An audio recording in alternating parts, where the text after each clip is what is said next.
Chapter 1680, Evil Gods Branch Temple. Chapter 1680, Evil Gods Branch Temple. A Tier 4 NPC appeared in Ancient Rock City? And the NPC transformed the city into an evil demon nest? How is that possible? Shifeng was stunned after listening to Aqua Rose's report. Suddenly, a possibility came to mind, and he could not help but ask, "Do you have the latest image of Ancient Rock City?" "Yes, I'll send it now." Aqua Rose nodded. The fact that Ancient Rock City had become an evil demon nest had frustrated the various superpowers. Hence, they had sent plenty of scouts to investigate Ancient Rock City's current state in the hopes of wresting back control of the city. Meanwhile, Zero Wing had collected quite a bit of information from those superpowers, following which, Shifeng entered his virtual gaming cabin again and logged into his rest space. He could still make contact with players in God's domain from within the rest space. Once he had logged in, Shifeng noticed the pictures of Ancient Rock City Aqua Rose had sent. In addition to that, she had sent video recordings and statistics reports about the current forces inside the city. What a terrifying number. Shifeng was shocked as he watched the videos. Evil demons and evil beasts crowded Ancient Rock City, both on its walls and inside the city itself. Several million monsters had taken control of the city, far more than any single player could control. Based on the information the various superpowers had gathered, there should be roughly 3 million evil demons and evil beasts defending Ancient Rock City. Moreover, this number continued to grow as time passed. However, the number of monsters within the city wasn't the most important aspect. It was these monsters' levels. The lowest leveled monster present in the city was level 50, while the higher leveled ones had reached level 80. Moreover, there were mythic ranked evil beasts and evil demons outside of the city. Based on current reports, there should be more than 10 mythic ranked evil beasts and evil demons protecting Ancient Rock City. There was also a level 80, Tier 4 NPC stationed in the city. This NPC was the true Grim Reaper to players due to its Tier 4 domain skill. Based on the reports, hostile players that tried to approach this Tier 4 NPC would be transformed into evil demons before they could get near the NPC. Sure enough. Shifeng frowned as he gazed at the towering temple in the heart of Ancient Rock City. They sure are ruthless. They actually built a branch of the Evil Gods Temple in Ancient Rock City. The only way to transform a city into an evil demon nest was to create an Evil Gods Temple branch temple in the city. If a branch temple descended, one could instantly teleport all of the evil beasts and demons under their command to the temple, essentially fortifying the city with an army. However, it was extremely difficult to get a branch temple to descend. First, the descent's target must not have any defensive magic arrays, and second, one would need a large number of precious materials and souls. Once a branch temple descended, the occupied city would crumble. Although it was only a branch temple, the density of the evil energy it exuded would be horrific. This evil energy would corrupt the land the branch temple occupied, and only a Tier 5 high priest or above would be able to cleanse the corrupted land. If the land remained corrupt, ordinary players wouldn't be able to survive there. Now that a branch temple had descended, Ancient Rock City had been undoubtedly crippled. The city's fate as an evil demon nest was sealed. Becoming a guild city again was practically impossible. Guild leader, what should we do? The evil demon and evil beast armies are clearly marching towards Zero Wing City. Even if we petition the kingdom's armies to suppress these monsters at the border, there are too many of them. In addition, more evil beasts and evil demons join the march as time passes. On the off chance that the kingdom's armies fail to hold off these monsters and they reach Zero Wing City, we'll definitely be in trouble. Aqua Rose expressed her concern. If such a frightening number of evil beasts and evil demons assaulted Zero Wing City, it would only be a matter of time before the city fell, even if it had a stronger defensive magic array than Stone Forest Town. Mythic ranked creatures marched alongside the evil beasts and demons towards Zero Wing City. After all, even if Zero Wing City's defensive magic array could stop those monsters' attacks, there was a limit to how long the magic array could hold. Once it broke, the city's players would quickly follow if they did not think of a plan to stop the monster army. Now, Zero Wing City would be finished. Shifeng felt a headache brew as he looked at the dense swarm of evil demons and evil beasts. He had never thought that Beast Emperor and Heaven's Burial had grown so powerful that they could summon a branch temple. It wasn't exactly a simple task, and the price of doing so was unimaginable. This was because the branch temple was meant to hide the main temple. If Beast Emperor and Heaven's Burial had tried to mobilize their monster armies from within Star Moon Kingdom, even if Shifeng had sat back and done nothing, the kingdom's NPCs would discover the evil god's temple within Star Moon Kingdom immediately. At that time, the kingdom would doubtlessly dispatch its armies to exterminate the temple, but a branch temple was a different story. Since Beast Emperor and Heaven's Burial teleported their monsters from the main temple to the branch temple, it was impossible to track down the main temple before these armies mobilized within the kingdom. Meanwhile, even if the branch temple were destroyed, the evil demon and evil beast armies were already outside of Star Moon Kingdom. They would not teleport back to the main temple due to the branch temple's destruction. Notify Snow and have her organize the guild's experts to coordinate with the kingdom's armies immediately. We need to stop as much of that monster army as possible. Also, figure out a way to collect as many magic crystals as possible. Before I return, have everyone put as much distance as possible between them and the monster army. That includes other guild's members and independent players. Make sure they don't become sacrifices for that army, Shifeng ordered after giving the matter some thought. The evil god's temple had been a constant thorn in the side for God's domain's various major powers in the past. The main reason for this, the temple members' ability to create evil beasts and demons through their defeated opponents.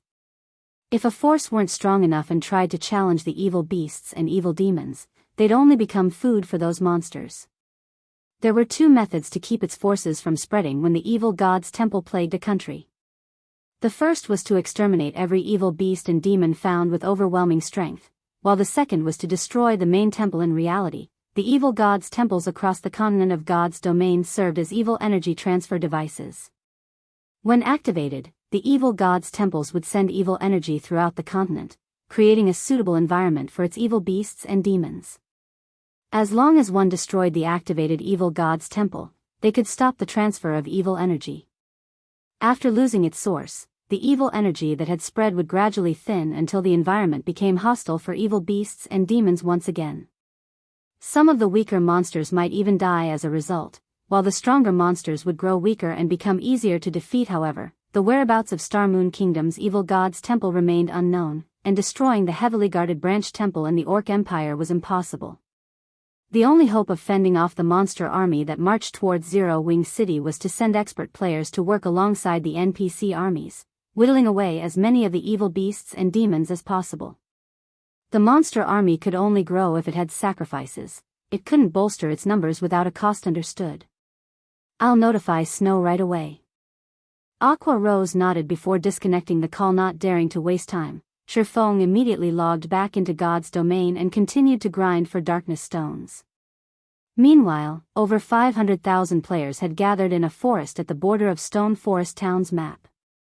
Among them, over 100,000 wore Heaven's Burial's guild emblem.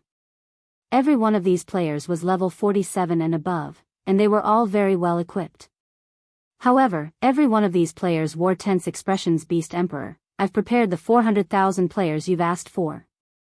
I hope that you will fulfill your promise. Singular Burial, who stood atop a hillside, told the middle-aged man beside him. The middle-aged man had ashen skin covered in runes. The man also wielded a staff made of pitch-black jade. This man was none other than Beast Emperor. However, he was no longer covered in bandages. Relax. When have I ever broken a promise to you? Beast Emperor laughed. Turning his sight towards the player army at the bottom of the hill, he commanded, "All right, let's begin." Chapter 1681, Brute Force. Chapter 1681, Brute Force. After Beast Emperor finished speaking, he immediately began writing divine runes and chanting an incantation. Suddenly, a gigantic magic array formed beneath Beast Emperor's feet and continuously expanded outward. Only after reaching a radius of 500 yards did it stop growing. The magic array then conducted a massive amount of mana that no single player would be capable of. When the magic array was complete, Beast Emperor stabbed the black jade staff in his hand into the center of the magic array, letting it serve as the magic array's core. Have them enter the magic array one by one. Make sure not to enter it too quickly. If they're too quick, the magic array won't be able to absorb their immortal souls, and they will end up hurt for nothing, Beast Emperor said as he looked at Singular Burial. Also, during this period, no harm must come to the magic array's core. Otherwise, everything will be for naught. Rest assured. I've summoned plenty of my guild's experts here. There's even an army of 100,000 elites spread across the surrounding area. Even if someone tries to launch an ambush, I still have a defensive magic array I can activate to hold them back, Singular Burial said, nodding. His gaze then shifted toward the general direction of Stone Forest Town, a cold glint flashing in his eyes as he swore, "Black Flame, just you wait. Since you dared to destroy my ancient rock city, I will definitely let you personally witness the destruction of the guild you created." Due to the various superpowers' successful invasion of ancient rock city, he had no choice but to turn the city into a nest for evil demons. The loss of this massive source of income had a considerable impact on Heaven's Burial's development. In fact, some of the major corporations supporting Heaven's Burial had already withdrawn their funds, instantly shattering Singular Burial's dream of making the guild a superpower. As for the remaining corporations backing Heaven's Burial, they were staying only because they believed in Lei Jingyang's and his own abilities. If not for the two of them, these major corporations would have drastically reduced the funding they provided Heaven's Burial. Hence, it was definitely not an exaggeration to say that the hatred he felt for Zero Wing could blot out the sky. Originally, the plan was to take action against Zero Wing. However, after the battle at Ancient Rock City, Singular Burial changed his mind. He also wanted Zero Wing's members to have a taste of getting whittled down and destroyed bit by bit. First, he would take away Stone Forest Town. Next, he would deal with Zero Wing City. With these two places gone, Zero Wing would lose two of its most important sources of income. If that happened, it was only a matter of time before Zero Wing crumbled. Meanwhile, all Black Flame would be able to do at that time was watch as Zero Wing dissolved into nothingness while Stone Forest Town and Zero Wing City fell into the hands of Heaven's Burial. From then on, Heaven's Burial would replace Zero Wing as Star Moon Kingdom's absolute overlord. Beast Emperor no longer made any further comments. Instead, he summoned a Mythic-ranked evil demon to secretly assist in protecting the magic array. Compared to expert players, a Mythic-ranked evil demon provided much greater assurance. After all, he had paid an enormous price to obtain the Black Jade Staff. Acquiring another one to hold another sacrificial ceremony would be extremely difficult. After Beast Emperor was done dealing with the matters here, he took out a teleportation scroll and left the area. All he needed to do now was wait for the magic array to collect a sufficient number of immortal souls. Meanwhile, such a large commotion naturally could not escape the eyes of Star Moon Kingdom's various major powers. What's Heaven's Burial trying to do by gathering so many players over at Stone Forest Town? Could it be preparing to vent its anger on Zero Wing's Stone Forest Town now that its ancient rock city has been destroyed? That shouldn't be the case, right? That's Stone Forest Town we're talking about. It's not as if we've never seen how strong the town's defenses are. It is even more fortified than NPC towns. Moreover, I heard that the number of Tier 2 NPC soldiers defending Stone Forest Town has already exceeded 400. The town won't be so easy to take down. Hasn't Heaven's Burial learned its lesson from its previous failure? Maybe Heaven's Burial has some trump card to rely on. When the various major powers discovered Heaven's Burial's actions, they could not help but discuss it curiously. They all wondered what Heaven's Burial was trying to do. Vice Guild Leader, Heaven's Burial seems to be trying to take action against Stone Forest Town. What should we do? The Zero Wing members garrisoning Stone Forest Town were greatly concerned over this matter. Based on Heaven's Burial's actions, that guild was obviously planning on starting a guild war, only it had yet to make all the necessary preparations. Once it was ready, however, it would definitely launch an attack. Everyone in the guild is to avoid casually going out during this period, to avoid getting ambushed by Heaven's Burial's evil demons. At the same time, keep a close eye on Heaven's Burial's status and report back any findings immediately. Aqua Rose fired off commands through the guild chat. She also had Melancholic Smile strengthen the defenses of Stone Forest Town, building more defense turrets and moving more miniature ballistas to Stone Forest Town as a precaution. Currently, Heaven's Burial's monster army was already approaching Star Moon Kingdom's border. If Zero Wing did not send experts to help the NPC armies exterminate some of the monsters, the monster army's advance into Star Moon Kingdom would definitely accelerate. Hence, they could not afford to pull away those experts to deal with Heaven's Burial's player army. The only thing they could do right now was slow the advance of the monster army while strengthening the defenses of Stone Forest Town. Not to mention, the odds were that Heaven's Burial's player army was capable of summoning a large number of evil demons to aid the army in battle. If Zero Wing launched a half-hearted attack on Heaven's Burial's player army, Zero Wing's members would definitely be beaten black and blue. After all, without the help of static defenses and NPC soldiers, players couldn't contend against the powerful evil demons. For a time, the atmosphere in Star Moon Kingdom turned awkward. Aside from Zero Wing, the other guilds in the kingdom were also making their own preparations for war. After all, nobody knew for sure what Heaven's Burial was actually trying to do. There was always a chance that the guild would go crazy and start attacking every guild town in sight, although the NPCs of Star Moon Kingdom had already tightened its security measures against evil beasts and evil demons. If players wanted to have the kingdom's armies mobilized to assist them in dealing with these monsters, they needed to provide concrete proof that these monsters had actually appeared. Only then would the kingdom's armies move out. Moreover, the kingdom's armies would need some time to get to the battlefield. If their guild towns failed to hold out until the kingdom's armies arrived, then there would be no point in notifying the kingdom. Hence, the various large guilds had all started building up the defenses of their respective towns. Meanwhile, back at the Darkness World, Shifeng had also started grinding Grand Lords with greater urgency. Now, he had 2 heroic spirits participating in the battle simultaneously. With the help of Anna and 3 Tier 3 demons, killing level 70 or so Grand Lords became significantly easier.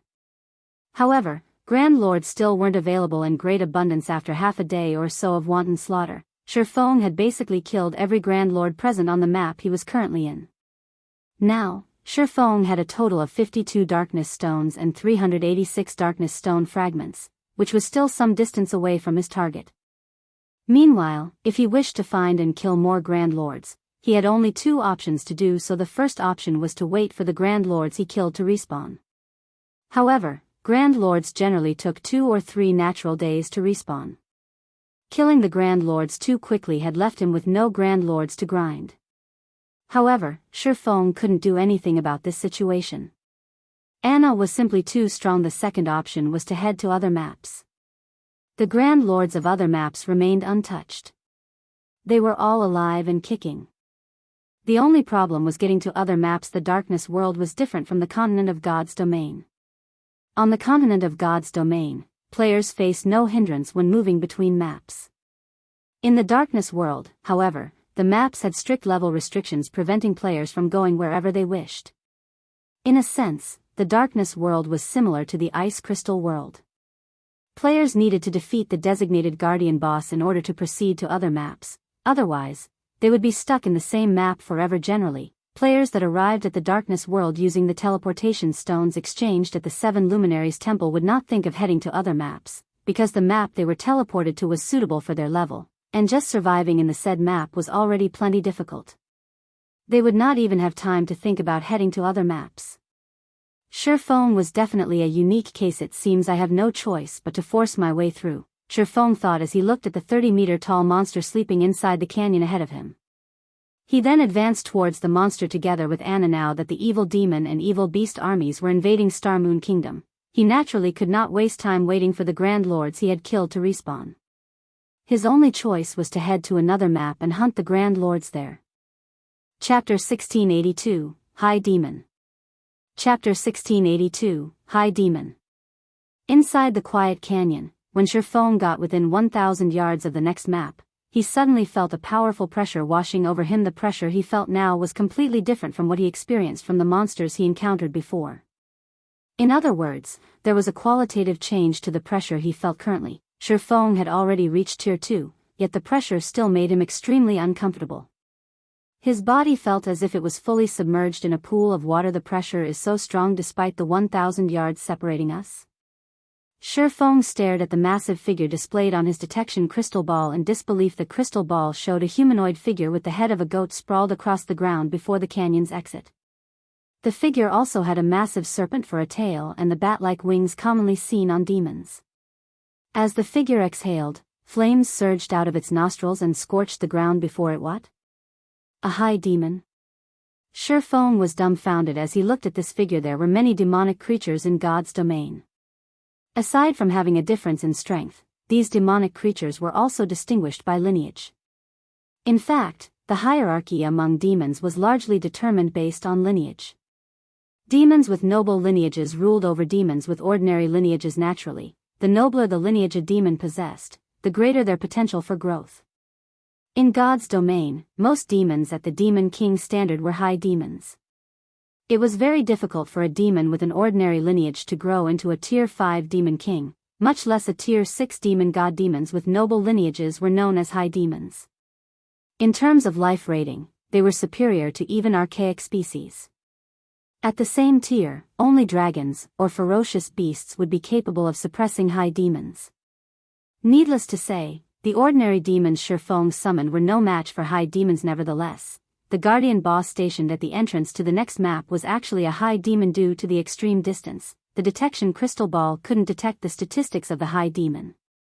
However, when Shifeng arrived within 600 yards of the high demon, its statistics entered his eyes. Baphomet, High Demon, Grand Lord.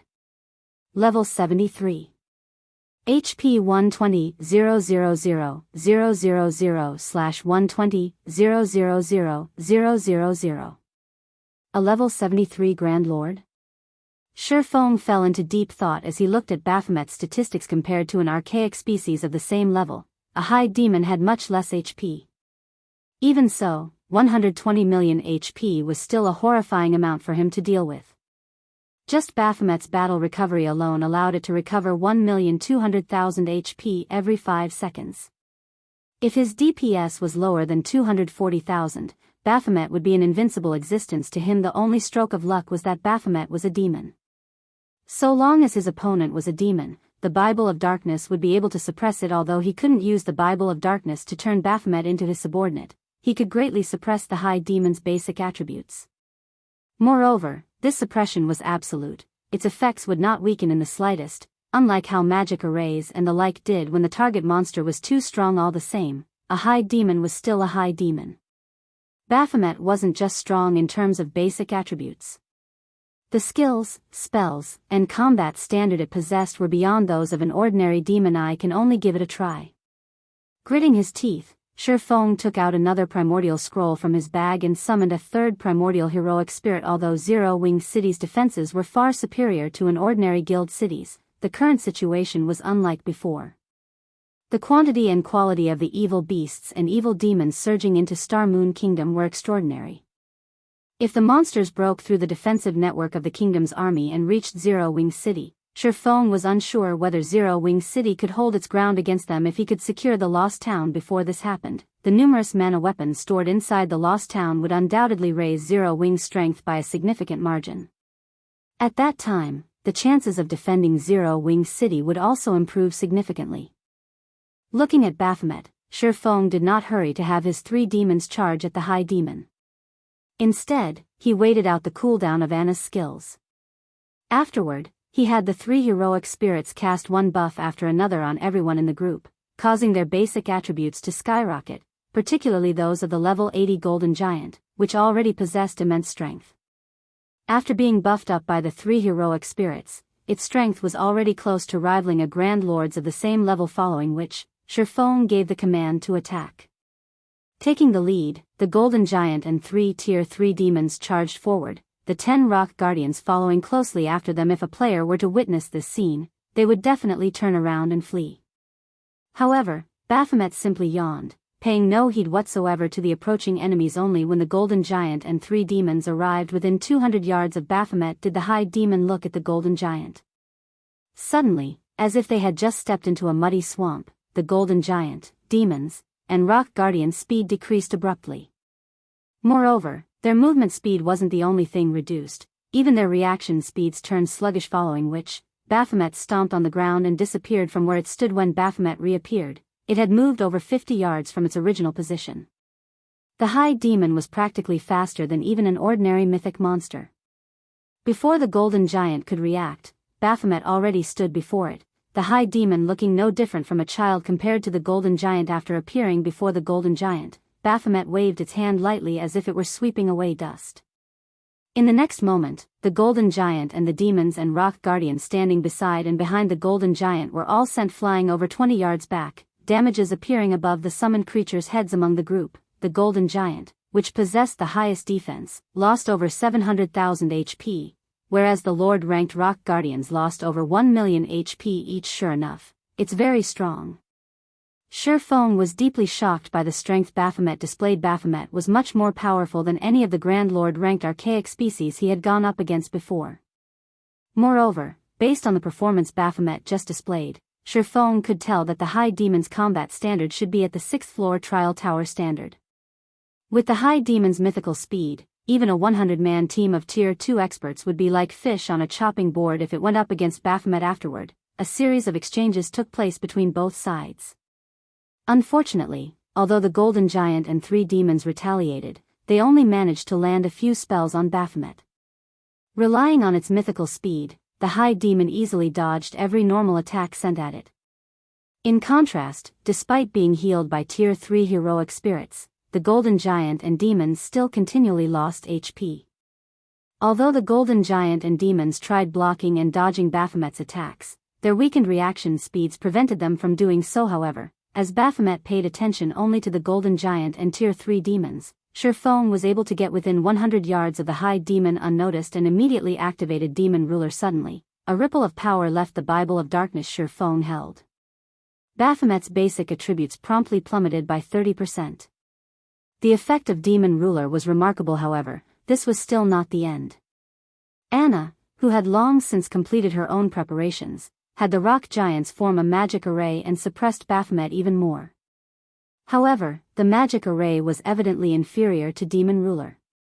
In the end, Baphomet retained 60% of its original basic attributes, and it still suppressed the Golden Giant and Tier 3 demons. But instead of dodging all of the Golden Giant and demons' attacks, the High Demon was now forced to parry and block instead. Nevertheless, the Golden Giant failed to inflict any significant damage on Baphomet. Seeing this, Shi Feng had no choice but to spend 5,000 magic crystals and activate the Ring of Gospel's World Projection. When World Projection descended on Baphomet, the High Demon's speed decreased once more. However, even after World Projection suppression took effect, Baphomet still retained 50% of its basic attributes and still overwhelmed the Golden Giant. How is it so powerful? Shi Feng was next to speechless as he stared at Baphomet. If not for the Bible of Darkness's suppression, he would have long since turned around and fled by now. After thinking up to this point, he turned to look at Anna, a bitter smile on his face as he said, "It seems we can't hold back anything at all." Following which, he commanded Anna to use her other overtier spell, which was also the strongest spell Anna currently possessed, Tier 3 Curse, Yin Yang Judgment. Yin Yang Judgment's cooldown was 1 natural day. Unless absolutely necessary, Shi Feng did not wish to use the curse at all. However, if he did not use it now, it was only a matter of time before Baphomet defeated his team. After all, World Projection had a short duration of only 10 minutes, each use costing him 5,000 magic crystals.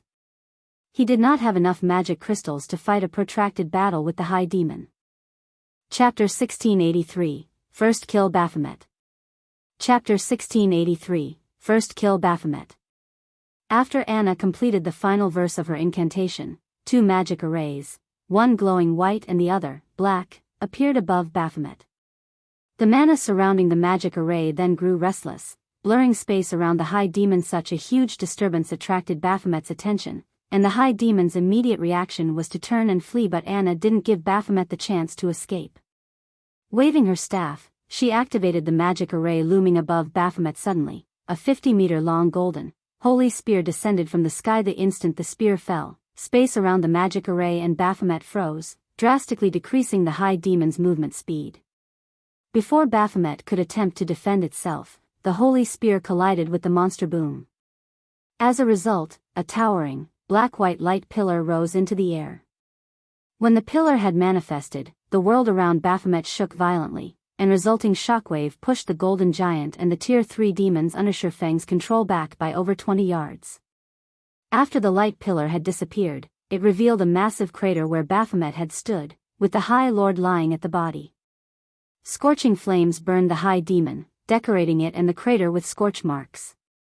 Dark blue blood seeped from the numerous wounds covering Baphomet's body. However, compared to Baphomet's miserable appearance, the damage it had taken was truly terrifying. for 67,175. A damage of over 4 million appeared above Baphomet's head. To Baphomet, who only had a maximum HP of 60 million after multiple means of suppression, this move had taken nearly 1/13 of its total HP. The might of Yin Yang judgment completely exceeded Shifeng's expectations. Moreover, Baphomet had been heavily injured when the Tier 3 curse had struck, significantly decreasing its combat power. With no intentions of letting Baphomet recover, Shifeng ordered all of the summoned creatures to use their strongest moves, holding nothing back, following which, Tier 2 and Tier 3 skills and spells bombarded the High Demon. One after another, the injured Baphomet wasn't able to dodge any of the incoming attacks, and every skill and spell that had been sent slammed into the High Demon.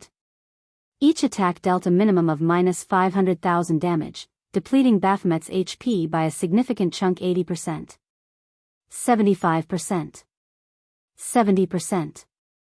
Although Baphomet eventually recovered from its mental shock and resumed its retaliation, the Golden Giant was more than enough to keep the High Demon busy with its weakened combat power.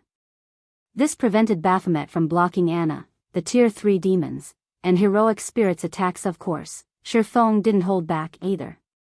After activating Heavenly Dragon's power, followed by Phantom Kill, he charged forward 9 Dragon Slash, Shadow Blade, Lightning Flash, Purgatory Pentaslash, Thunder Flame Explosion, Flame Burst.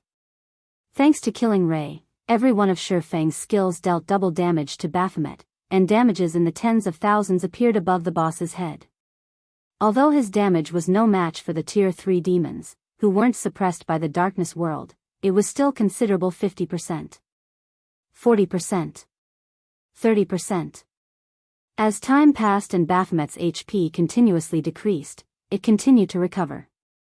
Gradually, its reaction speed recovered, and eventually, the level 80 Golden Giant wasn't able to keep up with its attacks. This forced the heroic spirits at the rear line to shift their focus from offense to healing. Once Baphomet's HP fell to 20%, the High Demon revealed a sinister grin. It began to swipe its claws at the air around it, sending powerful gales at Shifeng and his team. Before Shifeng and the others could launch another assault, Baphomet had finished chanting an incantation. The ground before the High Demon then cracked and shattered as towering, pitch-black flames spewed from the cracks. When the flames had dissipated, a crimson longsword engraved with pitch-black runes had taken their place. The moment the longsword appeared, Shifeng felt the surrounding power of darkness surge towards the weapon. The concentrated power of darkness became a black mist that circulated the crimson blade. Releasing the one-handed sword in its right hand, Baphomet grabbed the crimson longsword. The moment the High Demon touched the weapon, black flames danced along the sword's blade. Soul fire? Shifeng's expression darkened when he saw the flames. The punishment for challenging it is actually this severe? Although he had known that a High Demon would have powerful attack methods, he hadn't expected Baphomet to use soul fire in battle. This was a player's nightmare. Soul fire was capable of burning souls, and not even players' immortal souls were immune to its effects. If players were killed by soul fire, not only would their death penalty increase, but they would also be prevented from logging into God's domain for multiple days. Of course, this mechanic had likely been created to prevent players from challenging the Guardian boss a second time within a short period. However, Shifeng didn't want to waste too much time in the darkness world. If he suddenly couldn't log into the game for several days, Zero Wing would be finished. Without waiting for Shifeng to respond, Baphomet stomped its hoofs on the ground and vanished. It then reappeared before the Golden Giant, cutting down at the Great Lord with its flaming longsword. Failing to react in time, the Golden Giant succumbed to Baphomet's attack, a damage over -1,300,000 appearing above its head. Pitch-black flames licked at the wood the longsword had created. Seeing this, the heroic spirits immediately cast their healing spells on the Golden Giant. However, when the healing spells touched the Great Lord, their effects seemed to have changed. Not only did the Golden Giant still sport the wound, but the pitch-black flames also burned with their original vigor. In fact, the Golden Giant had only received 30% of the spell's normal healing. When he saw this, Shifeng's expression darkened. Further reduced healing effects was still acceptable, but the fact that the wounds Baphomet had inflicted couldn't be healed complicated the situation. As the Golden Giant accumulated more injuries, it would suffer a heavily injured state sooner or later. If that happened, its combat power would fall, and it would be helpless against the High Demon. If the golden giant couldn't deal sufficient damage, it would lose Baphomet's aggro. The high demon would then be free to target someone else quick. Attack it with everything you've got, Shifeng commanded Anna. At the same time, he took 2 Tier 3 magic scrolls from his bag and activated them, one after another holding nothing back. Anna activated Yin Yang power, her mana overflowing from her body. 1 Tier 3 spell after another bombarded Baphomet. However, even after noticing the incoming spells, Baphomet simply revealed a sneer as it lightly swung its crimson longsword, sending a wave of black fire to devour the approaching spells. The pitch-black flames corroded the Tier 3 spell's power relentlessly. By the time the spells actually reached Baphomet, they were weaker than Tier 2 spells. Baphomet then swung its longsword again and easily crushed the incoming attacks. Fortunately, although Baphomet had superior strength, it couldn't completely dodge the Tier 3 demon's attacks. Although its HP fell much slower than before, it still decreased at a steady rate. After using the 2 Tier 3 magic scrolls, Shifeng proceeded to activate Blade Liberation. Currently, both Baphomet's defense and reaction speed were recovering, and as a result, it continued to take less damage despite bombarding Baphomet with a series of powerful attacks. They had only reduced Baphomet's HP to 12%. In contrast, the Golden Giant had become heavily injured after receiving 10 hits from the High Demon's Crimson Longsword, and it could no longer serve as a proper MT. Baphomet then turned its attention to the Tier 3 demons. If this continued, it was only a matter of time before they team-wiped. After activating Blade Liberation, Shifeng's attributes skyrocketed yet again, and his basic attributes now surpassed the level 80 Golden Giants. Following which, Shifeng activated Instant Strike and appeared before Baphomet's sword's orbit. Dang! Dang! Dang! Unfortunately, Baphomet managed to block the majority of Shifeng's slashes. Only the occasional slash slipped past the High Demon's guard and dealt a little over -100,000 damage. With how much HP Baphomet had remaining, the High Demon wasn't particularly concerned with this amount of damage. Even after Shifeng fought for several seconds and launched dozens of slashes, the High Demon still had 5% of its HP remaining. Meanwhile, once Shifeng had lost Instant Strike's buff, Baphomet gained the upper hand. In fact, due to Shifeng's weakened state, he lacked any ability to retaliate. He could only defend himself. Fortunately, Anna finally finished her incantation angel summoning. Suddenly, a Tier 4 Valkyrie dropped onto the battlefield. Taking a step forward, the Valkyrie instantly appeared before Baphomet and swung her holy spear. Despite being a high demon, the impact still sent Baphomet flying back over 20 yards, robbing it of its defensive stance. Immediately, the Valkyrie threw her holy spear, which easily pierced through the defenseless high demon and dealt over -4 million damage. In the blink of an eye, Baphomet's HP fell below 1,000,000. Taking advantage of this opportunity, Shifeng activated Divine Providence and pointed Killing Ray at Baphomet Flame Domain. Lightning Edge. Under Shifeng's command, a raging inferno and countless sword lights devoured Baphomet. Damages of over -200,000 appeared above Baphomet's head, one after another, tearing what little remained of the High Demon's HP away. Baphomet then died and collapsed to the ground, following which, Shifeng watched his experience bar increase rapidly. At the same time, the sound of a system notification reached his ears. System, congratulations.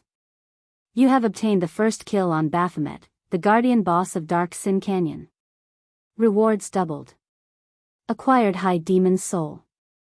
Chapter 1684, Repairing the Bible of Darkness. Chapter 1684, Repairing the Bible of Darkness. After watching Baphomet die, Shifeng breathed a deep sigh of relief. Despite the fact that the Darkness world reduced Shifeng's EXP gain, his experience bar had risen by 7%, pushing him to 62% of level 65. If not for the 95% reduction in EXP gain, he definitely would have climbed to level 66 with the High Demon's death. Loot rained down from above, creating a dazzling sight to behold. If the various superpowers learned of this, they'd die from envy. The Darkness world's monsters already dropped excellent loot, and as a map's guardian boss, Baphomet's loot was far better than the map's other monsters. Including the first kill bonus, one could just imagine how bountiful the High Demon's loot was. Giving the loot a rough glance, Shi Feng estimated that there should be over 100 items. As items rained from the sky, a crystal, radiating a golden glow, landed before Shi Feng. His curiosity piqued, Shi Feng promptly picked up the crystal and inspected it. High Demon's Soul, Epic Rank Consumable. Sacrifice magic crystals to create a new body for High Demon Baphomet. Spend 2,000 magic crystals to create a Tier 3 body that is 10 levels higher than the user, 5,000 magic crystals to create a Tier 4 body that is 15 levels higher than the user. Can be used 3 times cooldown, 5 minutes. Current usage count, 0. What a powerful epic consumable. Shi Feng was stunned as he read the crystal's introductory text. Epic consumables were incredibly rare in God's domain, and each one was incomparably powerful. Take the Demon King's Horn, for example. It had enabled Shi Feng to destroy a city's defensive magic array instantly. Meanwhile, the High Demon's Soul was similarly extraordinary at this stage of the game. A Tier 4 High Demon was practically invincible to players. Moreover, Shi Feng could use the item 3 times. Also, the High Demon's Soul was different from the Divine Beast's Descent magic array. In the latter's case, if the magic array's operation were interrupted, the summoned Divine Beast would disappear. In the case of the High Demon's Soul, the summoned High Demon would only be cancelled if the owner were killed. It was a perfect tool of war. Shi Feng then stored the High Demon's Soul and collected the loot scattered across the ground. In total, Baphomet had dropped 154 items, including 45 epic materials and 31 magic scrolls. Among the magic scrolls, 6 were Tier 3 magic scrolls, 2 large-scale destruction magic scrolls, 1 summoning scroll, 2 defensive magic scrolls, and 1 single-target attack magic scroll. There was also 1 Tier 4 large-scale destruction magic scroll. The Guardian boss had dropped 1 Grandmaster and 33 Master-ranked potions, as well. The Grandmaster potion was a growth potion that when consumed, would temporarily increase the user's potential and forcefully elevate them by a single tier. This potion wasn't particularly useful to Tier 1 players, but to Tier 2 players and above, this potion's effects were even stronger than a Berserk skill. A Berserk skill only granted players additional basic attributes. However, this growth potion elevated players by a single tier.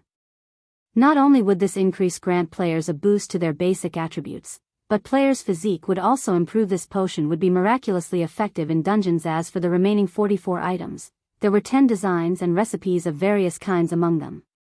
There was even a Master-ranked potion recipe and a Master-ranked engineering design. The Master-ranked potion in question was the Life Potion. Not only would this potion heal players for 70% of their maximum HP instantly when consumed, but it would also grant an hot buff that recovered 2% of the user's HP every second for 10 seconds. In addition, it healed any heavy injuries and replenished 10% of the player's stamina and concentration. Unfortunately, the potion had a 5-minute cooldown, so it could only be used once or twice in most battles. Even so, it was much stronger than any advanced ranked recovery potion available on the market currently. Aside from the HP regeneration it provided, the fact that it could heal heavy injuries and replenish stamina and concentration made it extremely valuable. The potion would be particularly effective when players fought intense battles and when their stamina and concentration were nearly exhausted. The potion would also be very useful against bosses that increased stamina and concentration consumption. Although the life potion only recovered 10% of the player's stamina and concentration, it could save the player's life or help the team defeat a powerful boss if used during a critical moment. When the life potion had been introduced to the market in Shi Feng's previous life, each bottle had easily sold for 5 gold. However, the life potion recipe was extremely rare, and even the various superpowers had only acquired a few copies after going to great lengths. Each copy of the recipe could easily sell for an exorbitant 8,000 gold if put up for auction. As for the master-ranked engineering design Baphomet had dropped, it was the hang glider design. Like its real-world counterpart, the hang glider allowed players to glide through the air. Moreover, the hang glider was much faster than any mount. The master-ranked hang glider provided a 350% movement speed increase. Since there weren't usually obstacles in the air, players could also traverse longer distances in a straight line. However, the hang glider had 3 flaws. The first was that players needed to take off from a sufficiently high location. The second was that the environment would affect the hang glider. If players tried to glide through a storm, the consequences would be severe. They might even be blown out of the sky and fall to their deaths. The third flaw was that hang gliders were consumables and could not be repaired. They would disappear once their durability had been exhausted. Meanwhile, even a common hang glider cost around 18 gold to produce. They weren't much cheaper than common mounts, which players could use indefinitely. However, to players who valued time and speed, these flaws did very little to stop them from using the hang gliders in the past. Many experts had opted to use hang gliders whenever they could to save on travel time. They paid no attention to the cost as Shifeng gazed at the hang glider design. His eyes sparkled with joy since mounts weren't yet popular in God's domain. Players' demand for hang gliders would be intense if he sold them. At this point, the various large guilds were starting to shift the focus of their development to neutral maps between kingdoms and empires. After a situation where no one had obtained a town building order or town migration order, players were forced to walk to these neutral maps. In addition, neutral maps themselves were very large. Even with a mount, players would need a considerable amount of time to explore the map fully. However, players could save a lot of time if they had a hang glider. If the Candlelight trading firm introduced the hang glider to the market now, it would definitely be well received. In addition, since Candlelight would have the monopoly over the hang gliders, it would make a fortune off of the transportation tool. The extra funds would help Zero Wing City's development tremendously. Meanwhile, among the other 8 recipes and designs Baphomet had dropped, there was also an advanced hang glider design. Although the advanced hang glider was inferior to the master hang glider, it still increased players' movement speed by 300%. It seems I'll have to find some time to grind hang glider recipes, Shifeng thought to himself. Although the master hang glider was super rare, the advanced version wasn't. Level 70 plus Grand Lords and above all had a chance of dropping the recipe. The field bosses of a few particular maps even higher drop rates. In the past, the various large guilds had generally opted to grind those field bosses to obtain more advanced hang glider recipes. Zero Wing's main force was already considerably strong. With the help of his Bible of Darkness, they could definitely grind for more advanced hang glider recipes. After storing the master hang glider design, Shifeng shifted his sight to a tattered page in his bag. The words on the page had long since become indiscernible. However, the page still radiated a faint trace of divine might. Moreover, the surrounding power of darkness gathered around the page when he pulled it from his bag. When Shifeng inspected this page, he became indescribably excited. This was because this page was actually part of the Bible of Darkness. Despite repairing the Bible of Darkness's core, it wasn't complete. The book was still missing pages. The page before him was none other than one of those missing pages. System, you have discovered a page of the Bible of Darkness. Do you wish to spend 500 magic crystals to assimilate this page with the Bible of Darkness and repair it? Repair. Shifeng chose to repair the Bible of Darkness without hesitation. Chapter 1685, Dark Armament. Chapter 1685, Dark Armament. When Shifeng agreed to repair the Bible of Darkness, the book flew out of his bag space and hovered before him. The book then opened to reveal the missing page's location. At the same time, the missing page transformed into a black mist that melded with the Bible of Darkness. 3 seconds later, the page had joined the book as seamlessly as if it had never left in the first place. After the Bible of Darkness had recovered one of its missing pages, the power of darkness that gathered around the book became denser, and now a black mist settled over the book. The Bible of Darkness has improved by so much. After repairing the Bible of Darkness, its appearance indicated that it had become far more powerful. Although the book's aura wasn't much stronger than before, its control of power of darkness had improved. In fact, the Bible of Darkness's control over the power of darkness had improved so much that Shifeng could feel the darkness world suppression weakened slightly. Originally, this world had suppressed his basic attributes by 30%, but now, it had dropped to 25%. The suppression on his senses had also decreased from 50% to 40%. Unfortunately, his EXP gain was still reduced by 95%. Immediately, Shifeng inspected the repaired Bible of Darkness. Bible of Darkness, fragmented legendary item. The Bible of Darkness had been destroyed during the Great Destruction. The core magic array has since been repaired using the source of spacetime thus far. If one can gather the other fragments, they can restore the Bible's power, gaining dominance over all demonic creatures and become the Lord of Demons. Skill 1. Demon Summoning. Summons the demon gate with the power of darkness. calling forth a random demon that is no higher than 1 tier and 15 levels than the summoner. Maximum tier cannot exceed tier 5. Holder of the Bible of Darkness can command the summoned demon for up to 6 hours cooldown, 2 hours 30 minutes. Skill 2. Gate of Darkness, allows teleportation to the Dark Denver.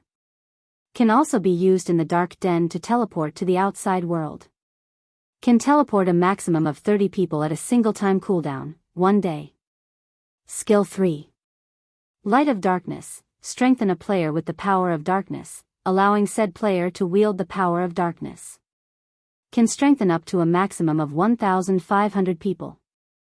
Every player strengthened provides one source of darkness to the wielder of the Bible of Darkness. Skill 4.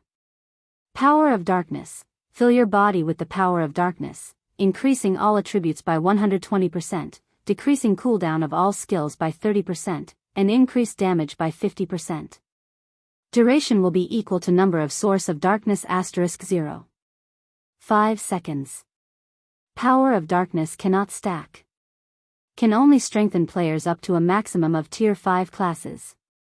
Cooldown, 5 hours. Skill 5. Demon Ruler. Passive effect, increases the attributes of demonic creatures under user's control by 35%. Forcibly decreases the attributes of all enemy demonic creatures within a 1,000-yard radius by 30%. Active effect. When activated, there is a 12% chance to control a demonic creature that is no higher than 2 tiers and 30 levels than the user for 2 hours. Can control up to tier 5 creatures. Can control up to a maximum of 3 creatures at a time. Cooldown, 5 minutes. Skill 6. Dark Armament, by sacrificing sources of darkness, transform the Bible of Darkness into a weapon suitable for the user. Duration is equal to number of source of darkness *3 seconds. During this period, the Bible of Darkness's other skills cannot be used. Cooldown, 6 hours. Dark Armament? The appearance of a new skill had surprised Shifeng. Is this what the missing page contained? He had only expected to find some minor improvements to the Bible of Darkness's skills after incorporating the missing page. He had never thought that the page would add a new skill. Weapons were the foundation of a player's combat power. Players could only wield high attack power with a powerful weapon. At the end of the day, berserk skills were unreliable.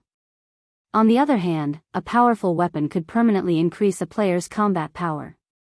Although the Bible of Darkness's weapon wouldn't last forever, it could still last up to 75 minutes, which was much longer than any berserk skill. It was enough time for players to end a large-scale battle. After examining the Bible of Darkness for a few more minutes, Shifeng stored it and began to appraise the other items Baphomet had dropped. Of the remaining 34 items, there was 1 darkness stone and 6 darkness stone fragments. The rest of the items were weapons and equipment, the most valuable of which was a pair of epic ranked boots called the Trickster's Legs. When equipped, the Trickster's Legs would offer a significant boost to the wearer's movement speed and reaction speed. It was an excellent pair of boots that only level 50 players and above could equip. There were also 5 pieces of level 60 dark gold equipment, 12 pieces of level 60 fine gold equipment, and 9 pieces of level 60 secret silver equipment. Among the level 60 fine gold equipment, 2 pieces happened to be the hat and gloves for the fantasy demon set, which Shifeng still needed. He had also completed 2 Dark Devourer sets after killing Baphomet. Once Shifeng had organized the loot, he didn't bother to sit and rest. Instead, he drank a drop of life essence and continued towards the next map. After riding the demonic flame tiger for around 10 minutes through the canyon, Shifeng reached a new map. Unlike the barren Dark Sin Canyon he had previously occupied, a tranquil forest dominated this map. Visibility here was also much better than in the Dark Sin Canyon. Even without using his summoned demons, he could see up to 50 yards away. Why are the monsters here so low-leveled? When Shifeng had inspected his surroundings with the detection crystal ball, the highest level monsters he had found nearby were only level 60. These monsters were clearly lower leveled than in the Dark Sin Canyon. Did I take the wrong path? The Dark Sin Canyon only had 2 exits. One of them had been completely blocked off, and a guardian boss defended the other. Since he couldn't pass through the sealed exit, he had chosen to kill Baphomet, yet that path had led him to a lower level map. Forget it. This will do. In any case, I am only trying to grind darkness stones. It'll be easier to kill level 60 Grand Lords. Although Shifeng hadn't expected to reach a lower level map, he welcomed this outcome. It was undoubtedly easier to kill level 60 Grand Lords than it was to kill their level 80 cousins. Furthermore, he wasn't able to do much fighting since he was in a weakened state due to activating his twofold berserk during the fight with Baphomet. For a short period, he wouldn't be able to add adequate combat power to his team. Shifeng then proceeded to lead Anna towards one of the Grand Lords he had discovered with the detection crystal ball with 3 level 80, tier 3 demons and 1 level 80 golden giant, whose strength rivaled a Grand Lord of the same level. Defeating a level 60 Grand Lord would be a piece of cake. With Anna and the 3 heroic spirits' assistance, the fight against the Grand Lord ended quickly. Shifeng hadn't even needed to do anything throughout the fight. Time passed quickly, and before Shifeng had realized it, he had grinded in the tranquil forest for over a day and wiped out all of its Grand Lords. Now, he had 93 darkness stones and 847 darkness stone fragments. With the Philosopher's Stone's 100% synthesis success rate, he would have no problems collecting 100 darkness stones. The full day of grinding had also pushed Shifeng to 84% of level 65. If not for the reduced EXP gain, he would have long since reached level 66. Even so, his leveling speed was incredibly efficient, but compared to his leveling speed, the loot he had acquired from the bosses he had killed was truly amazing. Although he had not obtained any epic items, he had collected 17 pieces of level 50 dark gold equipment, 52 pieces of level 50 fine gold equipment, and 276 pieces of level 50 secret silver equipment. The number of weapons and equipment he amassed by himself in a single day could almost rival a first-rate guild's acquisition. Of course, a large part of the reason for his success was the help of Icarus's heart, the monstrous Anna, and the Bible of Darkness. Without them, he never would have collected so many top-tier weapons and equipment in the darkness world so easily. Now that I've collected the darkness stones I need, it's about time I return. Shifeng smiled at the darkness stones in his bag. With this, he had completed his quest to obtain the lost town. Following which, Shifeng took out a White River City return scroll and activated it. After 20 seconds, Shifeng transformed into a streak of white light and departed from the darkness world. Chapter 1686, Stoneclaw Mountains Sealed. Chapter 1686, Stoneclaw Mountains Sealed. Star Moon Kingdom, White River City. After Shifeng left the teleportation hall, he immediately noticed far fewer players on the street than before.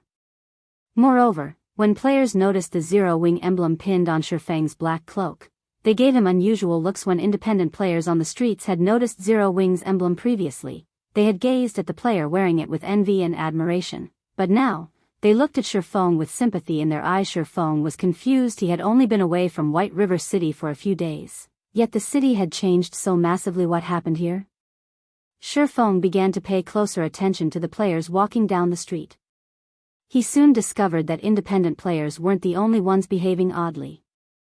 When players from small guilds noticed him, they revealed ridiculing expressions. This confused Shifeng even further. No matter what was said or done, Zero-Wing was Star Moon Kingdom's publicly acknowledged #1 guild.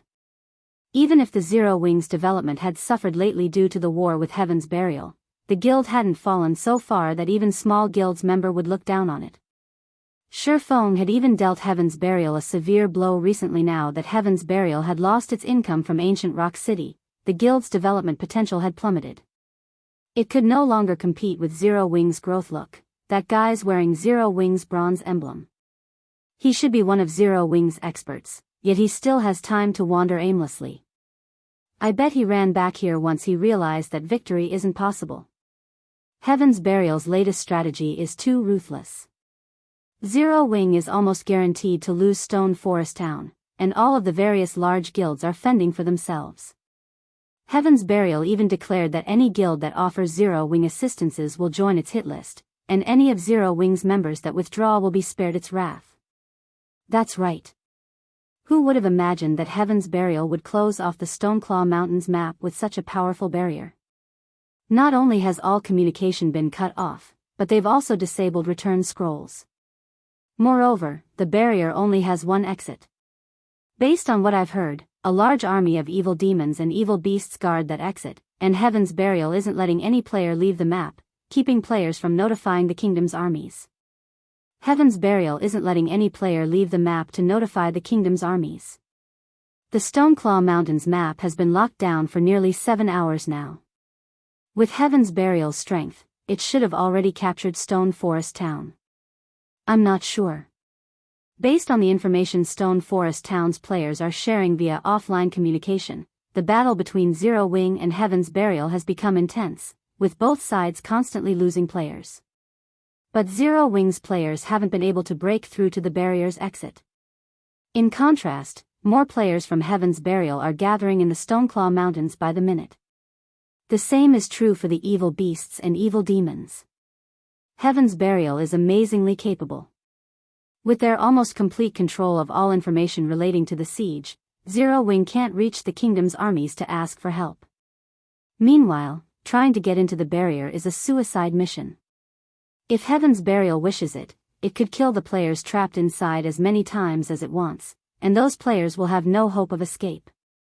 Logging off inside the barrier will also incur a severe penalty. Besides, if Zero Wing's members log out of the game, Stone Forest Town will be as good as lost. As the players who rested in the bars and restaurants along the street watched Shurfeng, they began to discuss the recent events in the Stoneclaw Mountains. They all admired Heaven's Burial's prowess. Although Zero Wing was impressively powerful, Heaven's Burial was a step ahead of its rival. The Stoneclaw Mountains have been sealed. Shurfeng could not help his surprise. He had seen guilds seal off maps before, but those seals had only blocked communication and disabled return scrolls. Based on what he had just heard, the seal on the Stoneclaw Mountains even prevented players from leaving on foot. This was an extremely difficult feat. Not even he could accomplish the same effect in the past. Only the various superpowers had used such seals when targeting certain apex experts or trying to capture enemy guild cities. Shurfeng immediately turned back towards the teleportation hall and teleported to Starmoon City. He then hurried towards Stone Forest Town. Meanwhile, the normally blue sky over the Stoneclaw Mountains had dulled to a dismal gray. A barrier of evil energy had enveloped the entire map, and while inside this barrier, players' stamina and concentration would be sapped away, even if they did nothing but stand in place. Their minds also felt foggy due to the barrier's power. In contrast, the evil demons inside the barrier were in their element. Both their movement and intellect had improved, as had their basic attributes. Standing on one of Stone Forest Town's walls, Aqua Rose watched the swarm of monsters and players gather some distance away with a somber expression. Suddenly, a level 50 ranger clad in blue walked up to Aqua Rose and reported, "Vice Guild Leader Aqua, based on our scouts' observations, another player army has entered the barrier. By the looks of it, they seem to be from Blackwater. There are roughly 20,000 players, over 6,000 of which are level 49 or above. Moreover, they have brought 8 catapults with them. 6,000 experts and 8 catapults?"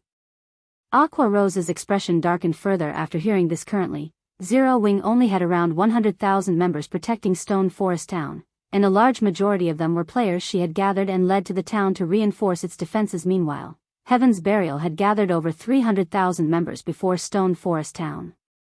Although only around 170,000 of them were elite members, and the rest were normal members, the normal members were not to be underestimated.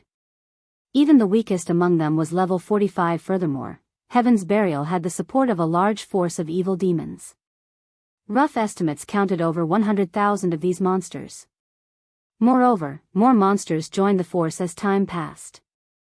Although most of the evil demons were relatively weak, with only level 45 elites, they continued to devour monsters around the Stoneclaw Mountains, growing stronger. In fact, Heaven's Burial had yet to besiege Stone Forest Town because it concentrated on accumulating more strength during this period. Aqua Rose and Zero Wing's experts had made multiple attempts to assault the barrier's exit and send information out of the map to notify the kingdom's armies, hoping that the NPCs would show up to exterminate the evil demon army. However, the evil demons and Heaven's Burial's members guarding the exits had foiled every attempt. The evil demons guarding the exit were simply too powerful. There was even a mythic-ranked evil demon among them. Even Fire Dance, who had the greatest chances of escaping the barrier, had been defeated and killed in just a few moves. She hadn't even had the power to resist the mythic-ranked evil demon. Now that Blackwater had dispatched 6,000 experts and 8 catapults as reinforcements, Heaven's Burial's strength in this siege had increased further, although Aqua Rose wanted nothing more than to charge out there and destroy the 8 catapults Blackwater had sent. The evil demon army would undoubtedly assault any force she led out of Stone Forest Town. By leaving the town, they'd simply nourish the evil demons, ultimately helping Heaven's Burial capture Stone Forest Town. Ha ha ha. Vice Guild Leader Aqua, I suggest that you give up this struggle. Stone Forest Town will be mine. In fact, I won't just settle for Stone Forest Town. I'll take Zero Wing City as well. Listen up, Zero Wing members. You do well to abandon any hope of winning this war and withdraw from your guild now. Staying will only spell your doom once my monster army charges into Stone Forest Town. We've already sealed off the Stoneclaw Mountains, so even in death, none of you will leave this place alive. You'll only die, again and again. So, withdraw from your guild while you still have the chance. Singular Burial announced with a voice amplification device as he watched Aqua Rose on the town's ramparts. You should also know that currently, Blackwater's army and another army of evil demons are on their way. Once they arrive, not even heaven will be able to save you. The players in Stone Forest Town fell silent after listening to Singular Burial's declaration with solemn expressions. Are we going to fall, just like this? Everything Singular Burial had said seemed true. All they could do now was wait for death to reach them. Suddenly, a figure appeared above the town before a deep voice echoed throughout the area, reaching Stone Forest Town and Heaven's Burial's army and ingraining its question into everyone's minds. Is that so? Chapter 1687, Strong Reversal. Chapter 1687, Strong Reversal. As the deep voice from above reached the players, everyone turned towards it. Black Flame. The Sword King? Everyone quickly discovered a cloaked man hovering in the air. The man carried 2 longswords at his waist and radiated a majestic aura. Upon recognizing this man's appearance, many players gasped in surprise. This man had been responsible for so many miracles already, from killing an enemy commander whilst surrounded by an army of thousands to deterring an army of tens of thousands single-handedly. This man had defied common sense. He had even slain one well-known expert after another and wounded multiple superpowers. Just recently, he had charged into Ancient Rock City alone and destroyed 2 of the city's defensive magic arrays. To top it all off, he had left that city with his life. The man was definitely Starmoon Kingdom's #1 expert guild leader. The guild leader's back. He's really here. Many of Zero Wing's members on Stone Forest Town's walls were ecstatic when they saw Shifeng's figure in the distant sky, and the depressing atmosphere that had surrounded them lifted instantly as fighting spirit overwhelmed these players. As they gazed up at Shifeng, a hint of fanaticism even flashed in their eyes. The guild leader? Has he already completed his quest? Although Aqua Rose was similarly excited to see Shifeng, a seed of guilt sprouted in her heart. Shifeng had entrusted her with Zero Wing's management before he had left. Heaven's Burial had cornered the guild. Novel full. Guild leader, you're finally back. When Blackie, Fire Dance, Cola, Shadow Sword, Turtledove, and Zero Wing's other core members saw Shifeng, they seemed to have grown an extra backbone as they brimmed with confidence. Is Black Flame finally getting involved? Notify the higher-ups immediately. Tell them that Black Flame has arrived. The various superpower spies stationed in Stone Forest Town exploded into action when they saw Shifeng above the town. Some of these spies immediately logged out of the game to report the situation to their superiors. Although logging off would incur penalties, this information was worth the price. After all, Shifeng's appearance alone had changed the situation. Zero Wing's members had already lost their fighting spirit after seeing the countless enemies around them. However, every one of these players reacted as if they were on some kind of high when they saw their guild leader, madness burning in their eyes. Very quickly, the major powers who watched this war received news of Shifeng's arrival in Stone Forest Town. So, Black Flame has finally made an appearance? And here I thought that he had given up on Stone Forest Town. It seems he still intends to fight this out until the very end.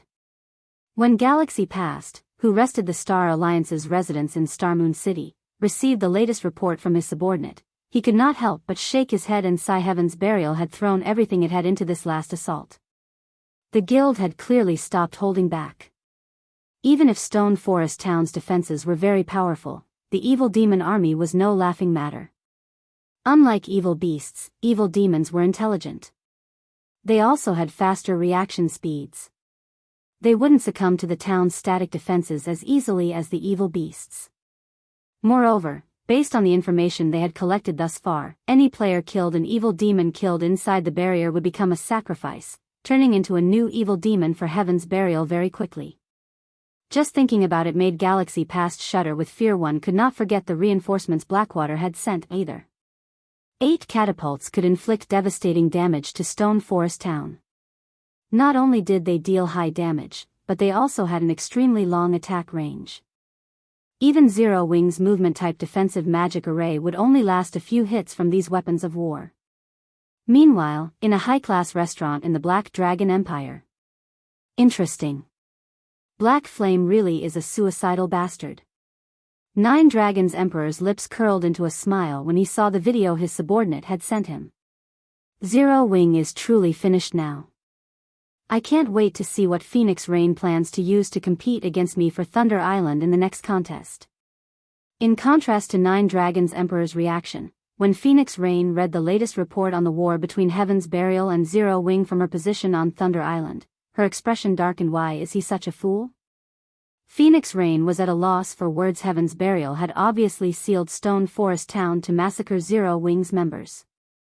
It was bad enough that Zero Wing had sent most of its main force members and expert players to the town to defend it, but now, even Shifeng, Zero Wing's guild leader, had fallen into this trap. The wisest decision would be to abandon Stone Forest Town and conserve as much of the guild's strength as possible to protect Zero Wing City.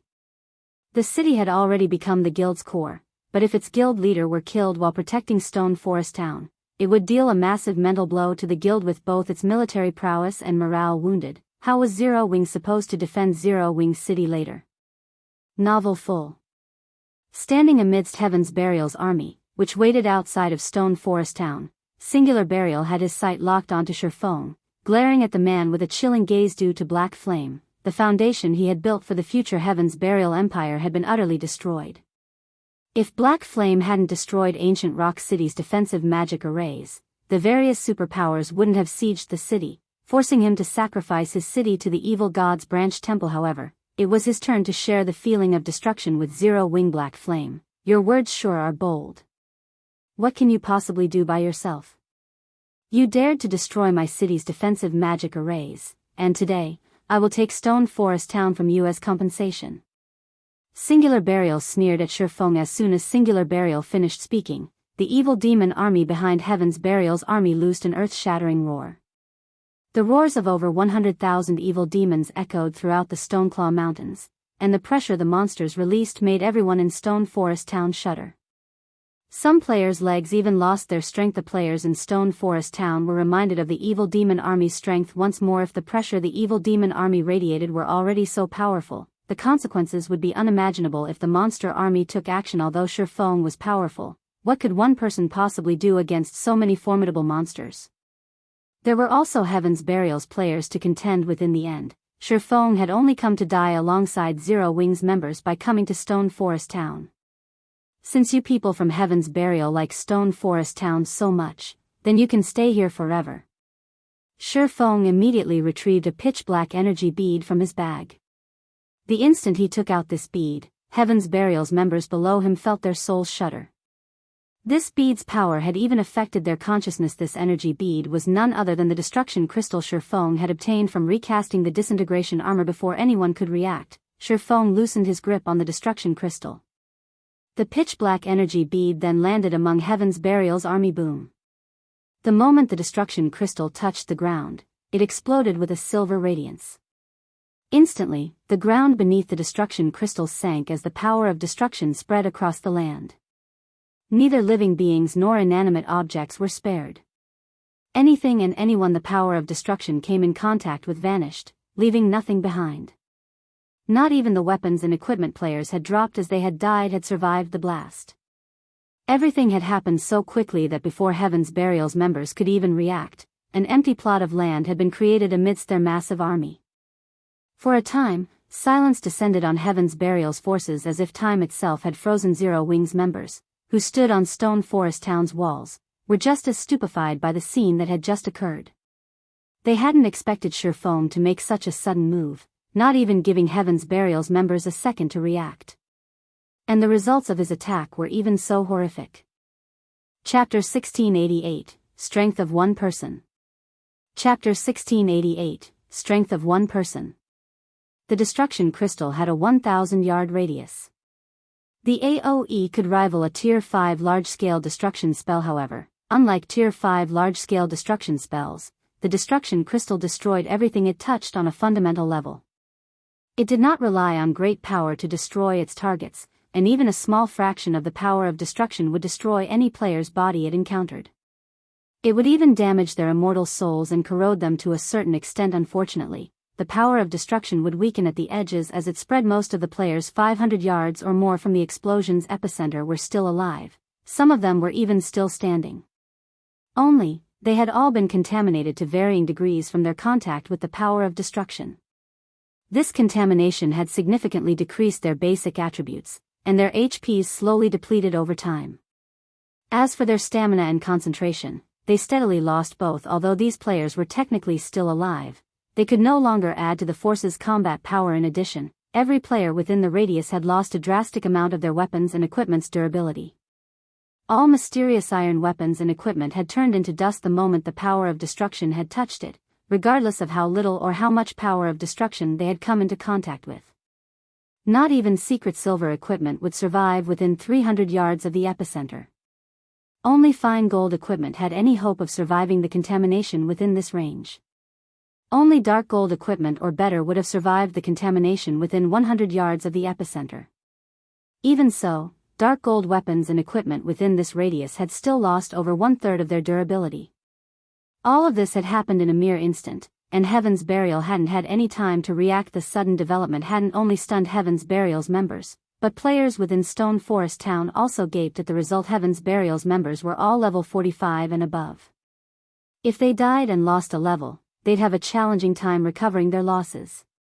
However, players that had been caught in the blast hadn't only lost levels, but their equipment and weapons had been destroyed as well. This loss was far more severe than losing a single level. When Heaven's Burial's surviving members saw their weapons and equipment, they nearly fainted. Zero Wing is really doomed now. The spectating players in Stone Forest Town could not help but gasp. Shifeng's attack had certainly been extraordinary. With just one attack, he had dealt a heavy blow to Heaven's Burial, killing over 5,000 players and 3,000 evil demons. However, the fact remained that Zero Wing had no escape. Shifeng had only dumped oil on the raging flame of Heaven's Burial's hatred. Singular Burial, who stood among his army, glared at Shifeng, radiating killing intent. Even the temperature of the air around him had fallen by a few degrees. Black Flame. You asked for this. Singular Burial then commanded, activate the magic gnome cannons and shoot him out of the sky. Guild leader, are we really going to waste the cannons on him? Weren't we saving them to deal with Stone Forest Town's defensive magic array? Daybreak Fog jumped in, trying to dissuade Singular Burial after hearing his latest order. The magic gnome cannons were war weapons they had acquired after capturing ancient Rock City. Each of the cannon's shots could rival a Tier 3 large-scale destruction spell. It also dealt increased damage to defensive magic arrays and fortifications. It was a specialized weapon for siege warfare. However, the magic gnome cannons had limited ammunition, and Heaven's Burial had spent most of that ammunition while defending ancient Rock City. Now, they could only fire 12 rounds. Using that ammo on a single target, a player at that, was unwise. He is the one asking for it. Singular Burial growled madly, adamant that his command be carried out. Hearing Singular Burial's decisive tone, his guild member realized how furious the man was. The players manning the magic gnome cannons at the rear of Heaven's Burial's forces then aimed the weapons at Shifeng and fired. Boom. As the first cannon went off, a beam of dark blue light flew towards Shifeng, reaching its target in the blink of an eye.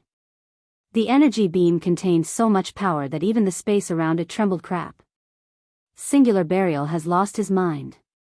He's actually using a war weapon to deal with a single player?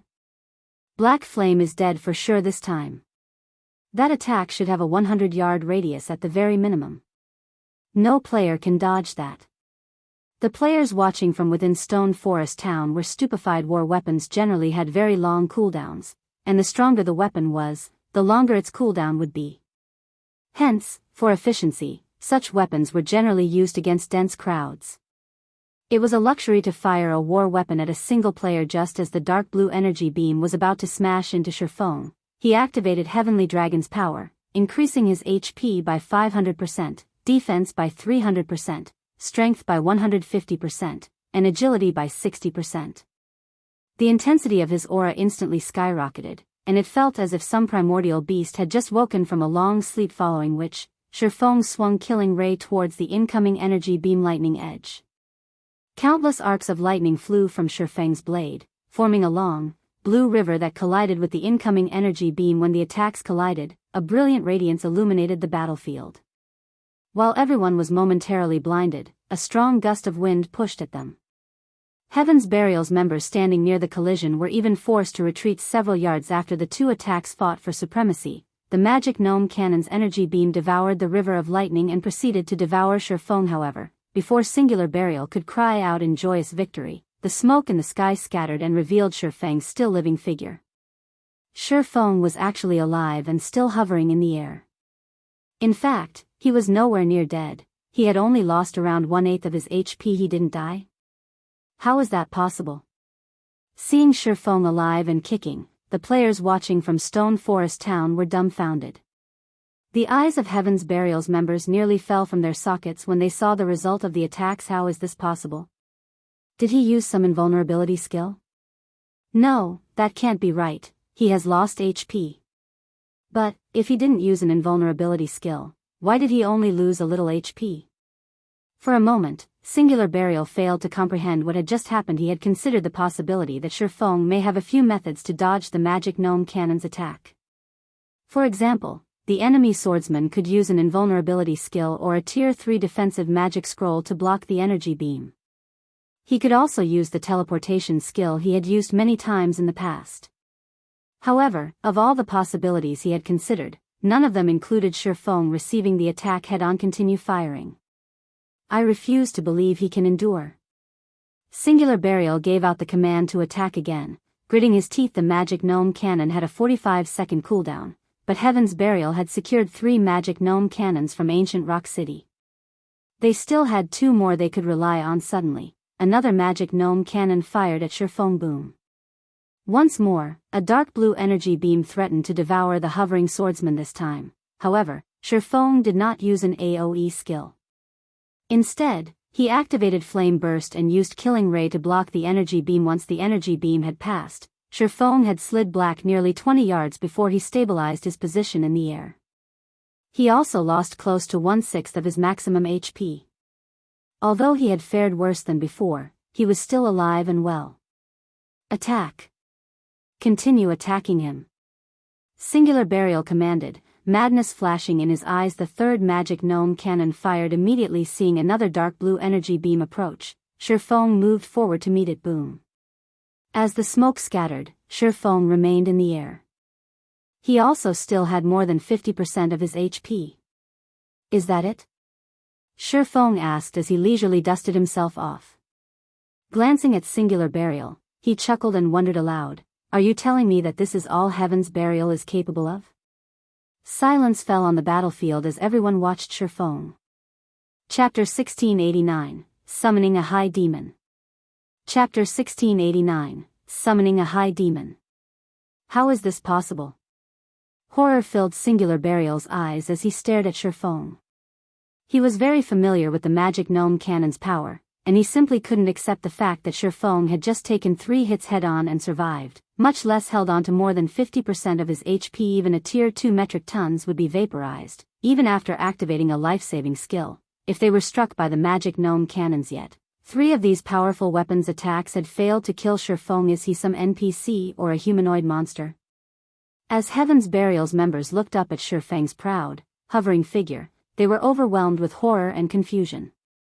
The strength Shifeng had just displayed was beyond players' abilities. This kind of power lingered in the realms of NPCs and monsters. When they thought about how they were supposed to fight such a monster, a chill crawled down their spines. If not even attacks that could rival Tier 3 large-scale destruction spells could deal significant damage to this swordsman, their attacks would be raindrops pelting his skin. Shifeng's combat standard was also exceedingly high. He wouldn't simply let them attack him like a common monster. If Shifeng charged into their army's ranks, the consequences would be unimaginable. Meanwhile, Stone Forest Town had become eerily silent after its players had witnessed the failed bombardment. So, this is the strength of Star Moon Kingdom's #1 expert? Although they knew that Shifeng was Star Moon Kingdom's publicly acknowledged #1 expert and that they were definitely no match for the Sword King, they had never dreamed that the man was this powerful. Being able to face weapons of war was a feat beyond players. Shifeng, without a doubt, was a bona fide monster. After witnessing this, the experts that had planned to challenge Shifeng and claim the title as Star Moon Kingdom's #1 expert smiled in self-ridicule as they realized how comical their idea was. When Shifeng swept his gaze over Heaven's Burial's members below him, noticing their shocked expressions, his lips curled into a smile. Although sufficient strength was important in a guild war, a guild's morale was just as important.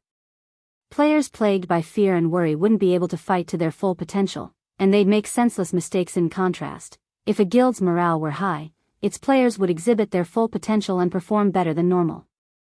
Trying to defeat an enemy while outnumbered wouldn't be entirely impossible. It seems that it was quite effective. Shifeng was very satisfied with his performance when he saw his enemies' overwhelmed expressions. While war weapons were indeed powerful, they were not unstoppable. Current players were simply too weak to take a hit from such weapons. Tier 3 large-scale destruction spells could certainly kill Tier 1 players, and not even Tier 2 players could normally survive such an attack. But what about Tier 3 and Tier 4 players? Once players reached Tier 3 large-scale destruction spells would only pose a threat, they wouldn't be unstoppable. After reaching Tier 4, players could even shatter a Tier 3 large-scale destruction spell. The reason Shifeng had dared to face the Magic Gnome Cannon's attacks was due to his sufficiently high basic attributes and magic resistance. In addition, Heavenly Dragon's power increased his HP and defense by a significant margin. Most importantly, the Disintegration Armor's Disintegration Field could weaken skills and spells above Tier 2 by 60%. With all of these factors in play, he had chosen to receive the Magic Gnome Cannon's energy beams head-on. Even so, he had still received a considerable amount of damage. However, if anyone else stood in his place, even with the help of the Disintegration Field, they'd either die or barely cling to life after a single attack. Although it appeared that he had only lost a small fraction of his HP, he had boosted his HP by 500% with one of his skills. Losing 1/6 of that HP was the equivalent to losing as much HP as he normally possessed. Moreover, receiving Tier 3 large-scale destruction spells head-on was a considerable burden on his equipment's durability. After 3 shots from the gnome cannons, his dark gold equipment's durability had fallen by nearly 1/4. If he received another dozen or so energy beams, all of his items would be destroyed, aside from his epic and fragmented legendary items. Seeing that Heaven's Burial's members panic, Shifeng promptly took the Tier 4 large-scale destruction magic scroll, which he had obtained after killing Baphomet, from his bag and activated Tier 4 spell, Dark Prison. Before Heaven's Burial's members could recover from their shock, a pitch-black ball appeared among the army. This pitch-black ball then expanded, quickly and silently enveloping a 500-yard radius. After remaining motionless for 2 seconds, the black ball burst, and a towering pillar of black light took its place instantly. All players who had failed to activate invulnerability skills died as they were caught within the light pillar. With this single attack, Heaven's Burial had lost an additional 6,000+ members. Zero Wing, heed my command. Leave town and wipe out Heaven's Burial. Leave none of them alive. Bring the miniature ballistas and movement-type defensive magic array. Shifeng shouted from his position in the air, his voice echoing across the battlefield. Upon hearing Shifeng's command, Zero Wing's members' blood boiled as they roared with power. Under Aqua Rose and the other core members' command, everyone charged out of Stone Forest Town and dashed toward Heaven's Burial's 300,000-strong army. Hundreds of miniature ballistas and the movement-type defensive magic array followed closely behind. Damn it. How does Black Flame wield this kind of power? We can't win. Black Flame is a monster. I don't want to die. Compared to the physical destruction from Shifeng's Tier 4 large-scale destruction magic scroll, the mental blow had been crippling. After seeing so many more of their companions instantly die, many of Heaven's Burial members turned and fled. Shifeng had just used 2 large-scale destruction spells with such horrific power in a row. Who knew if he had more in store? Moreover, seeing how miserably their guild members had died had truly terrified them. This was especially true for the first group of players that had fallen to the destruction crystal. The attack had even obliterated most of those players' equipment. Showdown was basically immortal in their eyes. They couldn't bear to remain in this nightmare for a moment longer. Black Flame. Singular Burial frowned as he watched his army descend into chaos. Hurriedly, he commanded through the team chat, "Send in the evil demon army, now." "Guild leader, are we really going to attack now? Blackwater's reinforcements haven't arrived yet. If we start now, I'm afraid that..." Daybreak Fog knew the kind of strength the evil demon army possessed. The majority were newly spawned evil demons. While these evil demons might be able to slaughter players, they would be mostly useless against the NPC soldiers in Stone Forest Town. They'd struggle to break through the town's defenses with these monsters. It doesn't matter. Singular Burial understood the potential consequences of attack too early as well. However, if they did nothing to recover from the mental blow Zero Wing had just dealt, facing the enemy guild would become even more difficult. However, very quickly, Singular Burial revealed a sneer as he said, "Zero Wing's members have taken the initiative to leave the town. This is the perfect opportunity to annihilate them. Notify Flame Blood to send in the Mythic ranked evil demons and beasts." Understood. Daybreak Fog recognized Singular Burial's reasoning. Immediately, she contacted Flame Blood and ordered him to take action immediately. A commotion occurred within the nearby forest. Within seconds, 1 level 80 Mythic ranked evil demon and 4 level 80 Mythic ranked evil beasts emerged. As they appeared, their deafening roars reached the battlefield. The pressure they exuded even stole the breath from the nearby Heaven's Burial members. The sudden inclusion of these Mythic ranked evil beasts and demon discouraged Zero Wing's members. In contrast, some of Heaven's Burial's morale returned. Black Flame, it's time to pay for your arrogance. Singular Burial smirked when he saw that Zero Wing's army had already moved a considerable distance away from Stone Forest Town. With a wave of his hand, he commanded the Mythic-ranked evil beasts and evil demon to charge into Zero Wing's rank. Showdown then returned to the ground. Once he landed, he pulled a crystal ball with a golden glow from his bag. "Come, Baphomet!"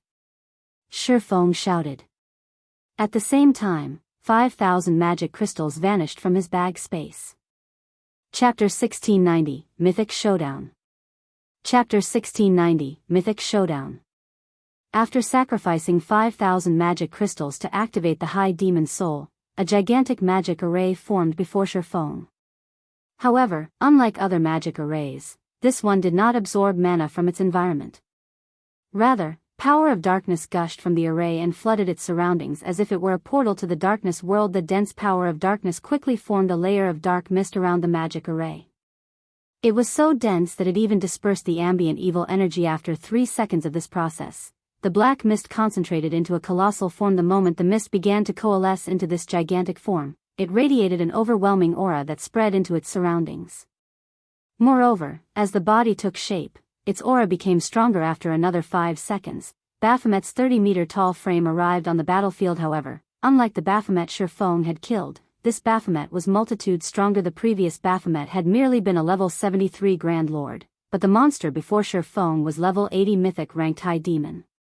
Moreover, due to the Bible of Darkness's demon ruler skill, Baphomet's basic attributes increased by another 35%. Baphomet, High Demon, Mythic. Level 80. HP 324,000/324,000,000. When the evil demon army was within 100 yards of Zero Wing's army, Baphomet stopped the ground lightly and disappeared. The High Demon instantly reappeared before the evil demons before swiping one of its clawed hands at the monster army. Boom. Suddenly, all evil demons within 20 yards of Baphomet flew backward. All elite and special elite ranked evil demons within Baphomet's attack range were instantly obliterated. Even the chieftain ranked evil demons clung onto life with a small strand of HP. So strong. Zero Wing's members, who were charging into battle, could not help but gasp when they saw this. It was obvious that the swipe had been one of Baphomet's normal attacks. The High Demon hadn't used an AoE skill, yet it had instantly destroyed several dozen evil demons. The resulting impact had even flattened the previously uneven ground before the high demon. Naturally, Baphomet didn't give its enemies the time to react as it swung its other clawed hand. Boom. Once more, dozens of evil demons died. Several Lord-ranked evil demons flew through the air as they sustained heavy injuries. For a time, Baphomet continued on an unstoppable rampage. The high demon massacred the evil demons as if it were squashing on ants. Although the nearby evil demons had tried to retaliate, Baphomet had barely taken damage. The chieftain-ranked evil demons only dealt around -300 damage to the high demon, whereas the lord-ranked evil demons dealt around -1000 damage. These attacks weren't even a scratch to Baphomet. With its battle recovery, Baphomet regained 3,240,000 HP every 5 seconds. Furthermore, the evil demons didn't have long-ranged attacks. At most, they could launch a few mid-ranged attacks. Although Baphomet was massive, only 200 or so evil demons could attack it at one time. Even if Baphomet stood there and did nothing, the evil demons couldn't kill it. In the few seconds since Baphomet had joined the battlefield, the high demon had killed hundreds of evil demons. Among them, over 24 had been chieftains, and one had been a lord. Although the loss was insignificant compared to Heaven's Burial's 100,000-strong force of evil demons, Singular Burial's expression twisted as he watched the high demon slaughter. He had never expected Zero Wing to have a trump card like this. He had assumed that Zero Wing would summon divine dragons as it had during their previous war. If that were the case, he intended to sneak the mythic-ranked evil demons past Zero Wing's defenses to target the magic array that summoned the dragons directly. However, it was a different story if Shifeng summoned a mythic monster with an item. Dealing with Baphomet wouldn't be easy. Send 2 mythic evil beasts to hold that demon back. The mythic evil demon will go after Black Flame. I want to see how Zero Wing intends to defeat us. Singular Burial commanded evil demons were best against players. Although Shifeng was not an easy target, he was a small pest, slightly larger than his companions. Before a mythic-ranked evil demon, 2 of the 4 mythic-ranked evil beasts turned toward Baphomet, whereas the mythic-ranked evil demon charged at Shifeng. However, before the evil demon could reach Shifeng, a gigantic figure intercepted it. This figure belonged to none other than Baphomet. Baphomet was 30 meters tall. And the mythic-ranked evil demon was only 5 meters tall. The high demon loomed over the evil demon like a building. Do you think you can stop it? Singular Burial sneered. A mythic-ranked evil demon's combat standards were even superior to ordinary experts, and its strength was higher than a mythic-ranked evil beast's. Its only weakness was its low, 150 million HP. Against players, however, this much HP was more than enough. Without hesitation, the mythic-ranked evil demon brandished one of its claws at Baphomet. As its claw moved, gray mist rapidly enveloped it. Space tore as the claws passed Tier 3 skill, Dark Annihilation Claw. Although the attack was only a Tier 3 skill, the evil demon's overwhelming strength and speed improved it. Seeing the approaching attack, Baphomet swung one of its own clawed hands to meet the attack, rather than try to dodge. Boom. When the 2 claws collided, space around them shattered. The ground below the collision sank, while nearby evil demons were thrown through the air. Evil demons below chieftain rank and within 20 yards of the impact died instantly from the resulting shockwaves. After the 2 demons pushed against each other for a few seconds, the Dark Annihilation Claw's effects vanished, and the mythic-ranked evil demon was forced back by 5 steps before it stabilized itself. The difference between the 2 monsters' strength was obvious at a glance. The Heaven's Burial members that had brimmed with fighting spirit were stupefied, especially Singular Burial. How is any of this possible? How can that thing stop the evil demon's Tier 3 skill with a normal attack? Singular Burial simply could not understand how a demon could possess such horrific strength that not even a mythic-ranked evil demon could compete with it. However, Singular Burial quickly recovered his senses. Baphomet was only one creature, and he had a total of 5 mythic monsters under his command. Even if Baphomet were more powerful, it couldn't stop 5 mythic monsters at once. As long as they killed Shifeng, Baphomet would vanish. Singular Burial immediately contacted Flame Blood, who controlled the mythic monsters in secret, and instructed him to send all 5 to kill Shifeng. He also told Flame Blood to keep the other evil demons away from Baphomet as much as possible, focusing on Zero Wing's members. As Singular Burial had expected, although Baphomet was powerful, it couldn't stop 5 mythic monsters of the same level. It took everything the High Demon had to pin down one evil demon and two evil beasts. However, Zero Wing's army had arrived on the battlefield, and the movement-type defensive magic array enveloped Shifeng in its protection. Meanwhile, several hundred ballistas launched their payload simultaneously. The scene of hundreds of exploding arrows flying towards their targets was spectacular. The explosion 7 halted the mythic-ranked evil beasts' advance for a moment. The weaker evil demons began to die in droves. A single volley of arrows had claimed several hundred evil demons' lives. However, the evil demon army launched its own assault against the movement-type magic array. From time to time, the two mythic-ranked evil beasts, which had avoided Baphomet's care, snuck past the High Demon to land one or two attacks on the magic array. Heaven's Burial also continued to bombard the array with the magic gnome cannons. With so many attacks against it, cracks began to surface on the magic array's barrier. Fortunately, the array quickly repaired itself, and after this continued for several minutes, Zero Wing had no choice but to replenish the movement-type defensive magic array's energy reserves. It's still standing?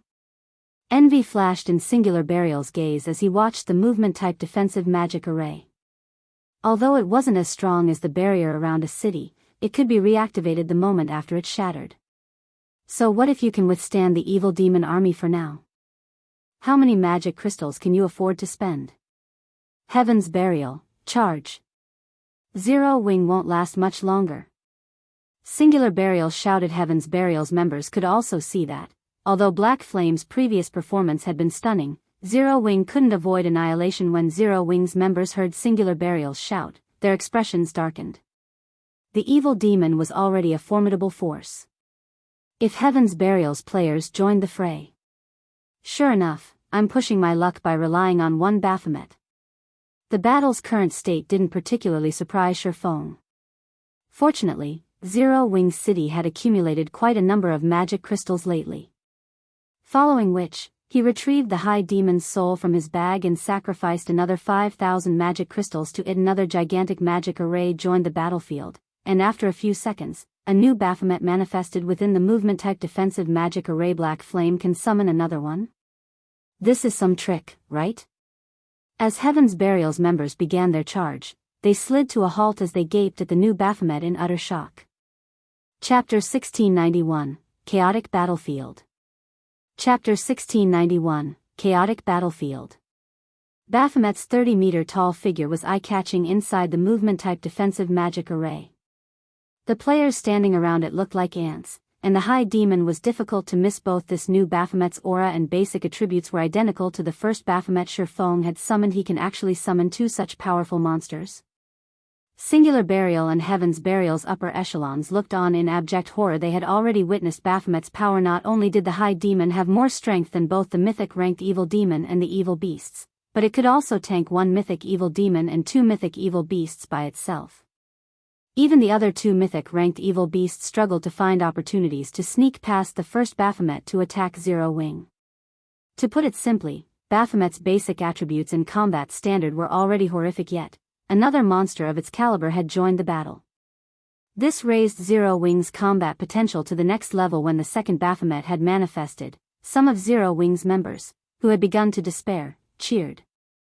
The two mythic-ranked evil beasts were the biggest problem they faced, but now that a second Baphomet had joined them, they wouldn't need to worry about any of the mythic monsters. With all 5 of Heaven's Burial's mythic monsters at bay, they could rely on their defensive magic array and miniature ballistas to give Heaven's Burial's demon army the fight of its lifetime. Novel full. Suddenly, the second Baphomet vanished and reappeared before one of the two unhindered mythic-ranked evil beasts. Baphomet then swung its clawed hand at the evil beast's boom. The impact forced the level 80 mythic evil beast to retreat several steps. Noticing the new, powerful foe, the other mythic evil beast turned and headbutted Baphomet. Rather than dodge the incoming attack, Baphomet stomped the ground and swung its other claw, easily stopping the evil beast's all-out attack. The resulting impact pushed the evil beast back by several steps. The difference in strength between both sides was obvious at a glance. For a time, the two Baphomets pinned down Heaven's Burial's 5 mythic monsters, giving the monsters no opportunity to attack the movement-type defensive magic array. As a result, Heaven's Burial's damage against the array drastically decreased.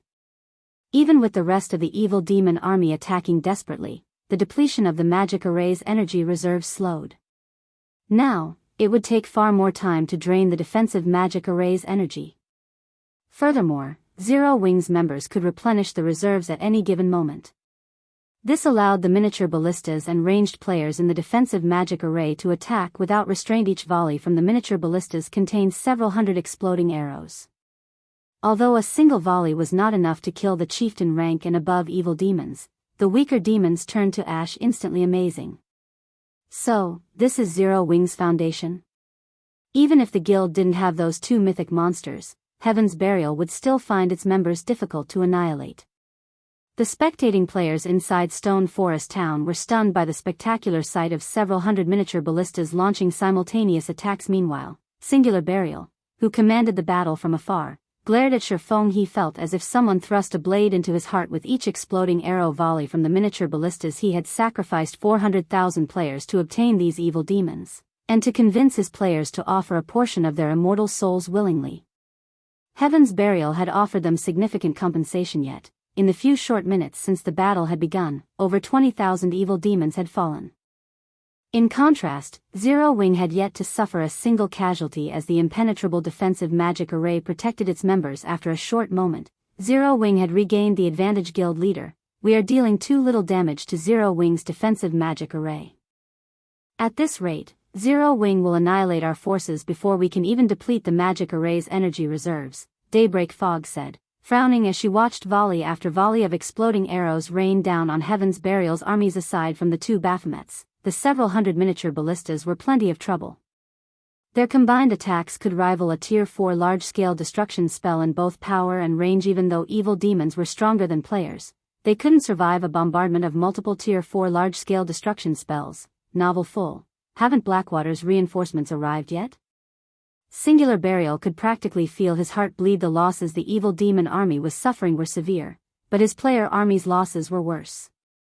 Players didn't have as much HP as the evil demons, and every attack from the two Baphomets and the miniature ballistas could one-hit his players. Thus far, Heaven's Burial had lost over 30,000 players.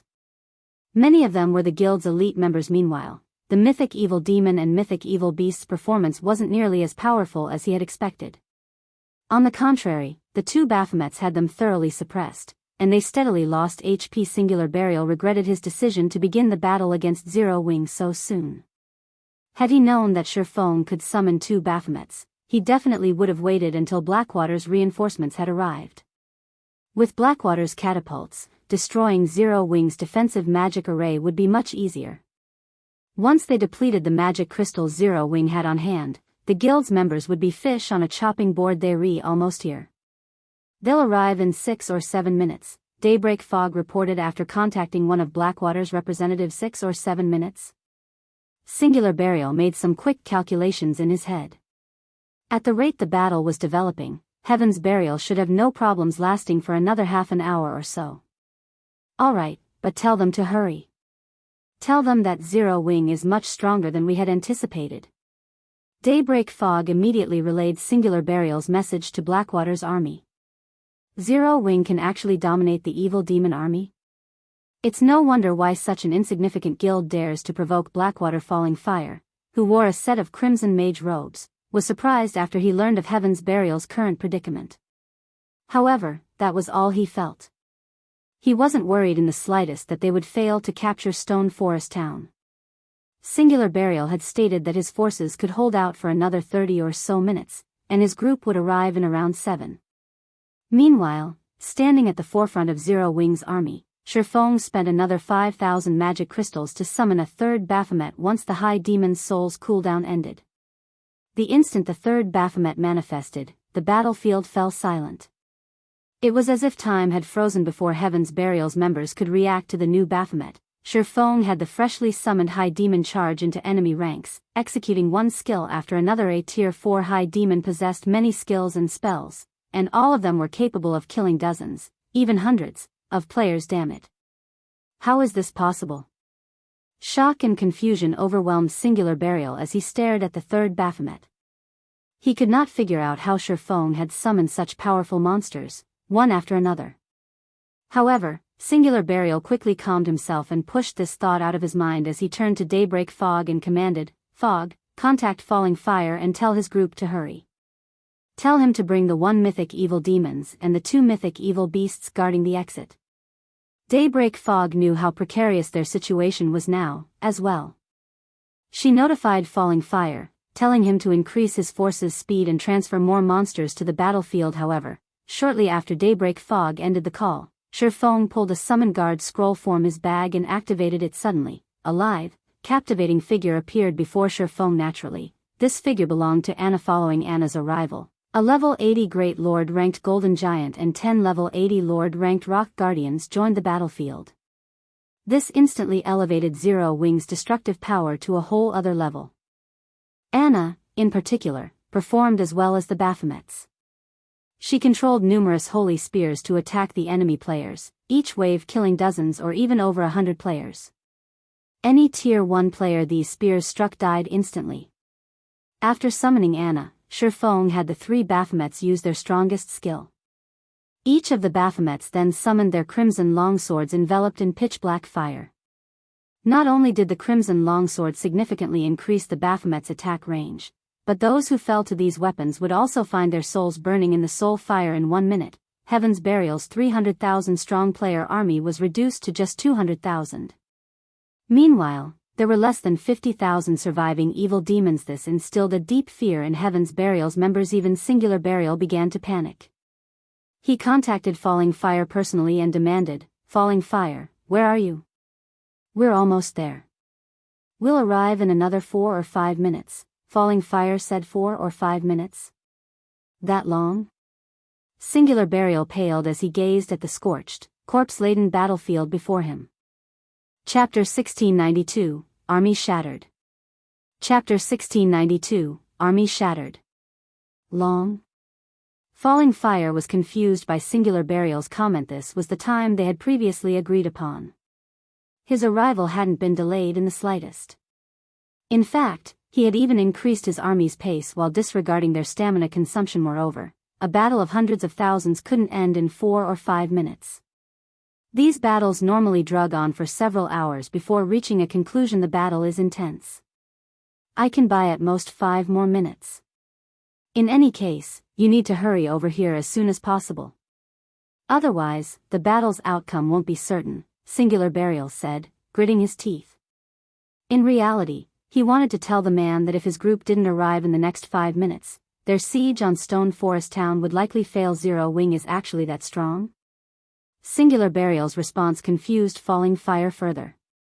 Although Heaven's Burial had incurred heavy losses while defending ancient Rock City, its remaining combat power could not be underestimated. Heaven's Burial also had command of over 100,000 evil demons. However, Falling Fire did not bother to ruminate over the matter as he nodded and said, "All right, I'll increase my force's speed to its maximum. We'll arrive in 4 minutes at most." 4 minutes? Singular Burial breathed a sigh of relief. If he organized his current forces, they should still have enough strength to defeat Zero Wing's army and capture Stone Forest Town. Singular Burial immediately disconnected the call and commanded his armies to retreat from the battlefield slowly. At the same time, he ordered some of his players to use magic arrays to buy time. He even used the 6 Tier 3 summoning scrolls and a large number of Tier 3 control magic scrolls. Heaven's Burial had gone to great lengths to collect to stop the 3 Baphomet's rampant slaughter. Although Tier 3 control magic scrolls could not stop Tier 4 mythic monsters completely, Singular Burial could use them to limit the monster's mobility. As the Tier 3 control magic scrolls activated, one after another, magic arrays began to appear above and below the 3 high demons. Barriers, vines, and chains then emerged and restricted the Baphomet's strength and mobility. Black Flame, I'll admit that you are amazing to have forced me to use all of Heaven's Burial's trump cards, but in another 4 minutes, Zero Wing will meet its doom. Singular Burial shot Shifeng a cold glare as he watched Zero Wing's army push forward. The strength Zero Wing had displayed in this battle had greatly exceeded his expectations. Had he known that Zero Wing could summon monsters of Baphomet's strength, he would have had Flame Blood mobilize every mythic monster under his command. If the remaining mythic monsters, which currently guarded the barrier's exit, were here, Heaven's Burial's armies wouldn't have been forced to retreat after suffering such severe losses. However, with things as they are now, he had no choice but to push his armies to resist. Now that Heaven's Burial had lost ancient Rock City, It must capture both Stone Forest Town and Zero Wing City if the guild wanted any hope of becoming a superpower in God's domain again. Otherwise, rising would become extremely difficult for Heaven's Burial. Although Blackwater hadn't dispatched a lot of players to help capture Stone Forest Town, many of them were experts. Blackwater's army was even armed with powerful weapons of war. As long as they destroyed Zero Wing's defensive magic array and regrouped with the remaining mythic monsters, they could wipe out Zero Wing's forces and capture Stone Forest Town. Meanwhile, the battle between Heaven's Burial and Zero Wing had thoroughly astounded the bystanders in Stone Forest Town. Too strong. This battle was no longer a simple guild war. It looked like a war between kingdoms. All sorts of mythic monsters had been dispatched to add to the army's combat power. Each side used Tier 3 and Tier 4 magic scrolls one after another. The experts that ordinary players like them normally looked up to were insignificant here. All of these players finally understood what a real guild war looked like. The guild wars they had witnessed previously were child's play compared to this. The war between Zero Wing and Heaven's Burial was no longer a simple competition between players.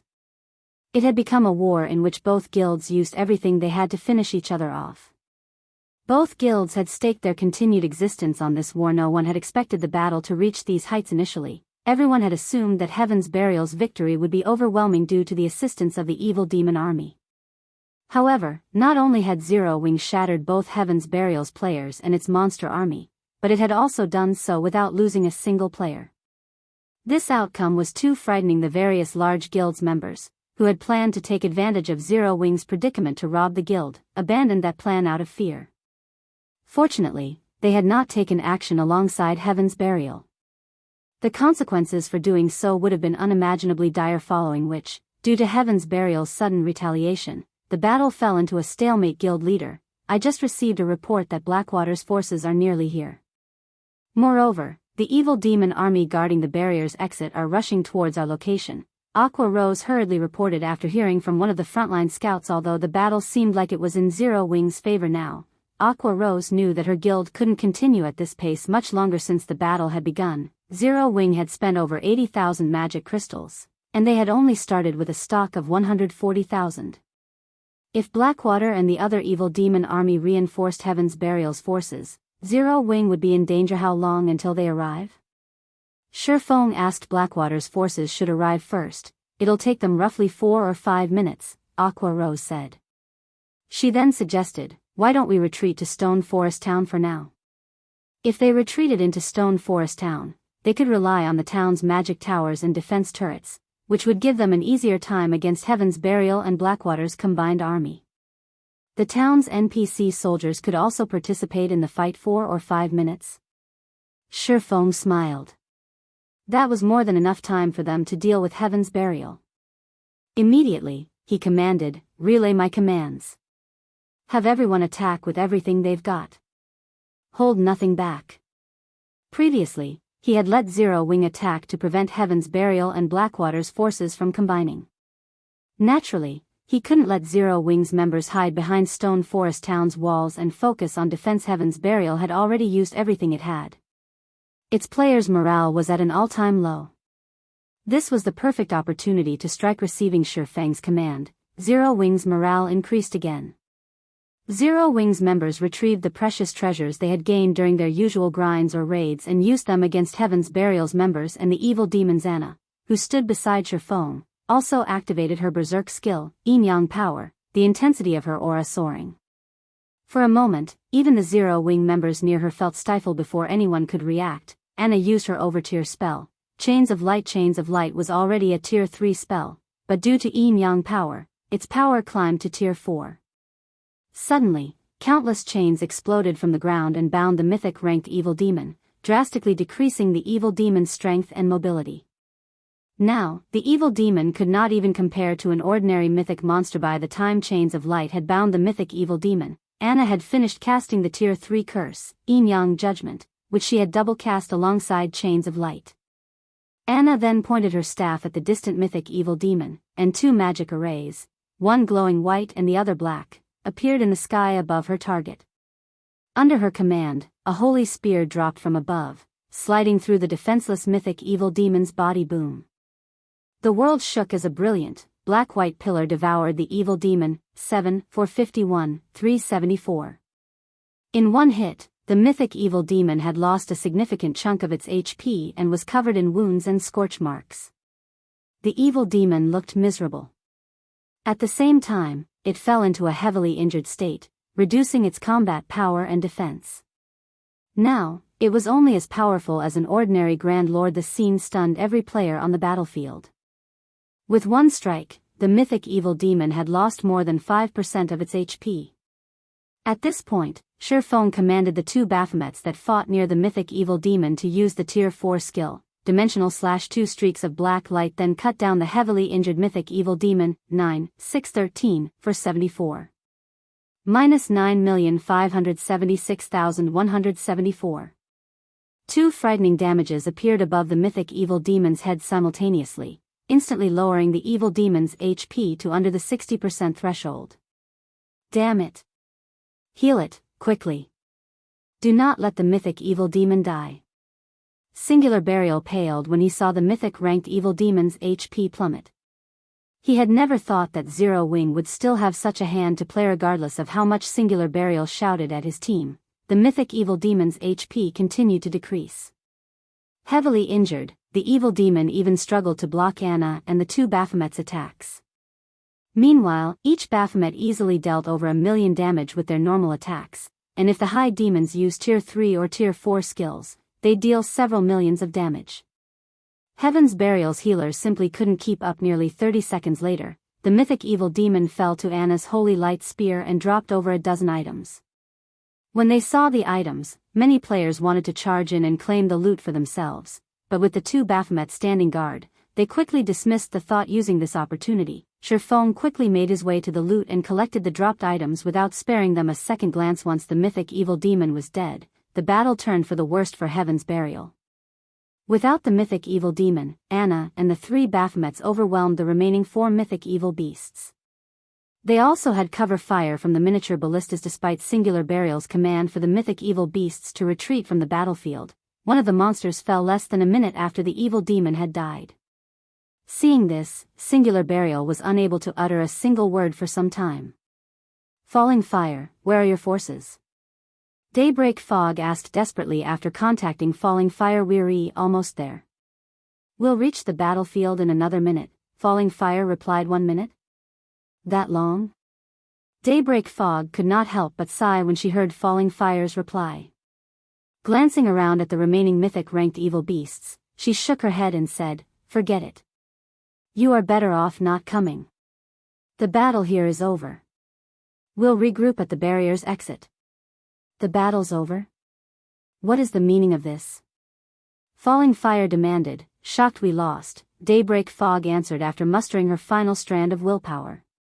She then disconnected the call. Chapter 1693, Stay Here. Chapter 1693, Stay Here. Heaven's Burial lost? How did it happen so quickly? Falling Fire was stupefied when he heard Daybreak Fog's final sentence. He simply could not fathom how such an outcome had occurred. Heaven's Burial had sent over 300,000 players and 100,000 evil demons to siege Stone Forest Town. The army had even included 5 mythic-ranked monsters. With such a force, even capturing a guild city should be a problem, much less a guild town. Furthermore, the battle at Stone Forest Town had begun and ended in less than half an hour. Even killing 400,000 common monsters would take more time than that, yet he had just learned that Heaven's Burial had lost in such a short time. No matter how he thought about it, he simply couldn't bring himself to believe Daybreak Fog's claim. Moreover, Singular Burial had confidently assured him that they could last another 5 minutes, but only 3 minutes had passed since that conversation, and the battle was over. For a moment, he even wondered if Singular Burial was toying with him. However, with how much Heaven's Burial had riding on this battle, Falling Fire doubted that Singular Burial would make such a joke. If Singular Burial were really joking, only Heaven's Burial would suffer for it. Should we retreat? Qin Muyun, the woman beside Falling Fire, asked. She wore a suit of silver plate armor and carried a buckler engraved with divine runes. No. How can we possibly just leave after spending all of that time and effort to get this far? Even if Heaven's Burial is heavily wounded, Zero Wing shouldn't fare much better. Let's go and take a look. If there is a chance of victory, we can use the opportunity to capture Stone Forest Town, Falling Fire said, shaking his head. Moreover, we have the advanced magic array, Magic Dragon's Descent. Mythic evil demons and beasts can't compare to the magic dragon. Not even a city's defensive magic array can last more than a few hits against it. Capturing Stone Forest Town will be child's play. Qin Muyun nodded her agreement. This time, their superiors had instructed them to show Zero Wing and everyone else in God's domain the consequences for provoking Blackwater. Although Heaven's Burial's swift defeat had been a surprise, it was not exactly impossible. The majority of Heaven's Burial's evil demon army consisted of recently spawned demons, which still sorely lacked strength. Meanwhile, Heaven's Burial's player army only had around 170,000 elite members, while the rest were normal guild members. As for the guild's experts, Heaven's Burial had only dispatched around 5,000 due to the losses the guild suffered in Ancient Rock City. On the other hand, Blackwater had dispatched over 6,000 experts and 10,000 elite players. In addition, the army had 5 Tier 2 experts, Falling Fire, Laughing Drunkard, Lethal Gale, First Ghost, and Qin Muyun. With their arrangement of 1 Tier 2 Shield Warrior, 2 Tier 2 Berserkers, and 1 Tier 2 Assassin, they could offer the support to allow Falling Fire to display the full strength of a Tier 2 Elementalist. In contrast, Heaven's Burial only had 3 Tier 2 players, and there wasn't a single MT among them. They had also brought with them 8 catapults. Even if they had to face 2 or 3 mythic monsters, they had a high chance of victory. Falling Fire and Blackwater's forces immediately increased their pace towards Stone Forest Town. After running for nearly 1 minute, the army arrived at the top of a slope some distance away from Stone Forest Town. However, as Falling Fire began to organize his troops and advance on the town, he heard the sound of a massive explosion. The forest ahead of him trembled with the force of the explosion, and after a moment, a towering pillar of light destroyed the blast surrounding terrain. Pitch-black fire devoured the nearby trees in the blink of an eye, leaving only cinders behind. When the light pillar faded, Falling Fire's team spotted a 50-meter-tall evil earth dragon laying in the ashes. The evil earth dragon's HP had already reached 0, and its entire body had burned to black. Deep cuts scored the evil earth dragon's entire body, with some so deep that one could even see the mythic monster's white bones. Several hundred of these deep gouges decorated the evil earth dragon's form. Blackwater's members gasped when they saw this corpse's miserable state. The light pillar had also killed hundreds of evil demons and players. However, that wasn't the worst part. Despite these players clearly being dead, their translucent souls still occupied the battlefield. Meanwhile, these souls were in agony as the pitch-black flames continued to burn them. Seeing this, ordinary players might not realize what was happening, but the large guild's upper echelons and experts understood very well. This was a soul attack, and any player the attack killed would lose more than just 1 level. It was very likely that these players wouldn't be able to log back into God's domain for some time. Meanwhile, 3 gigantic figures stood beside the evil earth dragon's corpse. Each of these figures was 30 meters tall, and they all held crimson longswords in their right hands, the blades of which were wrapped in pitch-black fire. Once they saw their prey's corpse, the 3 Baphomet split up and charged at the nearby evil demons and Heaven's Burial members. Every time the Baphomets swung their swords, dozens of evil demons and players lost their lives. None of these evil demons or players could withstand a single hit from the high demons. The 3 Baphomets were like demon gods as they slaughtered the evil demons and Heaven's Burial members. Only the half HP mythic evil beasts could hold off a high demon for any length of time. However, despite only 1 Baphomet facing off against the 2 remaining mythic evil beasts, the latter lost HP rapidly. It was only a matter of time before they died. Falling Fire and the others wore somber expressions as they watched this scene. The 3 level 80 mythic ranked high demons even overwhelmed the evil earth dragons. Before these monsters, players were a joke. Falling Fire finally understood why Heaven's Burial had been defeated so quickly. How is Zero Wing so powerful? Falling Fire was greatly confused as he watched the 3 Baphomets slaughter Heaven's Burial's forces. Obtaining one such powerful monster was already extremely difficult, yet Zero Wing had command of 3 of them. Not even super guilds were capable of such a feat. Blackwater's members. Shurfeng, who stood some distance behind the Baphomets, quickly noticed the spectating crowd on a distant hillside. "Since you're here, you should stay here forever." Saying so, Feng instructed 2 of the Baphomets to charge at Blackwater's army. The Baphomets he had summoned had a very short duration of 5 hours. Since Blackwater's forces had already arrived, he didn't mind taking them out. Fortunately, Heaven's Burial was no longer a threat to Zero Wing. He could finish off its members after taking out the larger threat, Blackwater's forces. Damn it! Falling Fire shouted. Watching the 2 Baphomets dash towards them, Falling Fire could easily guess what Feng had in mind. Immediately, he commanded, "Summon the magic dragon. Activate the defensive magic array." Agreeing with Falling Fire's decision, Qin Muyun notified the players responsible for the 2 magic arrays she had already witnessed the Baphomet's strength. If 2 of these monsters were allowed to charge into Blackwater's ranks, the consequences would be unimaginable. The only way to stop the 2 approaching high demons was to summon the magic dragon and use their defensive magic array. Suddenly, a colossal, silver magic array appeared in the sky. A moment later, a dragon covered in pitch-black scales and silver runes manifested before Blackwater's army. Magic Dragon Clan, High Inferior Dragon, Mythic. Level 75. HP 420,000/420,000,000. The magic dragon's aura was visibly stronger than that of ordinary mythic monsters. It could basically rival a mythic-ranked archaic species of the same level. The level 80 evil earth dragon simply couldn't compare to this monster. This was also why Falling Fire was confident in capturing Stone Forest Town despite Heaven's Burial's defeat. When the magic dragon joined the battlefield, 100 players in Blackwater's army spread out along the army's edges before activating a defensive magic array.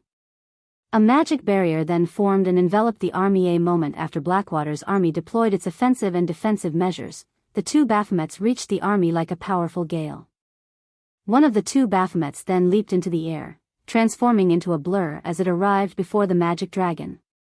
The high demon then swung down its crimson longsword, and the weapon tore apart space as it moved down towards the high inferior dragon's head. Although Clan tried to block the attack with one of its claws, it was repelled the moment its claw met the blazing, crimson longsword. The crimson longsword then proceeded to smash into the magic dragon's head and slam it straight toward the ground, the resulting impact carving out a huge crater in the earth below. Meanwhile, the other Baphomet arrived before Blackwater's defensive magic array. As the high demon raised its longsword, the pitch-black flames along the blade flared as the Baphomet commanded. A raging pillar of black fire descended on Blackwater's magic barrier. When the flames met the barrier, the attack formed a massive slice across it. Smaller, web-like cracks began to spread out around the cut, crawling across the entire magic barrier. Chapter 1694. One hit to destroy a magic array. Chapter 1694. One hit to destroy a magic array. In the dense forest some distance away from Stone Forest Town. Under Singular Burial's command, Heaven's Burial's members had scattered and fled into the forest. By doing so, more members would escape with their lives. Zero Wing's members could only operate within the movement-type defensive magic array, and only the 3 Baphomets were truly capable of giving chase. Why are Blackwater's people here? Daybreak Fog, who maneuvered around the forest, was confused to see Falling Fire's group on a distant hillside. Have they lost their minds? They actually came. She had clearly told Blackwater not to come and to regroup at the barrier's exit. They'd only stand a chance against Zero Wing once they combined their forces. Foolish. Absolutely foolish. How can Blackwater employ such fools?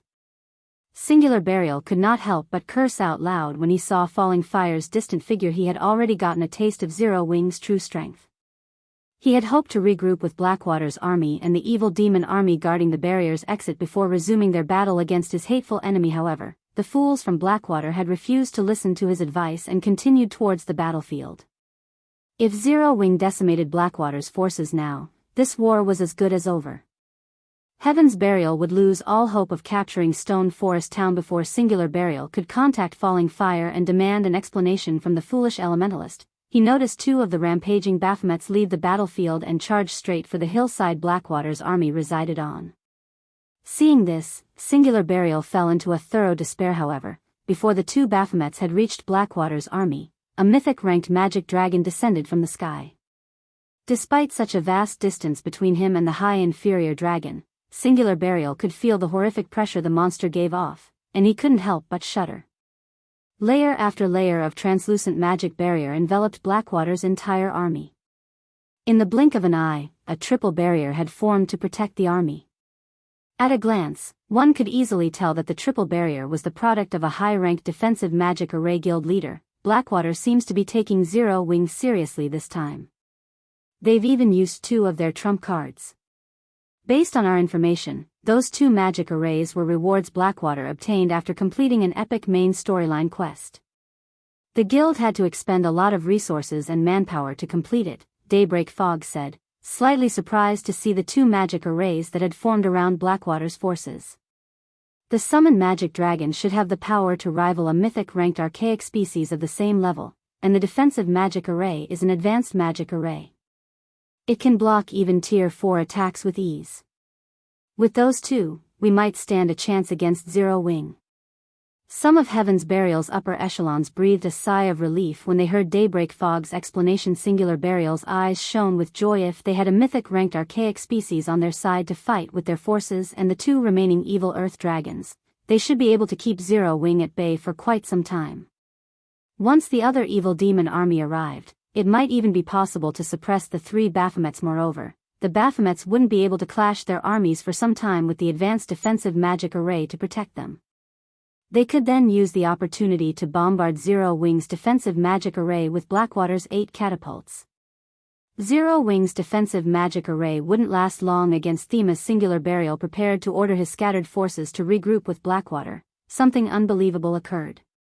One of the 2 Baphomets that had assaulted Blackwater's army had sent the level 75 magic dragon crashing, face first, into the ground with a single attack. Meanwhile, the other Baphomet released a powerful strike against Blackwater's defensive magic array. Although the triple barrier did not fall, cracks webbed the entire barrier. For a moment, the world seemed to have fallen silent. How is this possible? Even Falling Fire and his Blackwater companions were dumbfounded, not to mention Singular Burial and his upper echelons. Their eyes bulged as they stared at the damage a monster that rivaled a mythic-ranked archaic species had been thrown, face first, to the ground. A mythic-ranked archaic species was practically invincible to current players. However, that wasn't what shocked them most. The Baphomet's ability to damage an advanced defensive magic array's barrier so severely with a single attack was unbelievable. Falling Fire and the other Blackwater members even wondered if the system had tricked them, awarding some cheap knockoff. What Falling Fire and the others did not know was that a high demon was a demon with a noble lineage. High demons were akin to emperors among demons, and their life ratings were even higher than archaic species. Only dragons and ferocious beasts could hope to triumph over a high demon. Furthermore, Shifang's Baphomets had been reinforced with the Bible of Darkness. Their strength was far higher than the mythic-ranked magic dragons, and in a frontal clash, it was only natural that the magic dragon clan had lost. The advanced defensive magic array was indeed capable of blocking a normal Tier 4 attack, but the attack Baphomet had used had been a Tier 4 taboo skill. Including the Bible of Darkness's buff, the Tier 4 taboo skill could rival a Tier 5 attack, which was already far beyond the defensive magic array's endurance limit. It's not broken. What a powerful defensive magic array. Shifang was slightly surprised as he watched Blackwater's defensive magic array slowly mending itself. He had never thought that Blackwater could acquire such a powerful advanced magic array. However, Falling Fire and his companions were truly shocked. Not only had Baphomet's attack severely damaged their defensive magic array, but the players maintaining the magic array had also lost 1/3 of their mana pools. Unlike Zero Wing's movement-type defensive magic array, which was machine-operated, their players had to maintain their magic array. Hence, the energy needed to mend and maintain the array came from the player's mana. If even one of these players ran out of mana, the magic array would stop working and disappear. Players could only rely on mana recovery potions to replenish their mana stores. However, mana recovery potions had considerably long cooldowns, and they only restored a small amount of mana. Meanwhile, after seeing its first attack failing, the Baphomet attacking the defensive magic array promptly followed up with another Tier 4 skill. Although the skill was no match for a Tier 4 taboo skill, it still drained a significant amount of mana from the players maintaining the magic array. Meanwhile, The other Baphomet continued to bombard the magic dragon, pushing it back and tearing. One pained cry after another from the monster at this point. Falling Fire snapped out of his daze and hurriedly commanded, "Attack! Fire the catapults!" The players controlling the catapults immediately aimed and fired at the Baphomet attacking their magic barrier. The catapults were extremely powerful, and with normal ammunition, their attacks had the power of Tier 4 strikes. If loaded with special ammunition, the war weapons attacks would reach the peak of Tier 4. These attacks could even heavily injure mythic monsters, and their only downside was their long, 2-minute cooldown. Suddenly, 8 gigantic, flaming boulders flew towards the Baphomet attacking the defensive magic array. Just before one of the flaming boulders, decorated with divine runes, struck the high demon, the latter lightly swung its crimson longsword. Boom. The moment the edge of blade met the flaming boulder, Baphomet was forced to take 3 steps back as a damage of over -100,000 appeared above its head. However, the clash had failed to inflict any negative effects, such as a temporary numbing. Following which, Baphomet rapidly brandished its longsword to strike down the rest of the incoming boulders, one after another. Each time it blocked an attack, it was forced to retreat several steps, and the Baphomet only stabilized itself after taking a few dozen steps backward. How can a monster be so powerful? Regret gripped Falling Fire's heart as he watched the Baphomet only lose a little over 1 million HP after receiving all 8 attacks.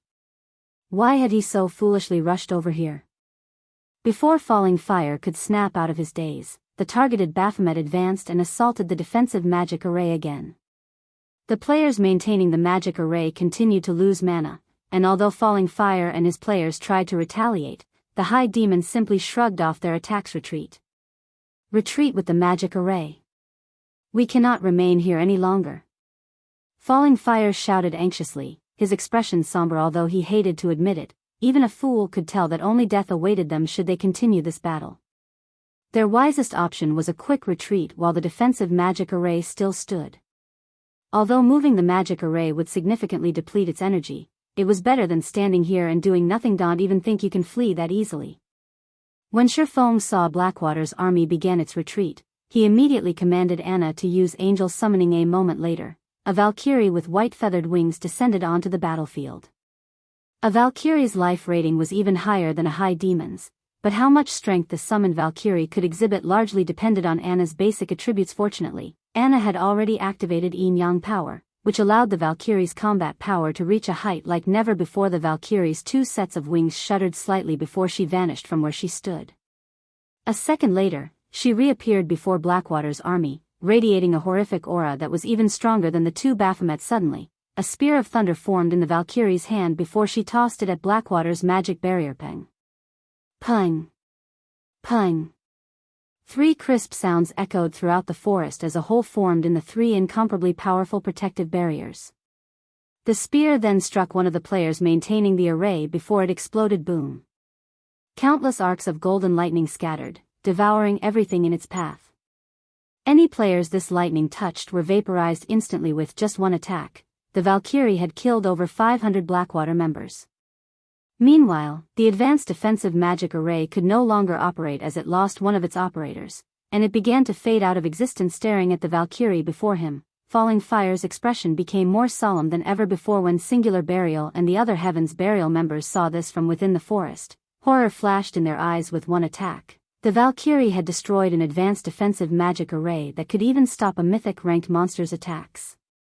Chapter 1695, Heaven's Burial Crumbles. Chapter 1695, Heaven's Burial Crumbles. When the triple barrier Blackwater's advanced defensive magic array had created began to fade, the various major powers members, who watched the battle through magic water mirrors, expressed their shock and horror. The 3 Baphomets Shifeng had summoned were impossibly strong, but even one of their full-powered attacks had only cracked the defensive magic array's outermost barrier.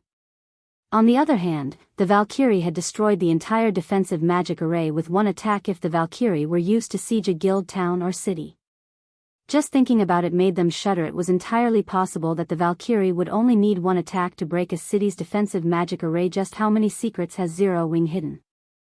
Singular Burial was nearly traumatized as he watched Blackwater's defensive magic array crumble. Countless guilds dreamed of wielding the power to destroy a city's defensive magic array. Breaking a city's defensive magic array was, after all, the most important part of trying to capture a city. When Shifeng had destroyed ancient rock city's defensive magic arrays, he had chalked it up to the man finding some precious treasure, and a treasure like that would only have limited uses.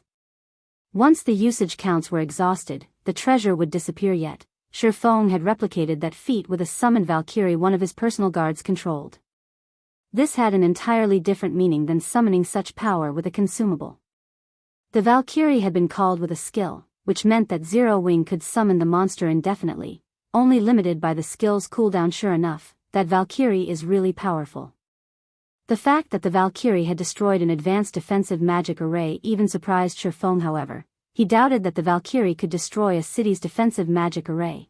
At the very least, she'd need to use more than one attack. An advanced defensive magic array, which players had to maintain, and a city's defensive magic array were two very different things. A player-maintained defensive magic array had the advantage that it could be deployed at any given time. However, its flaws were obvious. First, there was the problem of mana consumption. Second, no harm must come to the players maintaining the magic array. Otherwise, the magic array would crumble. Although the Valkyrie's full-powered attack had pierced a hole in Blackwater's defensive magic array, it had failed to destroy the magic array entirely. The attack had merely drained a considerable amount of mana from the maintaining players. The attack had only destroyed the barrier because it had killed a few of the players maintaining it. This wouldn't happen with a city's defensive magic array. At most, the Valkyrie's attack would deplete some of the magic array's energy. Meanwhile, since Blackwater's army had lost its defensive magic array's protection, it had no way to deal with the High Demon before it. Each time Baphomet swung its crimson longsword, it reaped the lives of over 100 players. After the players died, Baphomet's soul fire continued to burn their immortal souls in the blink of an eye. Baphomet had killed over 1,000 players. Falling Fire's heart bled when he saw this. Blackwater had dispatched 20,000 players to capture Stone Forest Town, 6,000 of which were guild-nurtured experts. It was one thing if these experts died, but if their immortal souls were damaged, they'd be prevented from logging into God's domain for several days. This would be a massive loss for the guild. With no better choice, Falling Fire could only follow Heaven's Burial's example and order a retreat, telling his men to scatter. Only one Baphomet had targeted the force, and even if the High Demon were very fast, it could only kill a limited number of players if everyone ran in different directions. Seeing this, Shifeng sneered and waved a hand. Suddenly, hundreds of miniature ballistas launched their exploding arrows at Blackwater's members, each arrow containing power at the peak of Tier 2. When Blackwater's members saw the volley of arrows rain down on them, they felt their scalps tingle. After a series of explosions, the hillside became a barren wasteland covered in small craters and scorched earth. Although Blackwater's members had responded to the volley very quickly, over 2,000 players had died in the first wave of arrows. The miniature ballista's effect was wondrous. Watching volley after volley of exploding arrows rain down on his forces, Falling Fire turned to flash Shifeng a chilling glare as he fled. His forces had suffered a tragic loss. Against the several hundred miniature ballistas' continued bombardment and the High Demon's pursuit, he'd be lucky to leave this battlefield with less than half of his original army if they escaped at all. Heaven's Burial and Blackwater's forces continued to scatter, running all the way to the Sealing Barrier's single exit. Naturally, Shifeng ordered his guild members to chase the two guilds down, leaving scorched earth and corpses in their wakayas. They watched Zero Wing's members chase hundreds of thousands of players relentlessly. The crowd in Stone Forest Town was stupefied. Ruthless. Zero Wing was utterly ruthless. This was the crowd's evaluation of Zero Wing. Normally, after one side won a guild war, it would only chase its enemy for 10 or so minutes if it wanted to exploit its victory. Chasing the enemy players for any longer than that could lead to unnecessary losses, yet Zero Wing ran after Heaven's Burial and Blackwater's members for over half an hour, hunting the two guilds' forces to the Sealing Barrier's exit. In the end, Zero Wing had slaughtered every mythic evil demon and mythic evil beast Heaven's Burial had sent to the Stoneclaw Mountains. The guild didn't even spare the mythic monsters that had guarded the Sealing Barrier's exit. All evil demon above Lord rank had been annihilated as well. Meanwhile, Zero Wing suffered zero casualties throughout this entire battle. If they told other players of this battle, those players would likely assume they were either joking or bragging. However, such a miraculous battle had indeed occurred before them. 3 Baphomets guarded the exit of the barrier, sealing off the Stoneclaw Mountains, preventing anyone from leaving the map. Any player or evil demon that tried to approach the exit was killed or sent flying. No one was allowed past these high demons' black flame. Don't go too far. Singular Burial bellowed as he glowered at Shifeng, who stood within Zero Wing's movement-type defensive magic array. The ceiling barrier's exit wasn't particularly large. Normally, 10 or so evil demons was enough to block it off completely. The Baphomets with their gigantic frames easily guarded the exit, and with their outrageous strength, Heaven's Burial and Blackwater's forces had no hope of leaving the Stoneclaw Mountains. Their forces could only watch as Zero Wing's miniature ballistas slowly approached Black Flame. We have lost. We have already chosen to retreat from the Stoneclaw Mountains. By trying to exterminate us all, do you intend to fight Blackwater until the bitter end? Falling Fire demanded as he glared at Shifeng. Going too far? In an indifferent tone, Shifeng responded, not only have your two guilds worked together to target Zero Wing time after time, but you've enclosed the Stoneclaw Mountains in a barrier to kill our members back to level 0. Did you not consider that your actions were a bit much? If I let you off the hook so easily today, what will other guilds think of Zero Wing? Thus, I invite every one of you to stay with us. Saying so, Shifeng waved his hand, and hundreds of exploding arrows rained down on Heaven's Burial and Blackwater's remaining members. Boom. Boom. Boom. A series of explosions echoed throughout the valley. With no power to fight back, Heaven's Burial and Blackwater's members could only run and scatter. Good. Very good. Black Flame, you forced me to do this. Singular Burial descended into madness as he watched one of his guild's experts and elites die after another. Since Heaven's Burial is finished, Flame Blood, detonate Beast Emperor's evil energy magic array. I want the map to become a graveyard. We'll drag Zero Wing to hell with us. Shortly after Singular Burial issued the command, runes began to appear above the Stoneclaw Mountains. The evil energy within the map went berserk, gathering in the array Beast Emperor had previously constructed. The earth trembled as the terrifying power concentrated. It felt as if Armageddon had come to the Stoneclaw Mountains. Lunatic. Falling Fire cursed when he heard Singular Burial's crazy plan. The man was going to drag him to hell as well. Because of this turn of events, Zero Wing's members wore somber expressions. They could all feel the horrific power concentrating at the gigantic magic array near the exit of the ceiling barrier. If the magic array exploded, the consequences would be dire. Singular Burial began to laugh maniacally when he saw the fear on Zero Wing's faces. Once the magic array was set to detonate, it would transform everything within a 5,000-yard radius into a land of dead. Moreover, evil energy would corrupt players' souls after they died in the explosion. Even if some players survived, evil energy would contaminate their being, and they'd suffer a weakened state. Players that died would also suffer a weakened state. This weakened state would relent until players removed the evil energy from their bodies, which would take a considerable amount of time. Suddenly, a figure appeared in the air. It was none other than Shifeng, who had used a blink scroll. Once in the air, Shifeng pointed Killing Ray at the magic array, collecting evil energy. Then, a pitch-black barrier formed, enveloping the array and gradually dissipating the gathering mana and evil energy. Forbidden Domain. Without the support of external mana, the magic array couldn't self-destruct. Don't think that you can die so easily while you stand before me. Shifeng growled as he charged into the evil energy-filled magic array. Evil energy was incredibly toxic to ordinary players, and at high concentrations, it could even kill players upon contact. However, the moment Shifeng entered the magic array's range, he activated Absolute Domain, becoming immune to all forms of damage. After setting foot in the magic array's range, the golden, divine runes surrounding Shifeng began to crackle as they fought off the surrounding evil energy's corrosion. What powerful evil energy! Shifeng couldn't help his surprise when he noticed the evil energy begin to corrode the divine runes. His Absolute Domain could even stop Tier 4 mythic monsters' attacks, yet this magic array's evil energy slowly, but surely corroded the skill. The power of the concentrated evil energy here nearly had the power of a Tier 5 spell. Not even ordinary mythic monsters would dare approach this magic array with such power. Only evil beasts and evil demons had any hope of survival within it. The evil energy's corrosion increased as time passed. Not daring to waste any more time, Shifeng charged toward the center of the magic array and slashed at the staff there with one of his blades. Thunder Flame Explosion. Boom! When the lightning and fire collided with their target, the staff inserted into the ground shattered, leaving only a dark gray crystal covered with purple gold runes behind. When the core of the magic array shattered, the array began to vanish, following which, the sound of a system notification reached Shifeng's ears. Chapter 1696, Shaking Star Moon Kingdom. Chapter 1696, Shaking Star Moon Kingdom. System, congratulations. You have successfully destroyed the evil god's sealing magic array and stopped an evil energy passage from opening.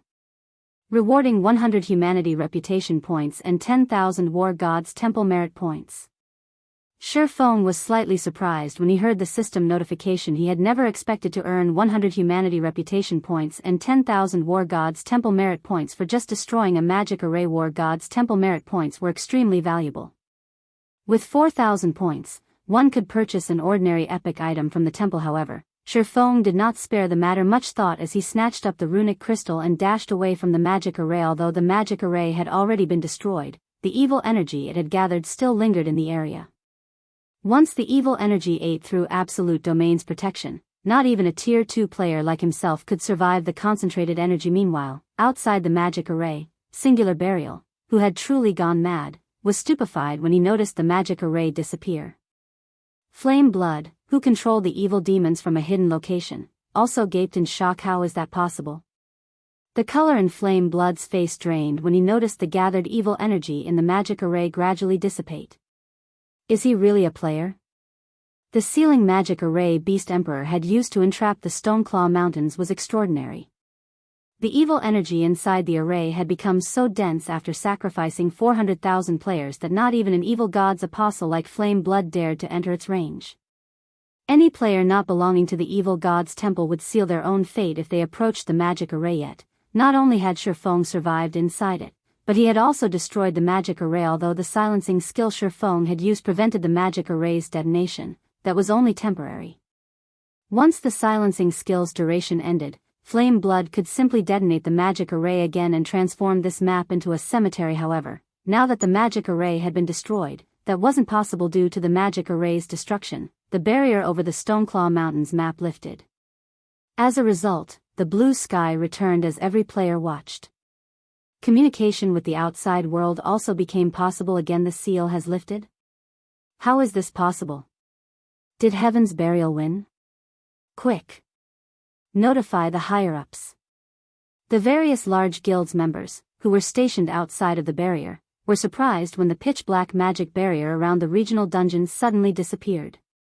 They immediately contacted their superiors. However, before they could report the situation, a large number of players burst out of the other end of the valley as terrified as if they had just seen a ghost. These fleeing players wore either Heaven's Burial's emblem or Blackwater's. A moment later, another large group of players charged out of the Stoneclaw Mountains. Although the second group had fewer players than the first, the second group's momentum was imposing. These players fiercely hunted down Heaven's Burial and Blackwater's fleeing members. What's going on? Why are Zero Wing's members the ones pursuing Heaven's Burial and Blackwater's members? Shouldn't it be the other way around? Did Heaven's Burial and Blackwater lose? That shouldn't be possible, right? Those two guilds sent in so many players, and they had the help of their evil demon army. How could they possibly lose? The spectating players had never even considered the possibility that Zero Wing would defeat Heaven's Burial and Blackwater. The evil demon army was simply too strong. It wasn't a force current players could defeat. Furthermore, Heaven's Burial and Blackwater far outnumbered Zero Wing. Capturing Stone Forest Town would be a piece of cake for these two guilds. How could they possibly end up running away from Zero Wing? Moreover, Heaven's Burial and Blackwater's members fled with such desperation before these players could think of a proper explanation. 3 30-meter-tall humanoid monsters charged out of the valley ahead. Every one of these humanoid monsters radiated a horrific aura, and as they left the valley, they chased after Heaven's Burial and Blackwater's players. Each time they swung their crimson longswords, they took the lives of dozens or even hundreds of players. Nobody could stop the three monsters' rampage as screams echoed throughout the valley. When the spectators took a closer look at the Baphomet statistics, they couldn't help but shudder and gasp. Mythic monsters. However, before they could recover from their shock, they noticed translucent figures hovering above the players' corpses. Pitch-black fire burned these translucent figures, and a sense of dread overwhelmed the spectating players. Ordinary players might not recognize this phenomenon, but guild players like them were no strangers to the scene. Evidently, the Baphomets used soul attacks, and any players they killed with the attack would suffer more than a single lost level. Meanwhile, there were 3 of these monsters. Quick! Report this to the higher-ups. Some of the players who reacted quickly shouted. News of the barrier around the Stoneclaw Mountains lifting quickly spread to Star Moon Kingdom's various large guilds. And it wasn't the only news they received. Battle videos of the heaven-defying fight that had occurred outside of Stone Forest Town also found their way into the upper echelons' mailboxes. These videos clearly displayed the full development of the war between Zero Wing and Heaven's Burial. Despite these upper echelons' experience in numerous field battles, team battles, and even guild wars, when they watched the fight outside of Stone Forest Town, they couldn't help but be dumbfounded. Watching Shurfeng resist Heaven's Burial's war weapons was particularly mind-blowing.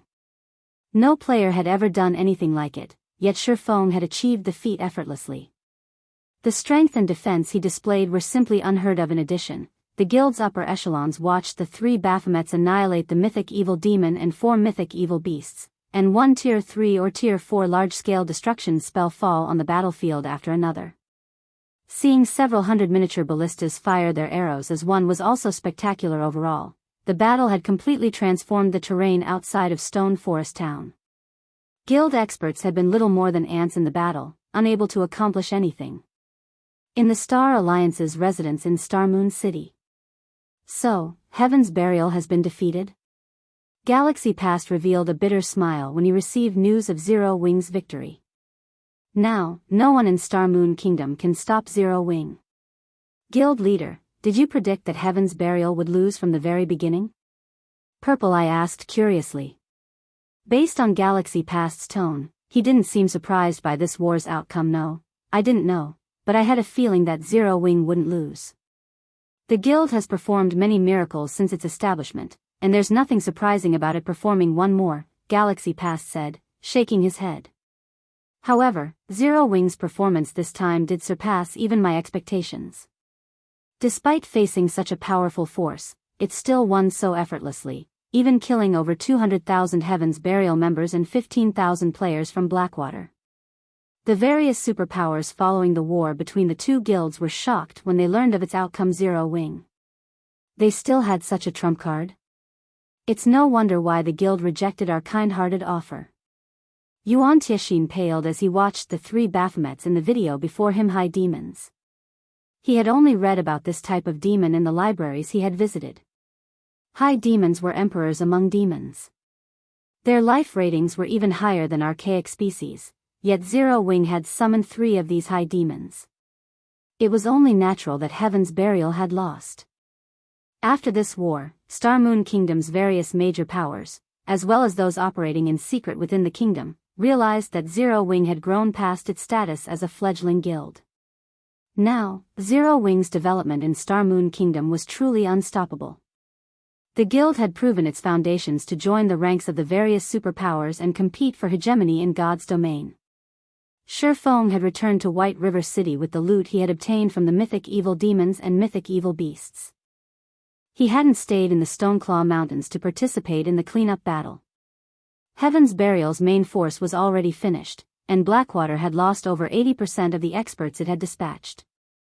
Baphomet's soul fire had even claimed many of them. Once the resurrected and could log back into the game, they'd be essentially crippled for a considerable time. From today onward, neither of these 2 guilds would find any success in Star Moon Kingdom. In fact, Heaven's Burial might even have trouble continuing in the game at all. After returning to White River City, Shurfeng retrieved his latest bounty, looking through the items with shining eyes.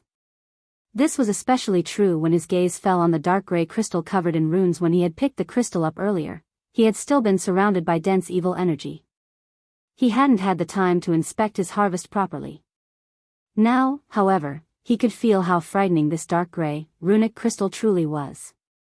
The concentrated energy within was astonishing, even surpassing the mana within 7 luminaries crystals. Comparing a 7 luminaries crystal's energy levels to this dark gray crystal was like comparing a candle flame to a forest fire. It felt as if this single crystal contained the power of an entire world. What is this thing? Shifeng muttered curiously as he inspected the item. Chapter 1697, Miniature World.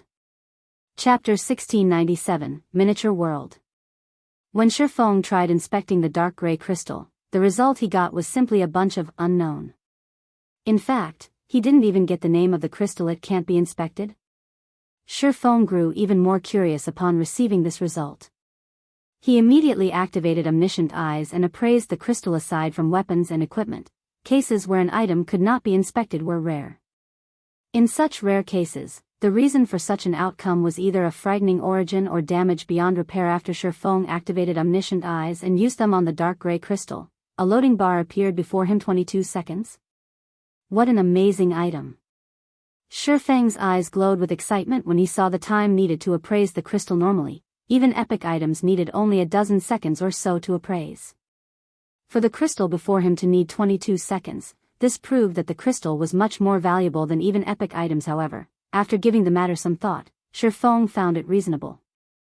An item capable of serving as the core of the magic array that sealed the entire Stoneclaw Mountains naturally couldn't be an ordinary item. Even the defensive magic arrays used to protect cities required an extremely strong power source to operate. A barrier that could seal a map as large as the Stoneclaw Mountains would need an extremely frightening amount of energy. Finally, after 22 seconds had passed, the attribute panel of the dark gray crystal was no longer filled with unknown. Evil God's Eye. This is an item created by the evil god for the specific purpose of opening up a path through a world's barrier. The inside of the evil god's eye contains a sealed miniature world. The evil god's eye can be used as a conduit to transfer the power of the entire miniature world to the outside world. However, as the conversion equipment has been damaged, the evil god's eye is no longer able to supply any power to the outside world. There's a miniature world inside this thing? Heaven's Burial really is generous to actually use such a treasure to seal the Stoneclaw Mountains. Shifeng was dumbstruck after reading the evil god's eye's introduction. It was no wonder he couldn't inspect the item before. It was only natural for him not to be able to inspect the information of a miniature world using normal means. As far as Shifeng knew, miniature worlds were extremely rare in God's domain. Only the ancient gods could create items with miniature worlds sealed inside them. Meanwhile, items containing miniature worlds all possessed extraordinary power. Moreover, if players controlled an item containing a miniature world, they could enter said miniature world any time they wanted to. Although miniature worlds were no match for other worlds in terms of size, they were roughly similar existences.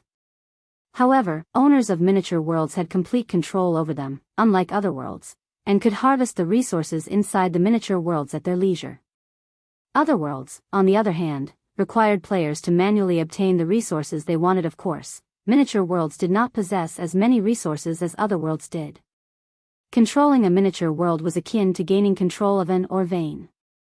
Players could harvest various kinds of rare resources periodically from the miniature world they controlled. Meanwhile, the most precious resource one could obtain from a miniature world would be power, or was an excellent support material produced by concentrating the energy of the entire miniature world. Typically, a support material that could increase the forging success rate of dark gold equipment by 5% would already be considered a miraculous item. However, power or boosted the forging success rate of dark gold equipment by around 5% to 10%.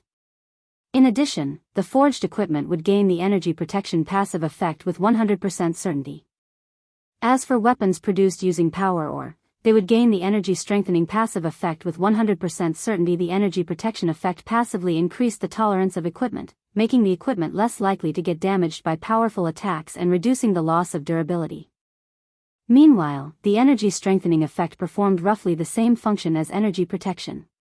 It decreased a weapon's chances of suffering wear and tear when striking at tough opponents or blocking powerful attacks. Players might not find these effects particularly useful during the early stages of God's domain.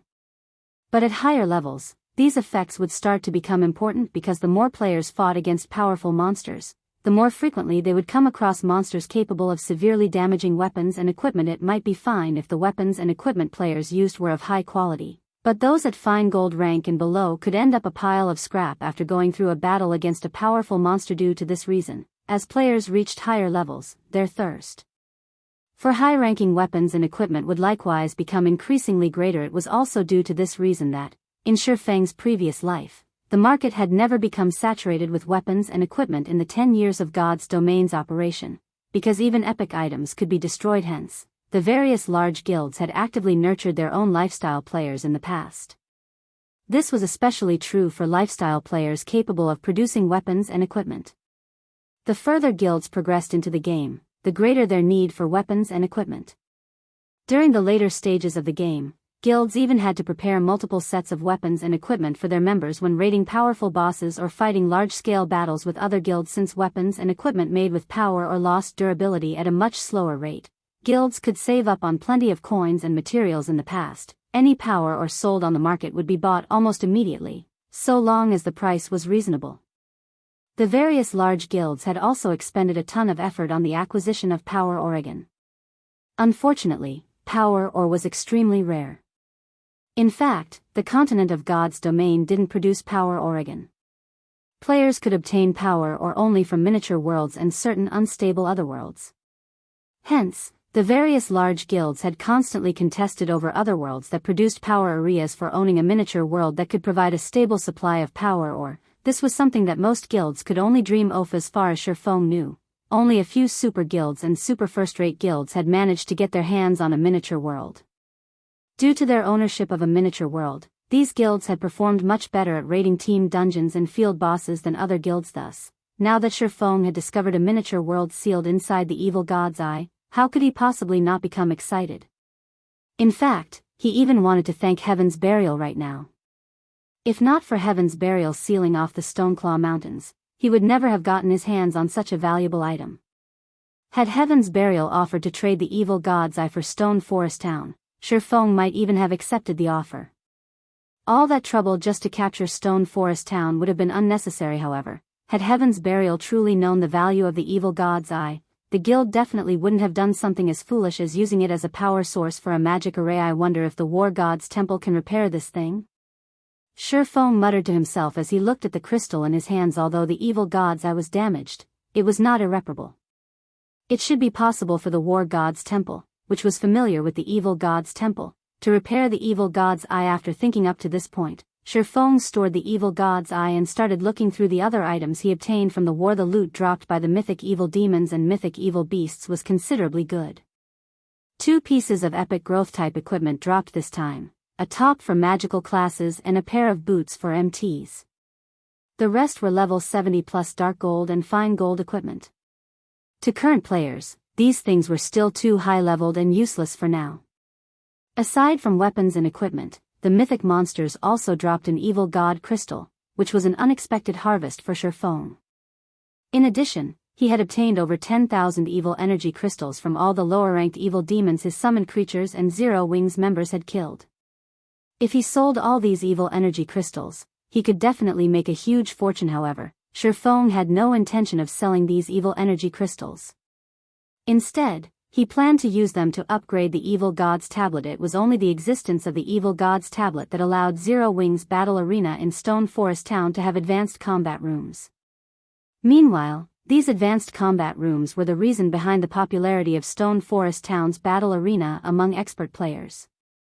Unfortunately, the evil god's tablet had a limited AoE, supporting the operation of only a few advanced combat rooms at a time, which limited the attraction the battle arena held for expert players. If Shifeng could increase the number of advanced combat rooms, then Stone Forest Town's battle arena would become more attractive to expert players.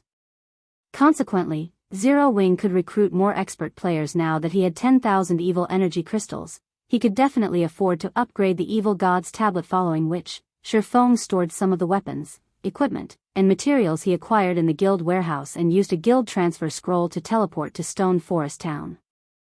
Chapter 1698, Upgrading the Evil God's Tablet. Chapter 1698, Upgrading the Evil God's Tablet. Starmoon City, Stone Forest Town.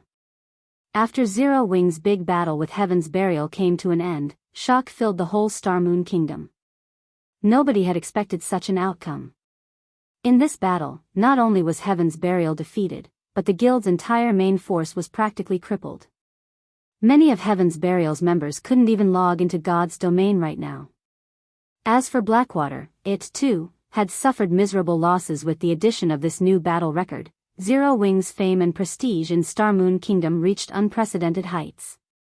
Every major power operating in Star Moon Kingdom, whether in the light or in the dark, now held Zero Wing in intense awe and fear. Setting aside the 3 Baphomet Zero Wing summoned, just the combination of several hundred miniature ballistas and the movement-type defensive magic array made Zero Wing a frightening force to reckon with.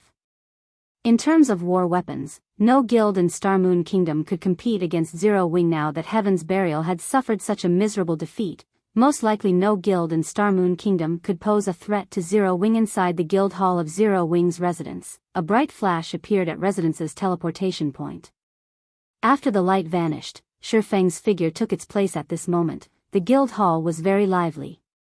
Many of the guild's new generation reserve elite members could be seen lining up excitedly in the quest area, waiting to pick up a guild quest. These new generation reserve elites were players that left their respective beginner towns not long ago and passed the guild's entrance test.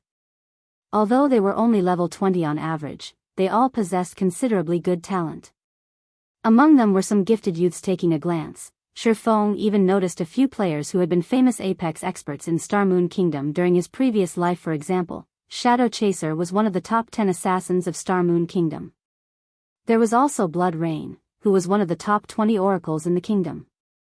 And then there was Luoyi, a druid who had managed to get promoted to tier 4. These were all talents that the various large guilds desperately sought to recruit in the past. Yet, now, these talents had all chosen to join Zero Wing. The war this time is really amazing. It's a pity that I'm too low level to join. Hopefully, I'll get to join in a battle of such scale in the future, a male youth clad in grey mage robes said as he watched the video of the previous war being played in the guild hall, a hopeful expression on his face. It won't be that easy to get selected for such a large-scale war. At the very least, you'll have to get promoted into an elite member to have a chance. The bunch of us are only reserve elites right now. It'll take a lot of effort to become an actual elite member of the guild. Just accumulating the required GCPs is already plenty difficult, not to mention passing the promotion test, a robust man geared in metal armor said, shaking his head. Reserve elite was a position granted to players that the guild deemed to have potential. However, a person's potential did not necessarily represent their strength. If reserve elites failed to hit the growth requirements set by the guild within a certain period of time, they would be demoted to normal members and would have to climb their way back up in the guild. Moreover, as Zero Wing's influence in God's domain increased and more players chose to join the guild, the bar for elite members would also be raised. After all, the guild had a limited amount of resources. Not everybody could enjoy bountiful resources. Only the guild's elite and expert members had the qualifications to reap such benefits. That's no problem at all. Right now, the only advantage the guild's elite members have over us is that they joined the guild earlier than we did. With enough time, even becoming a member of the guild's main force won't be a problem. A teenage girl with an oval face and a graceful body clad in black leather armor said with a grin on her face. She turned to look at Shifeng's figure displayed in the battle video and added, "Just you all wait. Sooner or later, you'll be able to see my figure standing beside the guild leader. You're dreaming too much. Why don't you take a look and see who's standing beside the guild leader?" Commander Fire Dance and Vice Guild Leader Aqua Rose are both experts who can go toe-to-toe with even the peak experts of super guilds. Someone in the crowd around the teenage girl retorted only. As soon as this person said so, he was immediately given a fierce glare by the teenage girl. These reserve elites did not rein in their volume when they spoke. Even ordinary players standing several dozen yards away could hear their conversation clearly, let alone Shifeng, a player who possessed an extraordinary physique. However, Shifeng simply chuckled in regard to the conversation of these reserve elites. He had never thought that his existence would spur guild members to improve themselves. Nonetheless, after taking a look at these reserve elite members, Shifeng felt that there was a need to expand the guild once again. Previously, due to Zero Wing's shallow foundations and funding problem, the guild could afford to make only a limited number of reserve elites. After the war with Heaven's Burial, though, that was no longer a problem. Setting aside the items Zero Wing obtained from the evil demons killed, just the weapons and equipment the guild got from killing Heaven's Burials and Blackwater's members were already enough for several mass recruitments. Meanwhile, during the next expansion, Shifeng planned to lure in experts from neighboring kingdoms as well. After all, the scale of the war between Zero Wing and Heaven's Burial had been massive. Not to mention, Heaven's Burial was the previous ruler of ancient Rock City. Hence, the players of Star Moon Kingdom weren't the only ones that had paid attention to the war.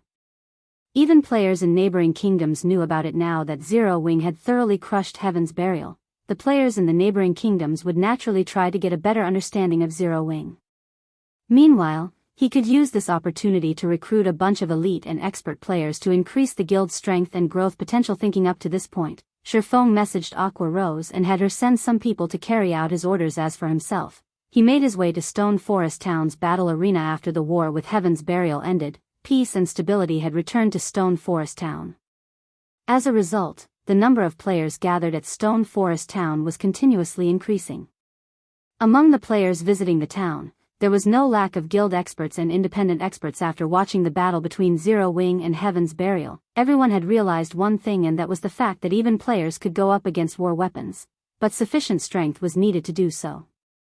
Meanwhile, if they wanted to improve their strength, getting promoted to Tier 2 was undisputedly the fastest method to do so. However, aside from needing good weapons and equipment, sufficiently high combat standards were also necessary to clear the Tier 2 promotion quest. Training at Stone Forest Town's battle arena was undoubtedly the fastest way to improve one's combat standards. Although training at the Trial Tower was also an option, not everybody could afford the fee of 1 magic crystal per attempt. By the time Shifeng entered the battle arena, its lobby was already overflowing with players. Many experts belonging to the various large guilds could be seen arranging matchups with each other. There were also players hosting private duels or competitions with attractive rewards. However, out of all the available attractions inside the battle arena, the advanced combat rooms were no doubt the most popular. The reason for this was the advanced combat rooms' facilitation of improvement in players' skill completion rates. The higher one's skill completion rate, the stronger their skills would become. This could be said to be the most intuitive way for expert players to raise their strength. However, as there were simply too few advanced combat rooms available, despite Judy, the NPC Shifeng had tasked with the battle arena's management, having already raised the rental fee to 4 magic crystals per 30 minutes, demand for the advanced combat rooms still exceeded the supply. When Shifeng took a look at the battle arena's earnings report, he discovered that most of the magic crystals the battle arena earned came from the advanced combat rooms. The popularity of the advanced combat rooms far exceeded Shifeng's expectations. He waited for the current batch of players using the advanced combat rooms to come out, then closed the advanced combat rooms temporarily and retrieved the Evil God's tablet. Immediately after he did so, a commotion occurred inside the battle arena. What's going on? Why can't the advanced combat rooms be used? I've waited a long time for my turn. Yet, now that my turn has finally arrived, they're actually not letting us use the advanced combat rooms? Is this a scam? The players waiting to use the advanced combat rooms kicked up a fuss right away. However, everyone received a quick reply from the NPC staff stating that the advanced combat rooms were undergoing some upgrades and that they needed to wait a short while for the upgrades to be completed. System: detecting more than 10,000 evil energy crystals on your person. Do you wish to spend 10,000 evil energy crystals to further upgrade the Evil God's tablet? Holding the Evil God's tablet, Shifeng was startled to receive the system notification. Previously, he had to manually select to upgrade the tablet. This time, however, the system actually took the initiative to ask him. However, he did not dwell on the matter but immediately clicked agree. Chapter 1699, God's item. Inside the quiet storage room, the Evil God's tablet began to transform after Shifeng had agreed to feed it 10,000 evil energy crystals. It had only been the size of a wash basin, but it gradually grew into a 3-meter-tall table. The blurry images and divine runes engraved on the tablet also became clearer as the divine runes and image sharpened. The divine might the tablet radiated increased until Shifeng couldn't even move. It felt as if time had stopped, only sparing his mind. After 10 seconds or so, the divine might the tablet gave off disappeared. The tablet itself had also undergone a massive transformation. The originally dark gray tablet was now silver in color. The ambient mana also gathered around the tablet, increasing the mana density around it until it formed a white mist. This mist gradually spread and enveloped the storage room as a whole. What's going on with the mana? Shifeng was indescribably shocked as he looked at the white mist around him. Normally, mana that was so dense that formed a white mist felt incomparably pleasant to players. Players who bathed in this mana would also feel their minds reach an incredible tranquility. However, Shifeng felt no such effects from the white mist in the storage room. On the contrary, he felt exhausted. In fact, his body even felt heavier, as if something was weighing on him. Although Shifeng's mental state was on the verge of crumbling, he mustered his spirit and inspected the Evil God's tablet's recent changes. Third fragment of Evil God's tablet, fragmented legendary rank item. Active skill 1-. Illusory space, when activated, forms an illusory space of 200-yard radius. The illusory space will create a copy of any player that enters. Players can then fight their own copies. The illusory creature has all skills of the copied player and can achieve a 100% skill completion rate. Players can choose to challenge illusory creatures up to the Dark Gold rank. Duration, 50 minutes. Cooldown, 1 hour. Can be evolved. Requires 1 Evil God crystal to evolve. Active skill 2-. Evil God domain. When activated, create a self-contained field around the tablet that is completely separated from the outside world. Time flows twice as fast inside the field than in the outside world. Mana density inside the field is triple that of the outside world. When Evil God domain is active, illusory creatures will appear inside the space at fixed intervals. Every wave of illusory creatures killed will increase the mana density of the self-contained field slightly. If players are killed by the illusory creatures, their souls will be damaged, and they will be prevented from logging into God's domain for 6 hours, can be evolved. Requires 3 Evil God crystals to evolve. An item created by the Evil God. Evil energy crystals can be used to repair the divine runes inside the tablet. Requires 200,000 evil energy crystals to upgrade. This tablet is amazing. Not even legendary items have this kind of ability. Shifeng was astonished as he read the Evil God's tablet's new attributes. The tablet had improved far more than Shifeng had expected. The Evil God's domain alone was a godlike ability, not to mention how many more advanced combat rooms he could set up with the illusory space's increased radius. Regardless of how far players progressed in God's domain, environments with high mana density would be quite popular. This was because such environments were a great help when players practiced their combat techniques. Not only did the Evil God domain create a mana-rich environment, but it could also accelerate the flow of time. 1 hour inside the Evil God domain was only the equivalent of 30 minutes in the outside world. For players seeking to improve their combat standards without wasting too much of their precious time, the Evil God domain was the perfect solution. While others spent 10 hours training in the outside world, players could achieve the same results in 5 hours within the Evil God domain. If the various superpowers learned about the Evil God's tablet, they'd definitely gang up and move against Zero Wing. Plenty of superpowers were already envious of the advanced combat rooms. They only refrained from taking action because the cost wasn't worth the potential gains. However, the Evil God domain would certainly be the straw that broke the camel's back. The only downside was the illusory creatures that would appear inside the Evil God domain. Based on the skill's introductory text, it was obvious that the illusory creatures would grow stronger. As a result, players could only train for a limited amount of time in the Evil God domain. When players could no longer fend off the summoned illusory creatures, they'd be forced to leave.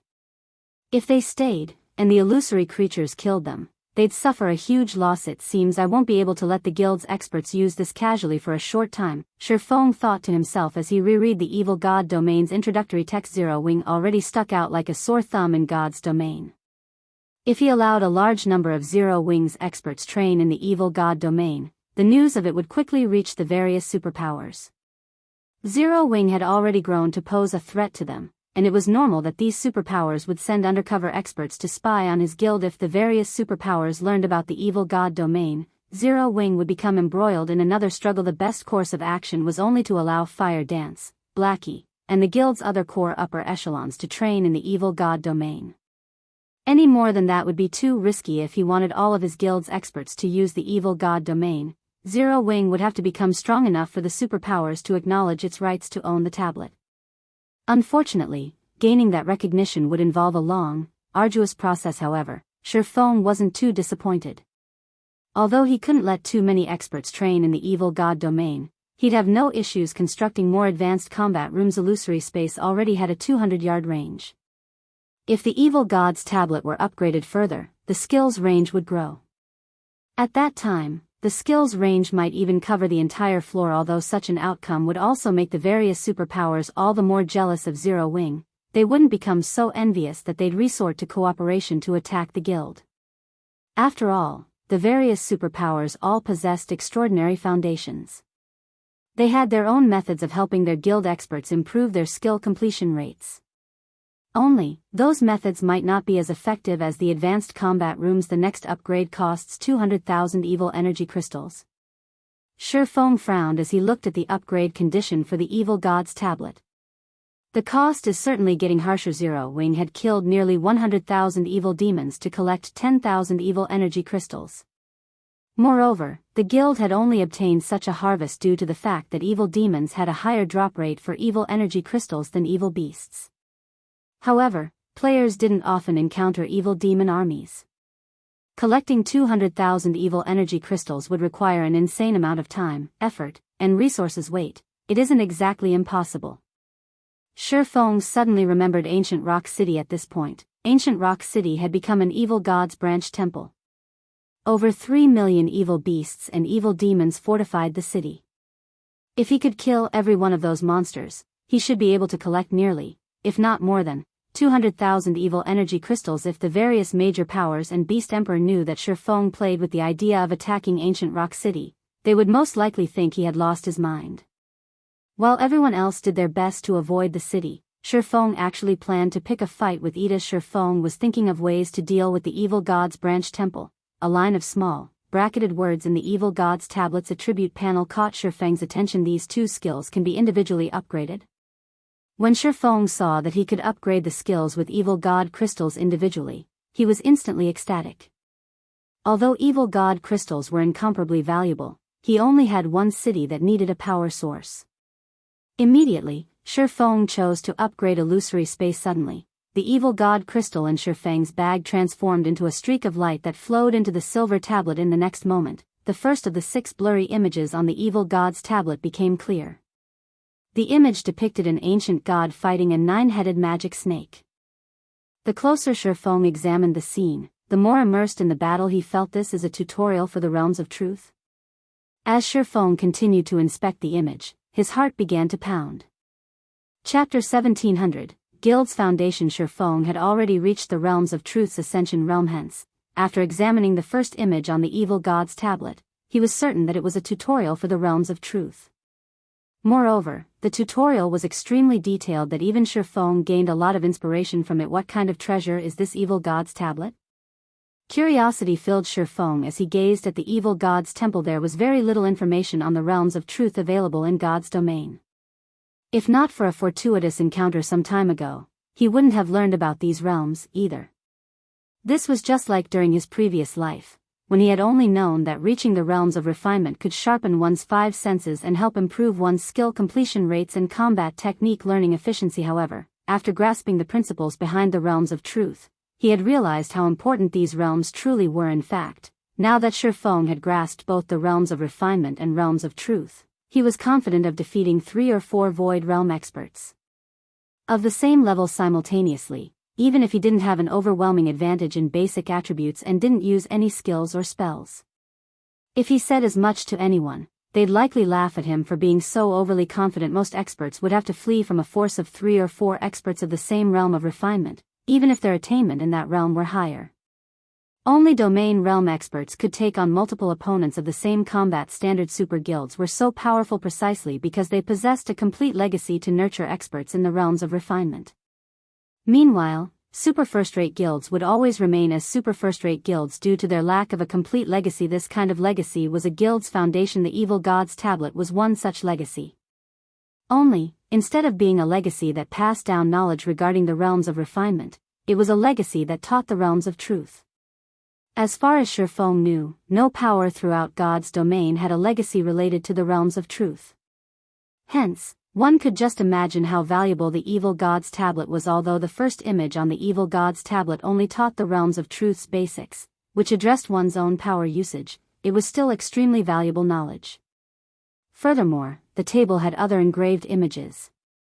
As long as he put in the effort, it was only a matter of time before he restored the other images as well. Once he did so, he might obtain a complete legacy for the realms of truth. Just thinking about the possibility excited Shifeng. If everything turned out how he imagined it, Zero Wing would have the foundation to grow into a super guild. Although this foundation would be different from other super guilds, he did not think that this foundation would be any weaker than theirs.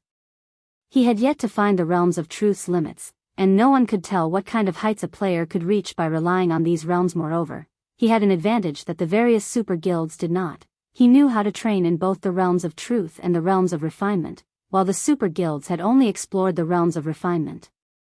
This could be a considerably massive advantage. After Shifeng finished examining the image on the tablet, he inspected its attribute panel again. Sure enough, this evil god's tablet is a treasure to nurture experts. Shifeng's eyes glowed when he read the updated introductory text for Illusory Space. Illusory Space. When activated. Skill Effect 1. Players wielding an evil energy crystal and standing within 10 yards of the evil god's tablet shall enter the tablet's image with their consciousness, experiencing battle directly. Each evil energy crystal grants 1 complete experience. Skill Effect 2. Forms an illusory space of 200-yard radius. The illusory space will create a copy of any player that enters. Players can then fight their own copies. The illusory creature has all skills of the copied player and can achieve a 100% skill completion rate. Players can choose to challenge illusory creatures up to the dark gold rank. Duration, 50 minutes. Cooldown, 1 hour. Can be evolved. Requires 1 evil god crystal to evolve. With this direct experience tutorial, players could get a firm grasp of the principles behind the realms of truth by experiencing the fight between the ancient god and 9-headed magic snake personally, even if they were utterly ignorant of the realms of truth. This training method was many times more efficient than observing the tablet's image only. Shifeng hadn't expected the evil energy crystal requirement. However, after giving the matter some thought, he found it reasonable. This was a chance to experience the realms of truth directly. This was far better than watching a video. It wasn't unusual for there to be a cost. It seems that I'll need to prepare more evil energy crystals and evil god crystals. Shifeng could not help but reveal a bitter smile as he gazed at the evil god's tablet. Previously, he had still been somewhat skeptical about the saying that fortune and misfortune existed alongside each other in God's domain. Now, however, he believed in the saying completely. Originally, the evil god's temple's arrival should have been a disaster for both Zero Wing and Star Moon Kingdom. Looking at it now, however, Shifeng found that it was an opportunity. Otherwise, he really wouldn't know where to locate so many evil energy crystals and evil god crystals. After all, only evil demons and evil beasts dropped these items immediately. Shifeng took out an evil energy crystal and activated illusory space to test out the tutorial. Suddenly, the evil god's tablet released a dazzling purple glow. Shifeng then felt as if his entire being were sucked into the tablet. Following which, the scene before him underwent a heaven-defying transformation. By the time Shifeng realized it, he was standing in the middle of a primordial wasteland. Dark, rumbling clouds covered the sky above him. Meanwhile, before him was a 500-meter-tall 9-headed magic snake, which towered like a mountain that released a boundless aura. The power within its breath could likely kill a Tier 5 existence instantly. Each of the 9-headed magic snake's heads contained a different kind of power. When all 9 powers combined, the resulting power could be akin to a natural disaster. In the past, Shifeng had watched the battles of Tier 6 god-ranked experts, and he doubted that those Tier 6 players would even survive 2 or 3 hits from the 9-headed magic snake. Fortunately, the magic snake's horrific aura didn't affect Shifeng in the slightest right now. He could feel that his consciousness had entered the ancient god that had fought the 9-headed magic snake in the tablet's image. However, although that was the case, he could not move the body. He could only quietly observe and feel the ancient god's actions, following which, the ancient god started his battle against the 9-headed magic snake. However, contrary to expectations, the struggle wasn't intense. Rather, it was a one-sided beating. The ancient god effortlessly evaded or blocked every attack the behemoth sent. Every move the ancient god executed looked like a profound and complex combat technique. Shifeng was utterly mesmerized by the way the ancient god fought. After 10 minutes or so, the tutorial came to an end. Before Shifeng even realized what was happening, his consciousness left the evil god's tablet and returned to his body. Amazing. So, these are the true realms of truth? Shifeng was at a loss for words. Rhinebeck had acknowledged that he had grasped the basics of the realms of truth, but compared to the foundations the ancient god taught, the basics he had learned were mediocre at best. If he had to score the basics he had discovered and learned himself, they would only earn a passing mark of 60 out of 100. Meanwhile, the ancient god's basics would score a perfect 100. There were simply too many aspects he needed to improve. Although Shifeng wished to experience the tutorial again, he could only experience the tutorial once each time he activated illusory space. He had to wait until the cooldown was over. However, the 1-hour cooldown was too long for Shifeng. He still had many things he needed to take care of. He had no choice but to give up for now. Moreover, he had gained plenty of inspiration from his first visit. It would take him quite some time to digest all of the newfound information, following which, Shifeng called Judy over to start rearranging the layout of the battle arena's 7th floor. Previously, the evil god's tablet had only had a 100-yard radius. Now, it had increased to a 200-yard radius. The total available area had essentially quadrupled. There was definitely a need to rearrange the floor's layout. After spending around 20 minutes or so deciding on the layout, they ended up squeezing in 40 advanced combat rooms into the evil god's tablet's range. That was more than 4 times of what had been previously available. With this, the battle arena could earn at least 4 times more income from the advanced combat rooms, but Shifeng still wasn't satisfied. He then instructed Judy to increase the advanced combat room's rent, pushing the original cost from 4 magic crystals to 10 magic crystals. Guild leader, I'm afraid that this price far exceeds what most experts can afford. If we go through with this price increase, many experts will give up on renting the advanced combat rooms, Aqua Rose anxiously said when she saw the new price Shifeng offered. Expert players were the advanced combat room's main customers. She had constantly been managing Stone Forest Town's candlelight trading firm and battle arena, so she had a clear grasp of the various experts' daily incomes. The previous price, for magic crystals, was already the limit for many experts. If the advanced combat room's rent increased to 10 magic crystals, even the experts from well-known adventurer teams would have a hard time affording it. If that were the case, these expert players would rather train in the Divine Colosseum instead. Don't worry.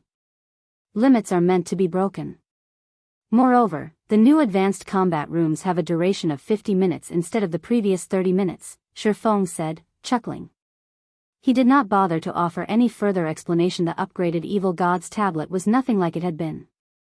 He had experienced this personally. Meanwhile, after the NPC manager, Judy, published the advanced combat room's new rent, the players in the lobby were stunned. 10 magic crystals. Is Zero Wing trying to rob us? Chapter 1701, Hidden Dragon Rises. Chapter 1701, Hidden Dragon Rises. Zero Wing sure has guts to demand such a price. Do they really think the advanced combat rooms are the only things that can help players improve their skill completion rates? I can purchase a good piece of equipment or train in the Divine Colosseum 10 times with 10 magic crystals. Does Zero Wing think magic crystals are cabbages? When players saw the updated pricing for the advanced combat room on the large screens in the center of the lobby, many expert players thought that Zero Wing had gone mad for magic crystals. Although current players had far more magic crystal sources now, they could still only earn a limited number. Moreover, there were many other things that required magic crystals. 10 magic crystals simply wasn't a tolerable price for expert players.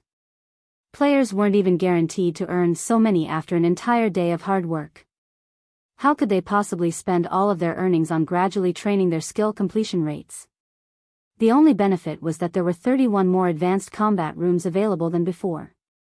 With this, players would not have to wait in line as long. However, the various major powers experts still frowned on the new change. The advanced combat room's main customers were these experts. Although they could afford the current price, it would be a huge burden on their guilds. Their respective guilds also couldn't afford to send them to the advanced combat rooms as often. It was both unwise and not worthwhile. While fighting the illusory creatures in the advanced combat rooms would indeed help them improve their skill completion rates more efficiently, the higher their skill completion rate became, the less effective the advanced combat rooms were. For expert players like them, the improvement from a single training session wasn't worth 10 magic crystals. Unfortunately, there weren't any good alternatives. Once players reached their standards, one could say that this change put them in a very awkward position. Hold on a minute, they're updating the advanced combat room's introduction. As everyone discussed the new pricing, the battle arena's main screen revealed the new rules for the advanced combat rooms. First, the duration of each session had increased to 50 minutes second. Zero Wing's normal members would get a 10% discount to rent the advanced combat rooms, elite members would get a 20% discount, and core members would get a 30% discount. Moreover, 10 advanced combat rooms would be reserved for guild members. When these new rules were revealed, the crowd in the lobby went into an uproar once again. Meanwhile, the various major powers members turned to Zero Wing's members in envy over the benefits they got to enjoy with the discounts and extended duration. The rental fee Zero Wing's members had to pay was just slightly higher than before. Moreover, there were now exclusive advanced combat rooms for Zero Wing's members. Suddenly, independent experts started to leave the battle arena, one after another, and make their way toward Zero Wing's residence to apply to join the guild. Even many of the various major powers' elite and expert members hesitated when the other large guild's upper echelons received news of the update. They paled Zero Wing actually had such a card to play. With this, Zero Wing's rise really will become unstoppable. Now that Zero Wing had solidified its position as Star Moon Kingdom's #1 guild, there was no longer any local guilds that dared to challenge it. This meant that Zero Wing had a monopoly over the best resources in Star Moon Kingdom. Naturally, its guild members would receive more resources than before. With the introduction of this new guild benefit, Zero Wing became significantly more attractive towards their respective guilds' elite and expert members. It was only a matter of time before their guilds started to lose large groups of their members, yet there was nothing their guilds could do to stop it. For a time after news of the updated advanced combat room spread, the number of elite and expert players trying to join Zero Wing increased exponentially. Because of this, Aqua Rose, who was trying to organize Zero Wing's harvest from its war with Heaven's Burial and Blackwater, was ecstatic. In less than half an hour since the new advanced combat rooms had been introduced, Zero Wing had received 20,000 plus applications from ordinary players, 5,000 plus applications from elite players, and 200 plus applications from expert players. Just testing all of these players would take a very long time. The guild's development speed had far exceeded Aqua Rose's initial expectations. Aqua Rose had estimated that it would take Zero Wing roughly 2 or 3 days to recruit so many elite and expert players, but it would seem that Zero Wing might increase its elite member count past 250,000 sooner than that. The guild also shouldn't have any problems increasing its expert member count to 5,000. With such high numbers, Zero Wing would surpass many actual first-rate guilds. The only real difference separating Zero Wing from actual first-rate guilds now was the guild's smaller sphere of influence and fewer normal members. However, this couldn't be helped since Zero Wing's recruitment standards were too high. Moreover, first-rate guilds had begun spreading their influence throughout God's domain the day the game launched. Their influence now covered multiple kingdoms and empires. These first-rate guilds had spent countless resources and an absurd amount of wealth to build a sturdy foundation for themselves. Zero Wing, on the other hand, had begun its development in a single city with little to no wealth or resources. Meanwhile, the effectiveness of the advanced combat room's promotion effect had also caught Shifeng by surprise. Guild elites and experts were necessary for a guild's development because guilds needed manpower to manage and protect the new territory it acquired. Simply chasing away the local rulers wasn't enough. If a guild lacked the strength to protect its new territory, some other power would eventually capture the territory. In that case, the guild might as well have not bothered to expand in the first place. Currently, Zero Wing was still able to get by with the number of elite and expert members it had, since it had very few territories. In total, the guild only controlled 3 towns and 1 city. In comparison, first-rate guilds controlled over a dozen towns that were spread across multiple kingdoms and empires. However, if Zero Wing started to expand, it would naturally encounter more rival powers. If multiple locations were attacked at the same time, Shifeng wouldn't be able to protect all of his territories even if he were more powerful. Hence, a sufficient number of guild elite and expert members was extremely important. As Shifeng ruminated over Zero Wing's future, Gentle Snow suddenly contacted him and asked, "Guild leader, where are you now?" "I'm in Stone Forest Town." "Has something happened?" Shifeng asked curiously. When Stone Forest Town had been attacked, Aqua Rose had led plenty of the guild's experts to reinforce the town. Meanwhile, Gentle Snow had been responsible for assisting the kingdom's armies against the evil beast army that was invading Star Moon Kingdom. Since the evil god's temple's NPCs controlled these evil beasts, not players, they were much higher leveled. The lowest leveled evil beast was level 60, while the majority of the evil beasts were chieftain rank and above. In addition, quite a few Tier 3 NPCs from the Evil God's Temple commanded the Evil Beast Army. If Gentle Snow hadn't led Zero Wing's forces to help the kingdom's armies, the Evil Beast Army would have long since broken past the defensive line. If that happened, the evil beasts would devour every resource in their path, growing stronger as they made their way towards Zero Wing City. The number of evil beasts over here has started to decrease. According to our scouts' reports, Beast Emperor seems to be pulling out the evil beasts and demons under his control. Beast Emperor has sent his monsters to surround the primordial divine ruin. The 2,000 elite members and 100 expert members we stationed at the ruin have been annihilated. Moreover, Beast Emperor has announced that Zero Wing is prohibited from entering the primordial divine ruin from now on.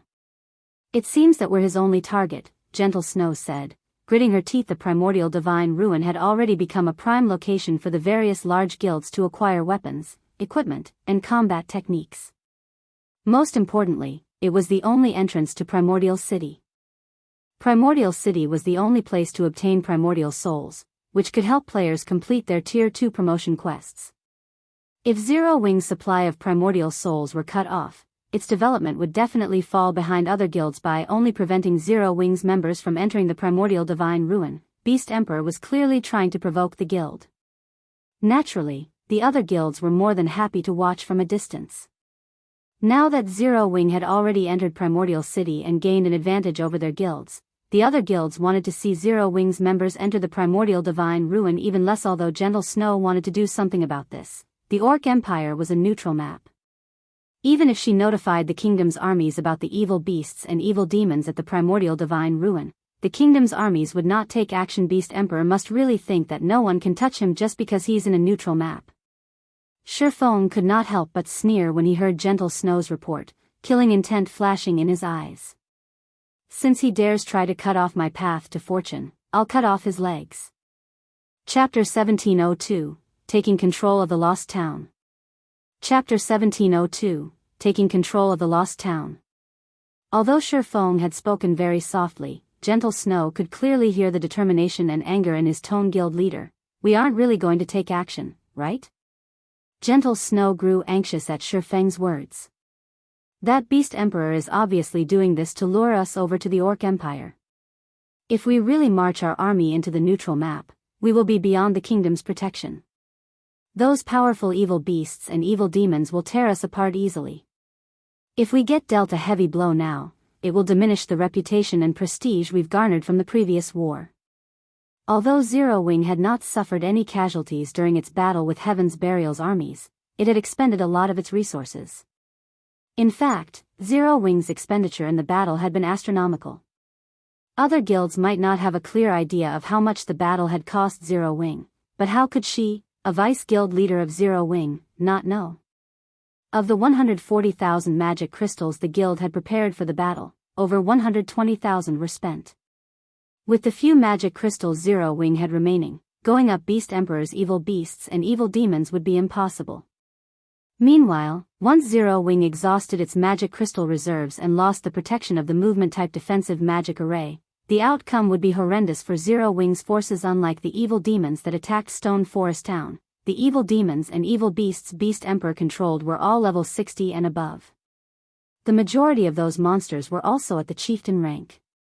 Even a Tier 1 player of the same level might not be able to solo a chieftain-ranked evil beast or evil demon. Not to mention, there were still the stronger Lord, High Lord, Great Lord, Grand Lord, and Mythic-ranked evil demons and evil beasts. It might be a different story if Zero Wing could summon more Baphomets as it did during its battle against Heaven's Burial. If that was possible, Zero Wing might have a chance at victory. However, Shifeng had already stated to Zero Wing's upper echelon that he had summoned the 3 Baphomets using a consumable item and used up all the summoning chances during the previous battle. Trying to pick a fight with Beast Emperor while being at such a disadvantage clearly wasn't a wise decision. Of course we need to make a move. Shifeng nodded. In a resolute tone, he continued, moreover, we're going to beat him up badly. He understood Beast Emperor's motives currently. Zero Wing was like the midday sun in Star Moon Kingdom. Through the prestige and reputation it earned from the previous war and the attractiveness of the advanced combat rooms, Zero Wing's growth potential was clear for all to see. If Beast Emperor did not take advantage of Zero Wing's current undeveloped state to suppress the guild or even deal it a heavy blow, Zero Wing would definitely become an even greater obstacle for him in the future. Hence, Beast Emperor had dispatched a considerable number of evil beasts and evil demons to surround the primordial divine ruin and prevent Zero Wing from obtaining the resources available there. With this, regardless of whether Zero Wing took action against this blockade or not, Beast Emperor would be able to suppress the guild's development most likely. Beast Emperor had already made a thorough investigation of Zero Wing's available combat power. After all, with how large Zero Wing had become, some information about the guild was bound to leak. Meanwhile, if other guilds were faced with Beast Emperor's blockade, they would most likely hesitate over whether to take action against Beast Emperor or not. Unfortunately for him, Shifeng would not hesitate. He might not have any way to deal with ancient Rock City at present, but dealing with the evil demons and evil beasts that had left the protection of the city was not entirely impossible. Notify Aqua and have her gather 1,500 experts at Zero Wing City. It's best if they're trustworthy. It's about time we let Beast Emperor know that the Orc Empire isn't his to monopolize. Shifeng instructed 1,500 people. Isn't that a little too few? Gentle Snow was a little confused when she heard Shifeng's words. She had thought that Shifeng was planning to mobilize the entire guild to show Beast Emperor who's boss. Yet, now, Shifeng was gathering only 1,500 experts. No, they're more than enough. In any case, have these people gather at Zero Wing City as quickly and as secretively as possible, Shifeng said, revealing a mysterious smile. He then disconnected the call and retrieved the Abyss pendant. Previously, he had used the pendant to record the coordinates of the lost town. Now, he could teleport there directly without having to waste hours going from map to map. Lost towns were towns left behind by ancient civilizations in God's domain. Every one of them was very special. In the past, even the various superpowers of God's domain would fight desperately to claim them. It was naturally best if he secured the lost town in the Boneless Land as soon as possible. Boneless Land, Lost Town. By the time Shifeng arrived back at the lost town, some of the monsters in the town had already respawned. The number was not as high as when he first came to the town, but it was still extremely dangerous for current players to be here. However, he did not dwell on the matter as he activated Gale Domain and flew straight to the bottomless pit at the town center. The bottomless pit looked like a passage that led to a demon's nest. The top of the pit was covered entirely by a magic array with small openings located around the magic array's edges, meant for darkness stone. Shifeng soon arrived before one of the holes and placed one of the darkness stones he collected into it. With each darkness stone he inserted, the opening of the pit shrank slightly. At the same time, though, the pressure coming from the bottom of the pit intensified. Moreover, after he had started inserting the darkness stones into the magic array, an invisible barrier of sorts enveloped the entire lost town, preventing the use of skills, spells, and even magic scrolls. When Shifeng inserted the 10th darkness stone, an angry roar came from the pit.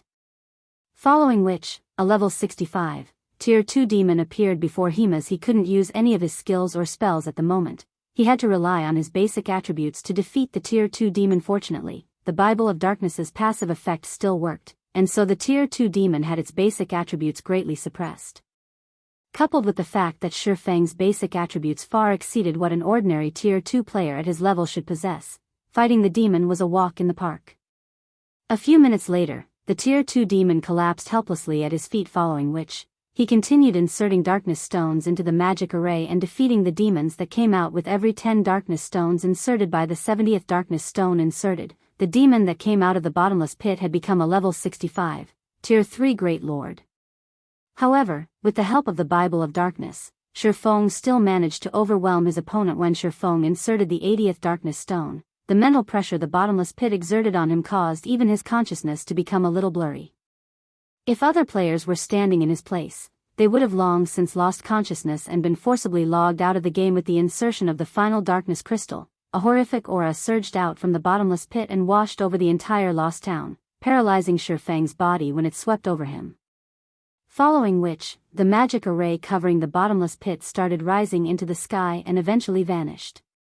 Meanwhile, the top of the bottomless pit shrank rapidly, transforming into a small dot before disappearing without a trace as well. If other players were to visit the lost town in the future, they would not be able to tell that a massive hole had once existed in the middle of the town after the bottomless pit disappeared. The mental pressure it exerted also faded away. When Shifeng's spirit had recovered, the sound of a system notification entered his ears. System, congratulations. You have completed the epic ranked main storyline quest, Demon's Nest. Rewarding Lost Town's Town Order System, congratulations. You have obtained the Lost Town's Town Order. Do you wish to bind the Lost Town to yourself and become its master? Upon hearing these system notifications, Shifeng breathed out an involuntary sigh of relief. Had he failed to complete the quest, he would have been hunted down by a Tier 5 Demon King. Aside from hiding in NPC cities, he would have had no chance of surviving anywhere else, following which, Shifeng agreed to become the Lost Town's master. With this, the Lost Town officially became the first Town Zero when controlled in a neutral map. Once he constructed a guild residence here, guild members would be able to teleport freely to the Boneless Land without having to waste a lot of time on travel. Meanwhile, after he became the master of the town, the monsters originally present inside the town started vanishing one after another. Now, players could roam the town without worrying about monster attacks. In addition, all of the town's functions were made available to him around 30 seconds after the monsters had disappeared. NPCs suddenly started popping up all over the town, filling it with life. Meanwhile, Shifeng quickly made his way toward the main goal of his visit, this time the White Tower. Chapter 1703, Extraordinary Tower. Chapter 1703, Extraordinary Tower. The Lost Town's unique ability was the White Tower. After Shifeng had become the Lost Town's master, the defensive magic array protecting the White Tower also vanished.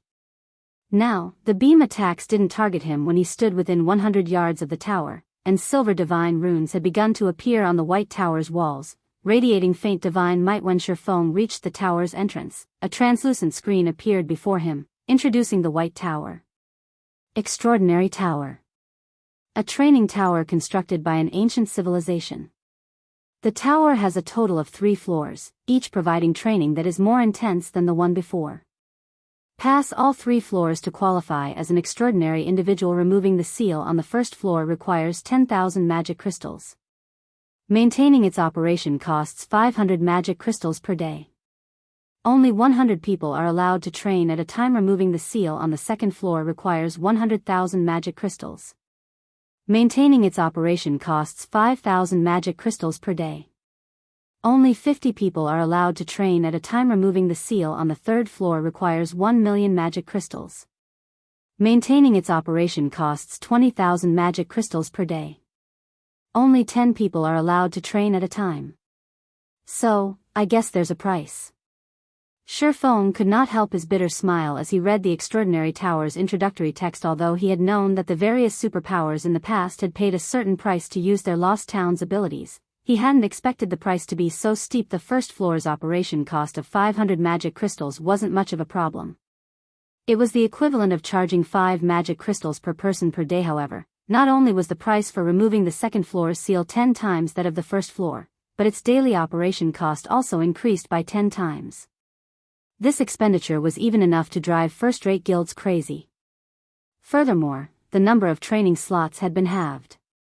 It was the equivalent of charging 100 magic crystals per person per day. Meanwhile, super guilds would pale at the cost of unsealing and operating the third floor. Even a super guild would need a considerable time to accumulate the 1 million magic crystals needed to unseal the third floor, and the 20,000 magic crystal operation cost was simply outrageous. Most importantly, only 10 players could train on the third floor at the same time. Not even the current super guilds would dare to play with such a cost.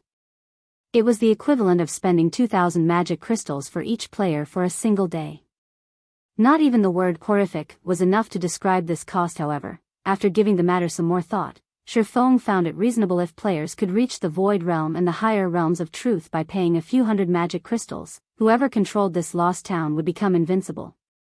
They could pump out batch after batch of peak experts for an insignificant price. It should be known that even though super guilds had complete legacies for the realms of refinement, the number of people they train at a time was very limited. Only the most talented would be chosen.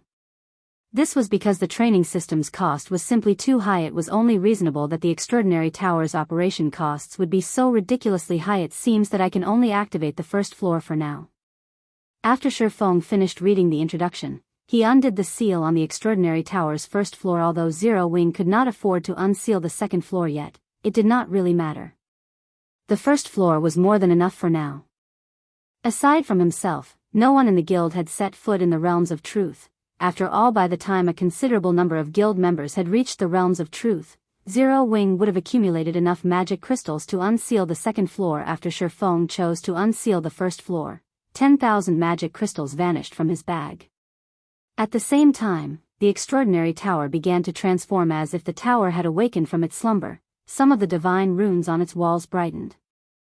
The ambient mana then rapidly gathered around the tower, and more divine runes began to light up, continuously expanding its sphere of influence. Initially, the extraordinary tower only collected mana from its immediate area, gradually increasing that radius until it enveloped the lost town. It then reached past the town's boundaries to several thousand yards past the lost town's walls. What a powerful mana surge! Is this the lost town's true power? Shifeng was greatly shocked as he watched the flowing, white torrents of mana in the sky. Standing beside the extraordinary tower, Shifeng could feel the mana density around him rapidly increase. After absorbing mana for a short moment, the mana density around the tower could rival the magic tower, and it continued to rise. 1 minute. 3 minutes. 5 minutes.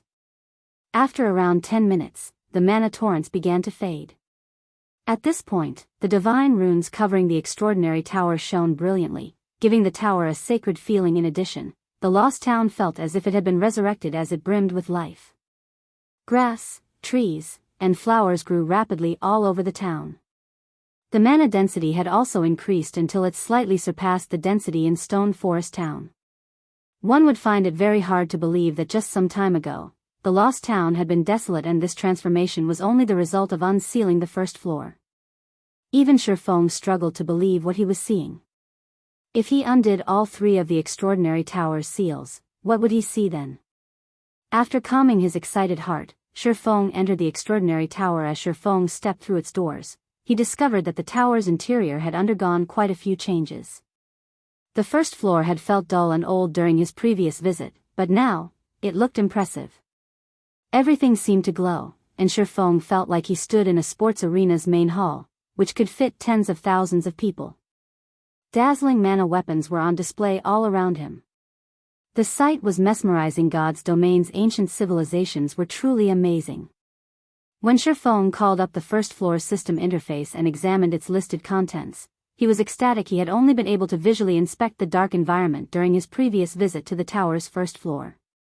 Even so, he had counted over 10,000 mana weapons. Now that he was the lost town's master, he could inspect any information related to the town. What he learned about the first floor made him realize that he still underestimated the strength and foundation of the ancient civilization that had once ruled over this land. Mana weapons were extremely rare in God's domain, but the first floor hall contained 24,671 of these weapons. There were enough mana weapons here to arm a 20,000-man army. The majority of the mana weapons here were Tier 1, with 1,823 Tier 2 mana weapons, and 12 Tier 3 mana weapons. To Shifeng's surprise, there were even 2 Tier 4 mana weapons in this hall. He was utterly stupefied. Even after learning about the Lost Town's unique ability, Shifeng had thought that the Demon's Nest quest had been more trouble than it was worth. If Primordial City hadn't activated, he would never have found a way to collect 100 Darkness Stones in time. But now that he had completed the quest and inspected the extraordinary tower's armory, he realized the Demon's Nest quest's reward was far beyond his expectations. Tier 4 mana weapons. Although only Tier 3 players and above could equip these weapons, they'd even perform better than fragmented legendary weapons, and this tower's first floor hall actually contained 2 Tier 4 mana weapons. When the guild's experts eventually reached Tier 3, he could help 2 of them become apex experts by arming them with these weapons. The upper echelon from an ordinary guild might not realize the benefit of 2 more apex experts, but Shifeng did. This meant that Zero Wing could occupy more towns and obtain even more resources. Zero Wing would not have to worry about lacking experts to protect its towns. I can't retrieve them. When Shifeng tried to collect the Tier 4 mana weapons through the system interface, the system informed him that he had yet to meet the requirement for such an action. To retrieve the 2 weapons, he had to promote the town to advanced rank. Shifeng could only shake his head and chuckle. Sure enough, The system won't let players obtain Tier 4 mana weapons so easily. However, Shifeng wasn't particularly disappointed. Developing the Lost Town was necessary regardless, and with Zero Wing's current foundations, upgrading the town from a basic town to an advanced town before the guild's experts reached Tier 3 wouldn't be a problem, following which, Shifeng retrieved every Tier 3 and Tier 2 mana weapon available. This had been his main goal in visiting the Lost Town, after all. With these mana weapons, the strength of his guild's experts could undergo a qualitative transformation. This was especially true for the players who would wield the Tier 3 mana weapons. After retrieving the mana weapons, Shifeng followed the spiral staircase to the second floor. Previously, he had been focused on obtaining the magic crystal treasure chest. As a result, he hadn't inspected the tower's second or third floor. Now that he was the Lost Town's master, however, he had to examine the tower properly. Chapter 1704, Master's Power. Chapter 1704, Master's Power. Once he arrived on the extraordinary tower's second floor, Shifeng discovered that it was still as dilapidated as it had been during his first visit. However, the hall had brightened considerably, and now, Shifeng could clearly see the armored ghosts that wandered the floor as he had left it. The tyrant's soul stood quietly before the spiral staircase leading to the third floor. It's still here? Shifeng frowned at the tyrant's soul. He had assumed that every monster in the Lost Town had disappeared when he had taken control of it, but it would seem that wasn't the case. At the very least, the monsters in the extraordinary tower hadn't been affected. He had already experienced the tyrant's soul's strength. Although it was only a level 80 mythic monster, it wielded a saint weapon, a Tier 5 mana weapon. In terms of combat power, even the demon ruler enhanced mythic ranked Baphomet paled in comparison to the tyrant's soul. Trying to defeat such a powerful foe was simply too difficult right now. Yet, if he left the tyrant's soul alone, the soul doppelganger would continue to hunt him. Although the soul doppelgangers wasn't an issue yet, since the most recent had only been a level 70 chieftain, they would grow stronger each day. They might not pose a threat right now, but sooner or later, they would become a problem. The only way to avoid the soul doppelganger's constant annoyance was to defeat the tyrant's soul. However, slaying the tyrant's soul was easier said than done. Just the fact that it was a level 80 mythic monster made it challenging enough, not to mention its saint weapon. Even a 100-man team of Tier 2 experts might fail to take it down, not to mention Shifeng. No, that's not right. This is the extraordinary tower. As the master of the Lost Town, every construction within the town should be under my control.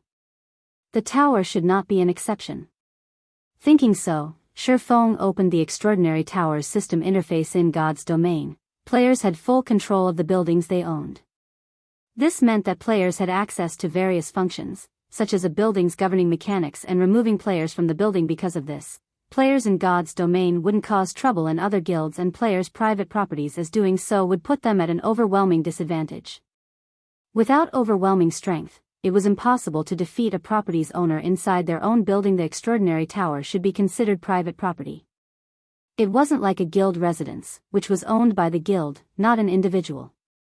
In the case of shared properties like guild residences, the most players could do to ensure the residence's security was hire players and NPC guards to protect it. The residences didn't have an automated function to expel intruders. Sure enough, I can control the tower. Shifeng rejoiced when he discovered that he could manipulate the extraordinary tower's system interface. Immediately, he retrieved the Bible of Darkness and a summon guard scroll. Shortly after, a Tier 3 Tomahawk demon and Anna appeared before Shifeng. Dealing with the 9 wandering souls would be difficult enough for the level 80, Tier 3 demon and a Tier 2 NPC like Anna, let alone facing off against the mythic ranked tyrant soul. The 9 wandering souls were all level 80 Grand Lords, and if they worked together, they could easily overwhelm Anna and the Tier 3 demon. However, Shifeng did not mind. He then instructed Anna summon her golden giant and rock guardians. Anna's actions immediately attracted the tyrant soul's attention, and the mythic monster abruptly opened its eyes. Despicable thief! You dare to show yourself before me again? I will tear your soul to pieces. The tyrant's soul quickly recognized Shifeng's aura, its eyes glowing red with rage. It bellowed with fury and vanished. Meanwhile, the wandering souls turned to charge at Shifeng. Even Shifeng grew nervous while facing a level 80 mythic monster and 9 level 80 Grand Lord seal.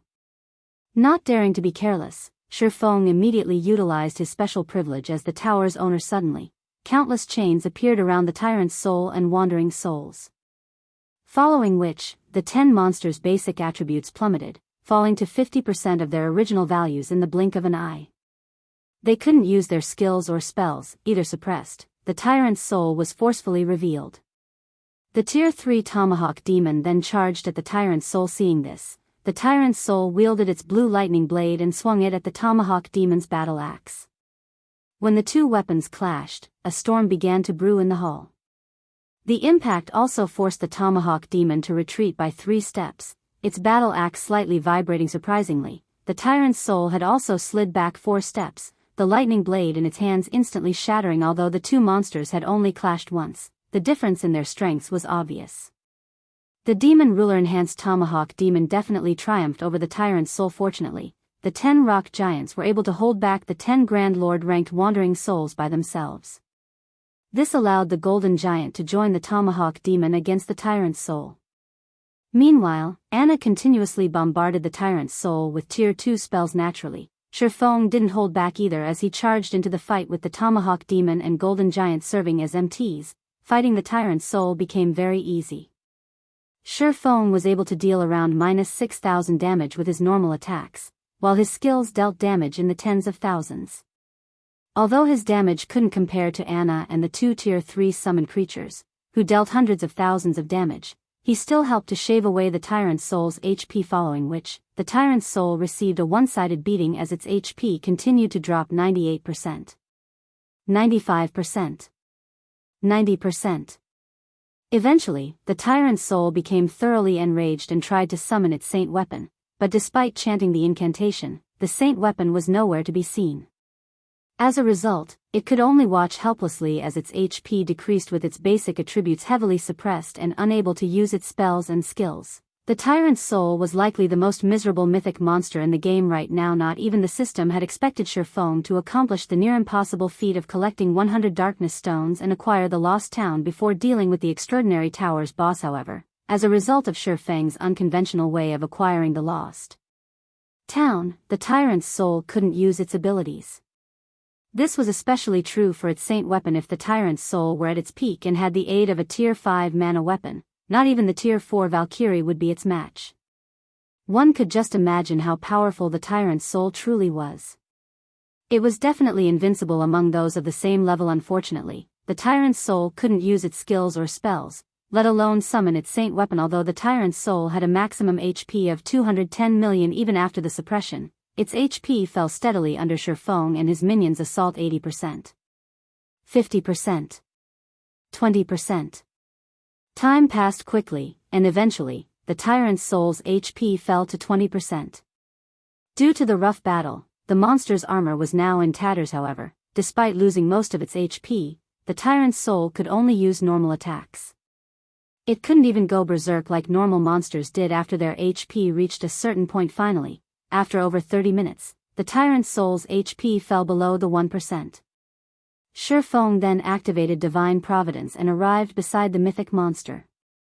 His swords transformed into streaks of dazzling light that tore through the tyrant's soul's unguarded side. Flame burst.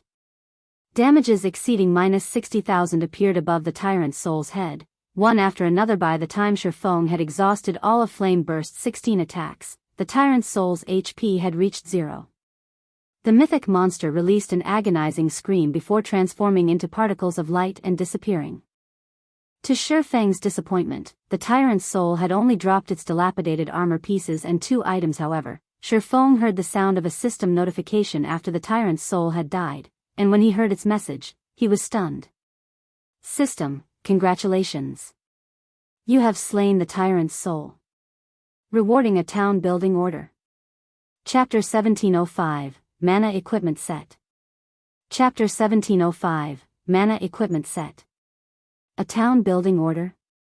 Shifeng's mind blanked for a moment when he saw the tattered parchment that had abruptly appeared in his hands. Town building orders were incredibly precious in God's domain.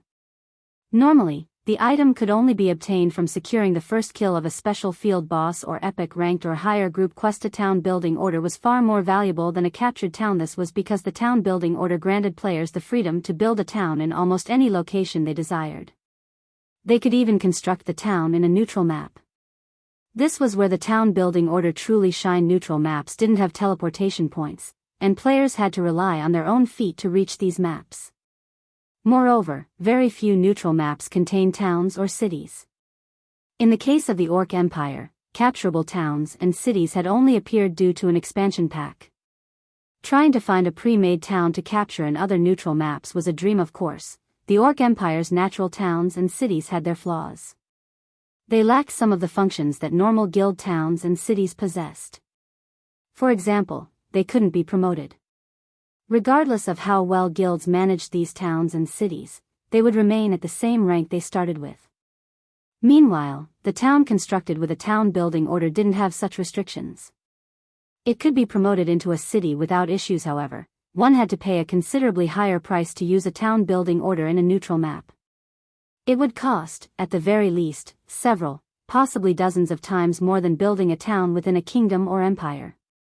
This was because neutral maps were not considered safe areas.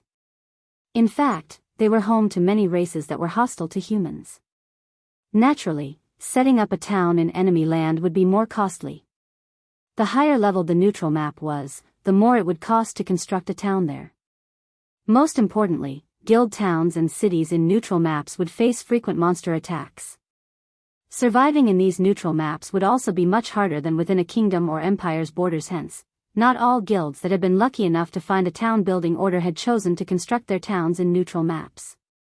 Rather, they lacked the ability and funds to build a town in a neutral map. Feng had never expected to obtain a town building order so soon in this life originally. He had planned to wait for the guild's main force to reach level 60 before challenging a few special field bosses that he knew the locations of. But now, he had a town building order 10 levels earlier than expected. Forget it. It's better to get one earlier than later. At most, I'll just have to adjust my original plan. Feng smiled before storing the town building order. He then set his sights on the other items the Tyrant's Soul had dropped while he had Anna and the Tier 3 demon clean up the remaining monsters. As a mythic monster, the Tyrant's Soul should have dropped a lot of items, yet the boss had a surprisingly low number. Including the tattered equipment the Tyrant's Soul dropped, the boss had only dropped 6 items. Feng immediately picked up the tattered equipment pieces and inspected them. These equipment pieces had clearly existed for an extremely long time. Many areas of the pieces had fallen prey to corrosion. If they were tossed to the roadside, nobody would likely spare them a second glance. However, Feng was instantly ecstatic after he inspected their attribute panel's mana equipment. As expected of the Extraordinary Tower's guardian boss, Feng's eyes glowed with excitement as he gazed at the 4 tattered pieces of equipment before him. Mana equipment was similar to mana weapons. Both were consumables and could offer a significant boost to players' combat power. Only, mana equipment was extremely difficult to produce, far more so than mana weapons. As a result, mana equipment was scarcer than mana weapons. Meanwhile, the 4 pieces of mana equipment before him made up a complete set.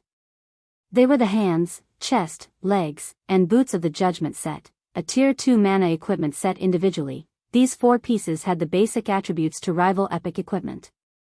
Only, they did not possess any additional skills. In return for their lack of skills, though, the 4-piece Judgment set included 2 ridiculously strong set effects. 2-piece set effect, Mana Stimulation, passively improves physique by 30% and reaction speed by 20%. Forms a mana shield around the wearer that weakens spell effects by 50% and reduces physical damage received by 30%. 4-piece set effect, Light of Judgment, stimulates the runes on every set piece at the cost of durability. When active, increases all attributes by 800 points, strength by 90%, endurance by 60%, and agility by 60%. Sustaining Light of Judgment reduces 1 durability point from every set piece each minute. The mana equipment set's attributes rendered Feng speechless. Although he had been a guild leader in the past, his guild had only been a second-rate guild. The information he had been able to get his hands on had been very limited. Although he had known that mana equipment was very powerful, he hadn't realized exactly how powerful. Now that he had seen one of these set's attributes, he finally understood why mana equipment was so powerful. The basic attributes it provided could rival epic equipment of the same level, and when operating at maximum capacity, its buffs were even more impressive than a berserk skill. An 800-point increase to all attributes was simply unimaginable for Tier 2 players. Both the berserk skills that players learned and those from equipment generally only boosted the player's basic attributes. In other words, the higher a player's basic attributes were, the more effective their berserk skills would be. Meanwhile, when level 60, Tier 2 experts used a berserk skill, excluding the percentage buffs from weapons and equipment, they would generally gain around 1,300 to 1,500 points to their main attribute. The boost to the other basic attributes was far smaller yet. Judgment of Light offered a fixed increase of 800 points to every basic attribute. That was the equivalent of a level 60, Tier 2 expert gaining 50% or higher boost to their attributes.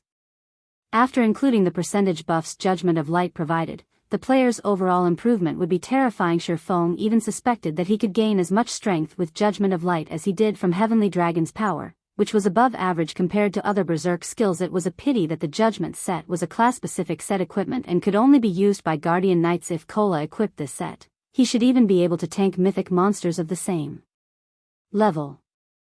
Shifeng began to fantasize as he examined the Judgment set. If Kola wore the Judgment set with his Titan Guard, he'd become the strongest MT in God's domain. Following which, Shifeng stored the mana equipment set and set his sights on the last two items the Tyrant's Soul had dropped. One of them was an old key, while the other was a Tier 4 magic scroll. The Tier 4 magic scroll was a Tier 4 domain scroll, and the key would unlock the magic crystal treasure chest on the tower's top floor. Since he had stolen some of the treasure chest's contents during his last visit, the Tyrant's Soul had learned its lesson and locked it, making it impossible for Shifeng, or anyone for that matter, to steal any more items. Now that Shifeng had the key, though, he could open the treasure chest and retrieve the remaining items. Previously, he hadn't had much time to loot the treasure chest, and in the end, he had only claimed 5 items. However, every one of those 5 items could even invoke a super guild's envy. Shifeng and his minions then dealt with the remaining 9 wandering souls and collected 15 pieces of level 70 secret silver and fine gold equipment before he made his way to the tower's top floor. The magic crystal treasure chest hadn't moved from its original position. However, the chest now sported a massive, golden padlock. A single glance told Shifeng had no hope of destroying the lock as he was now, but after using the key, he removed the lock in 5 seconds. Lifting the treasure chest's lid, an aurora of light escaped, which was so dazzling that anyone could see it from anywhere in the lost town. Sure enough, this chest still has a lot of treasures. Shifeng's heart pounded with excitement as he looked at the 6 items inside the treasure chest. He immediately began to appraise them, one after another. Of the 6 items, 3 were Tier 2 skill books. One was a Tier 2 taboo skill for assassins called Indiscriminate Killing, one was a Tier 2 spell for elementalists called Elemental Mirror, and one was a Tier 2 passive skill for rangers called Precision Shooting. The other 3 items included a Tier 3 mana staff, a magic tower design, and the last was the Guardian Puppet designates. No wonder why the players and powers that obtained gold magic crystal treasure chests had never said a word about their harvests. So, this is why. Realization dawned on Shifeng when he saw the Guardian Puppet design. He had wondered what made the gold magic crystal treasure chest so special that almost no player or power had ever mentioned obtaining one during his previous life. None of the 5 items he had gained during his first visit were enough to tempt a super guild to put everything it had into obtaining one of these treasure chests. However, after taking a look at the Guardian Puppet design, he understood. This Guardian Puppet design alone was many times more valuable than every other item in the gold magic crystal treasure chest. It was so valuable that superpowers would wage an all-out war with each other to obtain it. Chapter 1706, Guild Treasure. Looking at the Guardian Puppet design in his hands, Shifeng could not help but inhale deeply as he began scrutinizing it. In the past, Guardian Puppets were something exclusive to the various superpowers and an extreme few large guilds. Every Guardian Puppet was treated as a priceless treasure and was the symbol of a guild's foundations. Almost nobody would choose to sell their Guardian Puppet unless absolutely necessary. Meanwhile, the ones that got sold had been furiously contested over by countless powers. The Guardian Puppet had been in great demand because it was ancient technology that had been lost in time. Without a proper design, players couldn't replicate the technology since the production of the Guardian Puppet involved too many fields of study such as alchemy, forging, and engineering. Moreover, every subclass had to be at the master rank at the very minimum. Only after gathering the masters of these subclasses could players produce a Guardian Puppet. However, according to rumors, just the materials needed for one production attempt cost over 2,000 gold, far more expensive than making a slightly below average piece of epic equipment. The final cost for making the guardian puppet would simply be unimaginable. Meanwhile, the reason why the guardian puppet was so valuable was its frightening combat power. Even a level 0 player could instantly become a monster-like existence with the help of the guardian puppet. It was a war weapon that no epic item or even fragmented legendary item could compare to. To a guild, the guardian puppet was a priceless treasure in the past. There were some first-rate guilds that dared to provoke even superpowers yet managed to live to tell the tale. The secret behind their survival was their possession of guardian puppets. Even an ordinary guardian puppet had the combat power of a tier 3 existence. Meanwhile, the guardian puppet design Shifeng currently held in his hands was for bronze-ranked guardian puppets. The bronze guardian puppet possessed strength at the peak of tier 3, and any player controlling the puppet could wield this strength as if it was their own. Moreover, unlike summoned creatures, which would disappear after a certain duration, guardian puppets would not disappear unless destroyed. Regardless of how far players developed in God's domain, combat power at the peak of tier 3 would never become obsolete, because many players could not even reach tier 3 as expected of a bronze guardian puppet. Just the materials needed for one production attempt cost over 3,000 gold. Moreover, a master forger would only have a 30% success rate at completing the forging portion. The success of the final assembly isn't even guaranteed. It's no wonder the various superpowers treated their puppets like their own babies. Shifeng was inwardly astonished as he looked at the list of required materials stated on the design. However, after giving the matter some thought, he found the price to be reasonable. The bronze guardian puppet possessed combat power at the peak of tier 3 and could be used indefinitely. If a guild could produce several hundred of these puppets now, it would basically be invincible. After all, there was no level requirement for controlling a guardian puppet. The only limiting factor was one's skillfulness at controlling the puppet. It seems there's a need to place greater focus on Candlelight's development. Shifeng could not wait for the day Zero Wing could have its own guardian puppets. Although the materials needed to produce the bronze guardian puppet were rare, aside from the main material, fine titan ingot, the other materials could be collected in bulk relatively easily. The main problem was the requirement of various kinds of lifestyle masters. Without the necessary lifestyle masters, the odds of producing the guardian puppet were zero. If Zero Wing could mass-produce bronze guardian puppets, whether it was in team battles or siege battles, they would become a formidable support since they dealt increased damage to magic arrays and buildings. Moreover, they were much more powerful than tier 3 summoned creatures. Just as Shifeng was figuring out ways to further improve the standards of lifestyle players in the Candlelight trading firm, he suddenly received a call from Gentle Snow. Guild leader, I just received good news. Heaven's Burial, Singular Burial and Lei Jingyang fell out with each other. The guild has already been disbanded. However, Singular Burial joined Blackwater with some of his trusted aides and guild experts. Currently, Singular Burial is bringing his men to the Primordial Divine Ruin. By the looks of it, they plan on reaching Primordial City by relying on various resources Blackwater provided them, Gentle Snow said, smiling. Heaven's Burial's destruction was something she and the rest of Zero Wing's upper echelon had anticipated. Only, they had not expected Heaven's Burial to disband so quickly. Caught off guard, they had a hard time taking over the shops located in the various cities Heaven's Burial ruled before, many of which were snatched away by other guilds. However, Heaven's Burial's sudden disbandment also saved Zero Wing plenty of trouble. At the very least, there was no longer any need to wage price wars with Heaven's Burial's shops in Starmoon Kingdom, nor was there any need to dispatch larger armies to capture Heaven's Burial's guild town. So, they've given up on Starmoon Kingdom and are shifting their focus to Primordial City? Shifeng could not help but chuckle. Looking at Gentle Snow, he asked, have you gathered the necessary manpower yet? As you've requested, I personally contacted every one of the selected candidates and had them secretly gather at Zero Wing City. Currently, we're just short by a few dozen people before we have the required number, Gentle Snow replied. Good. Have them gather at Zero Wing City's Candlelight trading firm. I'll head over there myself right now.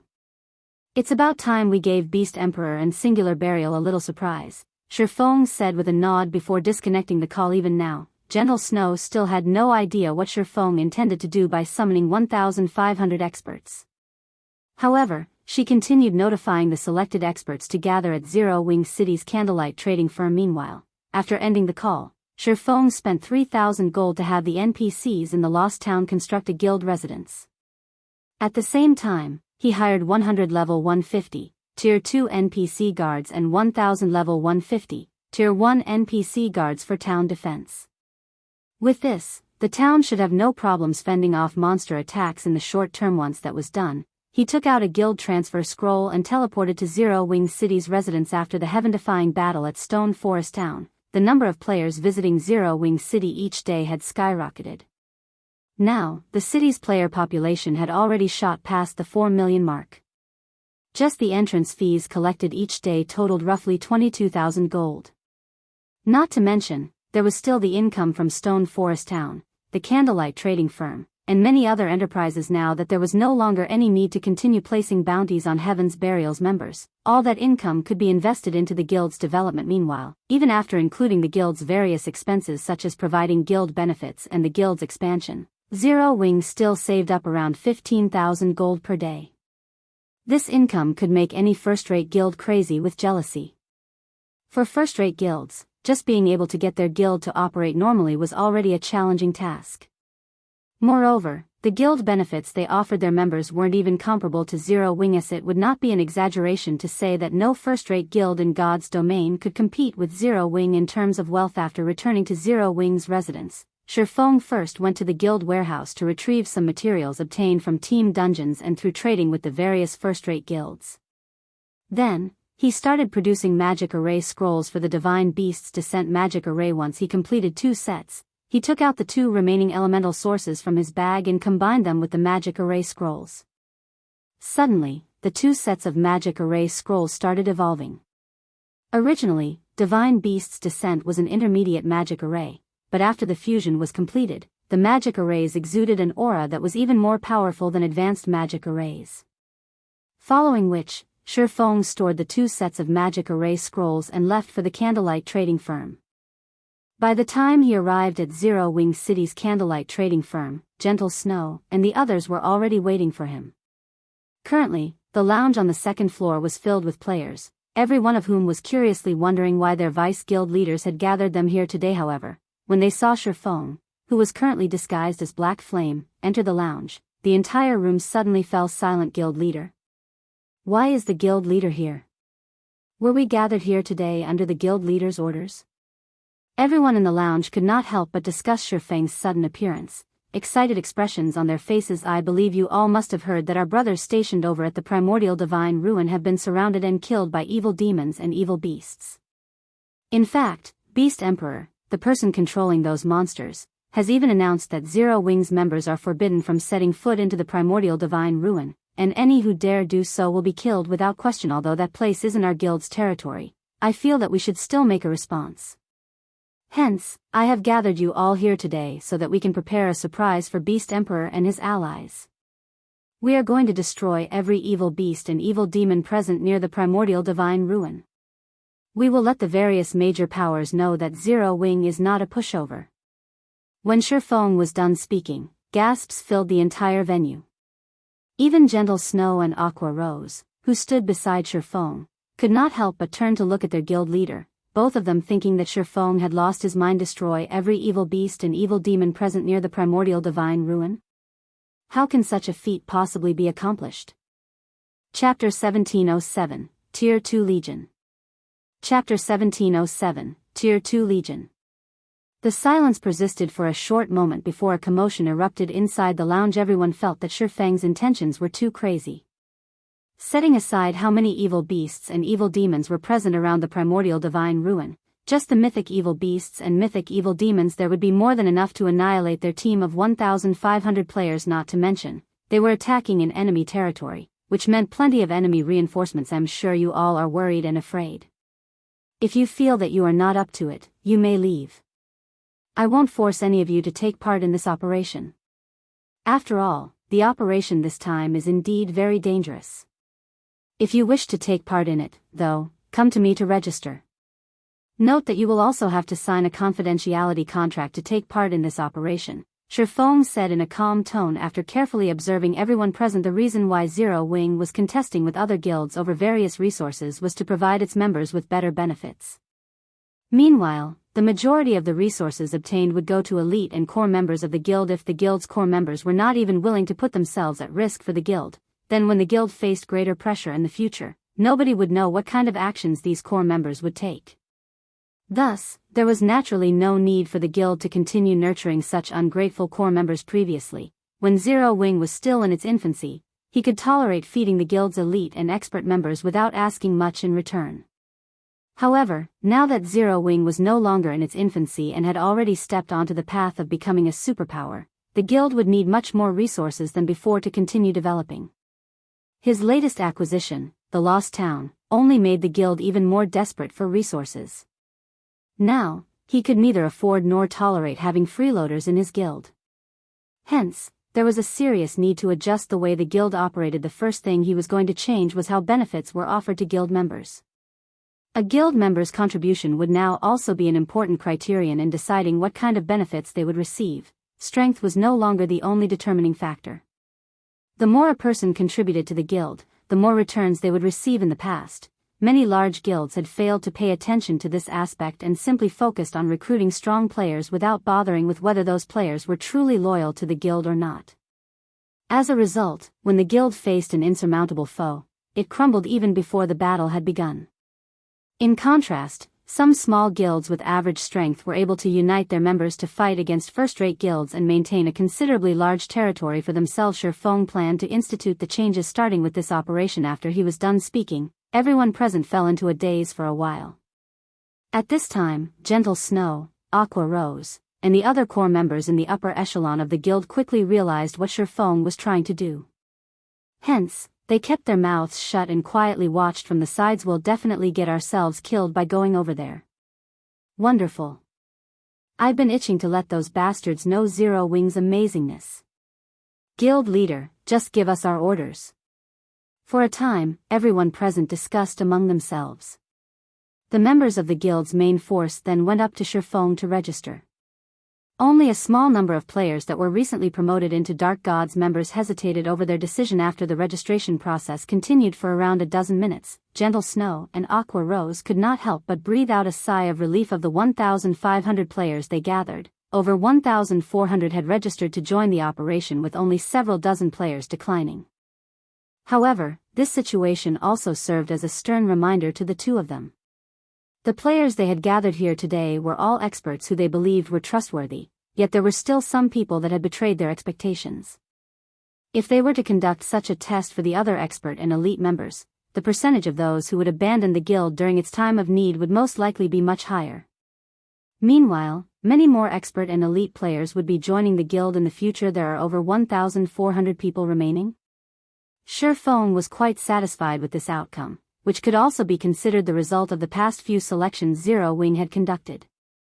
Not to mention, most of the members that chose to abstain from the operation this time were mainly recent recruits. Following which, he turned to look at Aqua Rose and Gentle Snow and said quietly, "From today onward, start restructuring the guild ranks. Regardless if one is an expert member or an elite member, their positions are not fixed. If members fail to obtain a sufficient number of guild achievements and guild contribution points corresponding to their rank each month, they'll be demoted by a rank. I don't care how strong they are, they can be demoted all the way to a guild reserve member and eventually kicked out of the guild." Upon hearing Shi Feng's words, Gentle Snow and Aqua Rose nodded in agreement, both of them thinking that it was about time for them to make new guild regulations. After all, the current Zero Wing was no longer the same Zero Wing as before. Previously, as Zero Wing was lacking manpower and was constantly waging war with other guilds, they had no choice but to offer excellent and tempting benefits with lax conditions in order to keep the guild alive. In contrast, first-rate guilds got to develop in a stable environment for long periods. Not only were their rules and regulations clearly defined, but their contribution and achievement systems were also perfected. This allowed them to prevent freeloaders from appearing in their guilds. After everyone signed the confidentiality contract, Shi Feng distributed Tier 2 mana weapons to all the Tier 1 players present. As for Aqua Rose, Gentle Snow, and the other Tier 2 experts there, Shi Feng handed them Tier 3 mana weapons. This situation stupefied Shadow Sword, who currently wielded the Tier 3 mana weapon Edgeless Blade. He had experienced the strength of a Tier 3 mana weapon for himself. Even if he simply wielded the weapon normally, he could exert power at the Tier 3 standard. If he pushed the weapon to its maximum potential, then he was basically an unstoppable god of slaughter. Meanwhile, for the operation this time, a total of 12 Tier 2 players would be taking part in it, yet Shifeng had actually given every one of them a Tier 3 mana weapon. Shadow Sword found this situation to be simply incredible. However, the most frightening matter would still have to be the fact that every one of the Tier 1 experts present received a Tier 2 mana weapon. That was over 1,400 players they were talking about. In other words, at this moment, Zero Wing had essentially gained an additional 1,400 plus Tier 2 experts with the correct conditions. A 100-man team of Tier 2 experts could definitely raid a mythic boss of the same level. Meanwhile, like Shadow Sword, after Aqua Rose and the others took a look at the attributes of their respective Tier 3 mana weapons, they were similarly dumbfounded. Guild leader, did you raid the armory of a kingdom?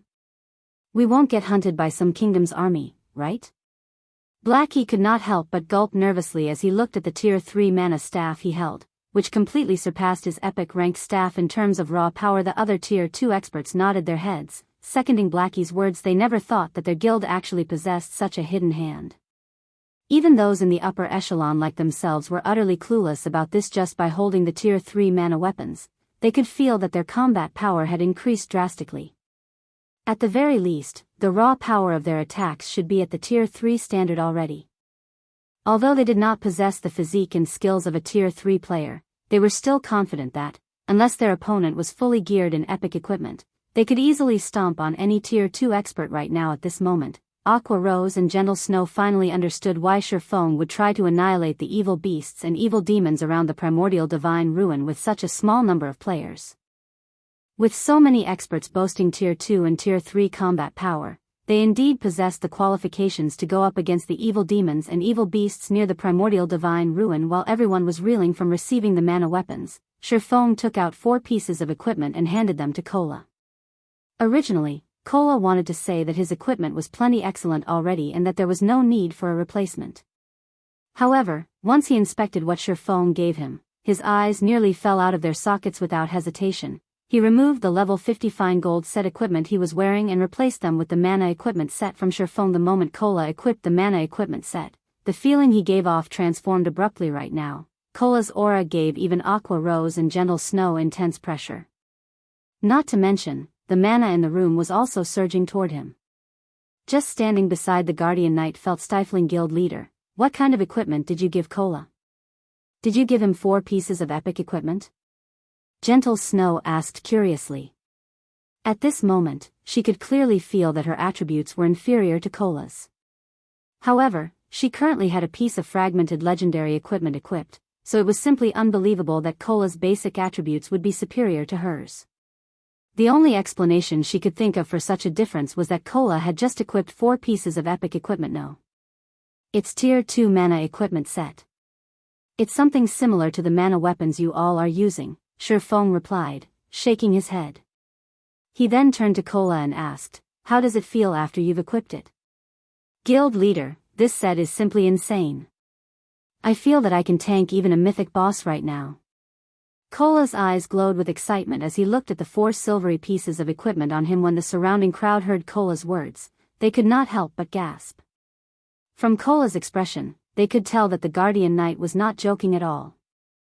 However, realizing this only served to shock them even more. 4 pieces of mana equipment were actually enough to create an MT capable of tanking a mythic boss of the same level. This situation was simply too frightening. Relax. You'll have plenty of chances to show off later on, Shifeng said, chuckling, following which, Shifeng had Aqua Rose recruit 176 trustworthy summoners from the guild's elite members for the upcoming operation and had them sign confidentiality contracts as well. Move out. Our target is the primordial divine ruin. It's about time we let our enemies pay the price of blood. Shifeng commanded after seeing that everyone had gathered. Chapter 1708, Miraculous Hunt. Chapter 1708, Miraculous Hunt. Zero Wing City, 4 Towers of Elements. Due to 4 Towers of Elements teleportation function, the number of players that gathered at the 4 Towers of Elements increased with each passing day. Many among them belonged to the various adventurer teams and large guilds. This was because teleporting through the 4 Towers of Elements was the fastest way for players to reach the Orc Empire. Using this function, players could save up on over 10 hours of mounted travel time when traveling to the Orc Empire. Aside from being able to teleport into the Orc Empire, players could teleport to leveling maps around Zero Wing City. Although these leveling maps weren't high-resource maps, the easy travel method still made these maps attractive because of this. The four towers of elements weren't any less lively than the city's central district, even though they stood at the edges of Zero Wing City, far from most of the city's attractions. Quite a few players' shops had also risen around the towers. Among these players' shops stood the Purple Pavilion trading firm, a trading firm Shifeng had been quite familiar with during his previous life. This trading firm was run by none other than Suzy, one of Shifeng's old friends in the past. The Purple Pavilion trading firm's business was doing considerably well, and many adventurer teams' players purchased items from its shop. Guild leader, is there a problem with that shop? Gentle Snow asked curiously when she noticed Shifeng staring at the Purple Pavilion trading firm. The Purple Pavilion trading firm? Following Shifeng's gaze, Aqua Rose said, based on our information, the trading firm is quite impressive. Its owner had rented a shop here before we had even revealed the four towers of elements teleportation function. The Purple Pavilion's owner also has amazing connections and offers many specialty products from other countries. The Purple Pavilion trading firm has used this opportunity to partner with quite a few well-known adventurer teams and purchase various rare materials from them at below market price. Right now, excluding the trading firms operated by the various large guilds, the Purple Pavilion trading firm ranks among the top 5 in Zero Wing City. However, based on our investigations, Purple Pavilion doesn't have a powerful backer. As a result, certain major trading firms have begun to take action against Purple Pavilion in secret. When Gentle Snow and the others heard Aqua Rose's explanation, they could not help but view the Purple Pavilion trading firm's owner in a new light. In God's domain, the competition between trading firms was just as intense as that between guilds. In fact, the competition between trading firms was far more intense. This was because guilds weren't the only ones operating trading firms in God's domain. Some independent players and adventurer teams had their own trading firms to earn more resources and coins, funding their personal development. Hence, God's domain had more trading firms than guilds.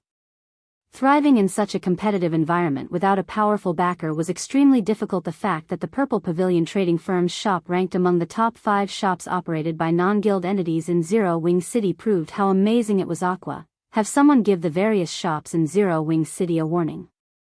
I don't care what they do elsewhere, but nobody is allowed to play dirty in Zero Wing's towns and cities. If they're caught doing so, they should prepare to face the consequences, Shifeng quietly instructed, glancing at some of the players on the street who were clearly stalking the Purple Pavilion trading firm. Part of the development of guild towns and cities relied on the development of the shops in them. If Zero Wing couldn't provide sufficient security and fair competition for the independent merchant players in its towns and cities, these players would eventually refuse to conduct their business in Zero Wing's territories. Understood? Aqua Rose nodded. She immediately arranged for some of her subordinates to warn the various player-operated shops in Zero Wing City. After dealing with this matter, Shifeng and the others split into multiple groups and teleported to the Orc Empire's border at intervals. For this operation, Shifeng didn't just have his team members sign the confidentiality contract to keep their mouths shut about the mana weapons to avoid attracting other guilds' attentions. It also forced them to keep the operation itself a secret. Although this method didn't stop spies from simply logging out of the game and notifying their employers, Zero Wing would discover anyone who violated the contract the moment they logged out, since these players had been invited at the same time. Unless these spies wanted to blow their cover and lose all of their progress in the game thus far, they wouldn't dare log out. After arriving in the Orc Empire, everyone gathered in a predetermined location. Once Shifeng ensured that his team had arrived safely, he had them saddle up and make their way towards the primordial divine ruin. Each of these players was either an elite or expert in Zero Wing, so they all had their own guild mounts. A legion of majestic thunder wolves quickly traversed the Orc Empire's barren lands, and as it passed, the areas it left behind looked as if they had been ravaged by a powerful storm. However, even amongst this legion of majestic beasts, Shifeng's demonic flame tiger stood out like a sore thumb. Although the demonic flame tiger had shrunk to 3 meters in height after its evolution, eye-catching, pitch-black flames and arcs of silver electricity danced along its paws. The demonic flame tiger also radiated an aura that rivaled that of a high lord. It was difficult not to notice the beast when other players encountered Zero Wing's legion, they grew nervous. This was because the orcs in the Orc Empire also rode gigantic battle wolves and battle tigers. At first, these players assumed that the Orc Empire's armies had ambushed them, and they had nearly turned and fled. However, after getting a closer look, they realized that the mount's riders were human, not robust orcs. Seeing this, they relaxed and sighed with relief. Crap. Who are those people? Almost all of them are using the same type of mount. Don't they look like Zero Wings Thunder Wolves? Those Thunder Wolves are seriously cool. I wish I had one. Zero Wing? That shouldn't be possible. Those players are heading toward the primordial divine ruin, which is surrounded by evil beasts and evil demons. If they are Zero Wing's members, aren't they just heading towards their deaths? Could Zero Wing be trying to force their way into the ruin? That's impossible, right? There are more than 100,000 evil beasts and evil demons at the ruin. They'd even wipe out an army of several thousand experts in the blink of an eye. If not for that beast emperor wanting to avoid provoking every major power in the Orc Empire, he could easily stop anyone from entering the primordial divine ruin with his monster army. Zero Wing shouldn't be underestimated, either. The guild had already defeated Heaven's Burial's evil demon army. I've watched the recordings of that battle.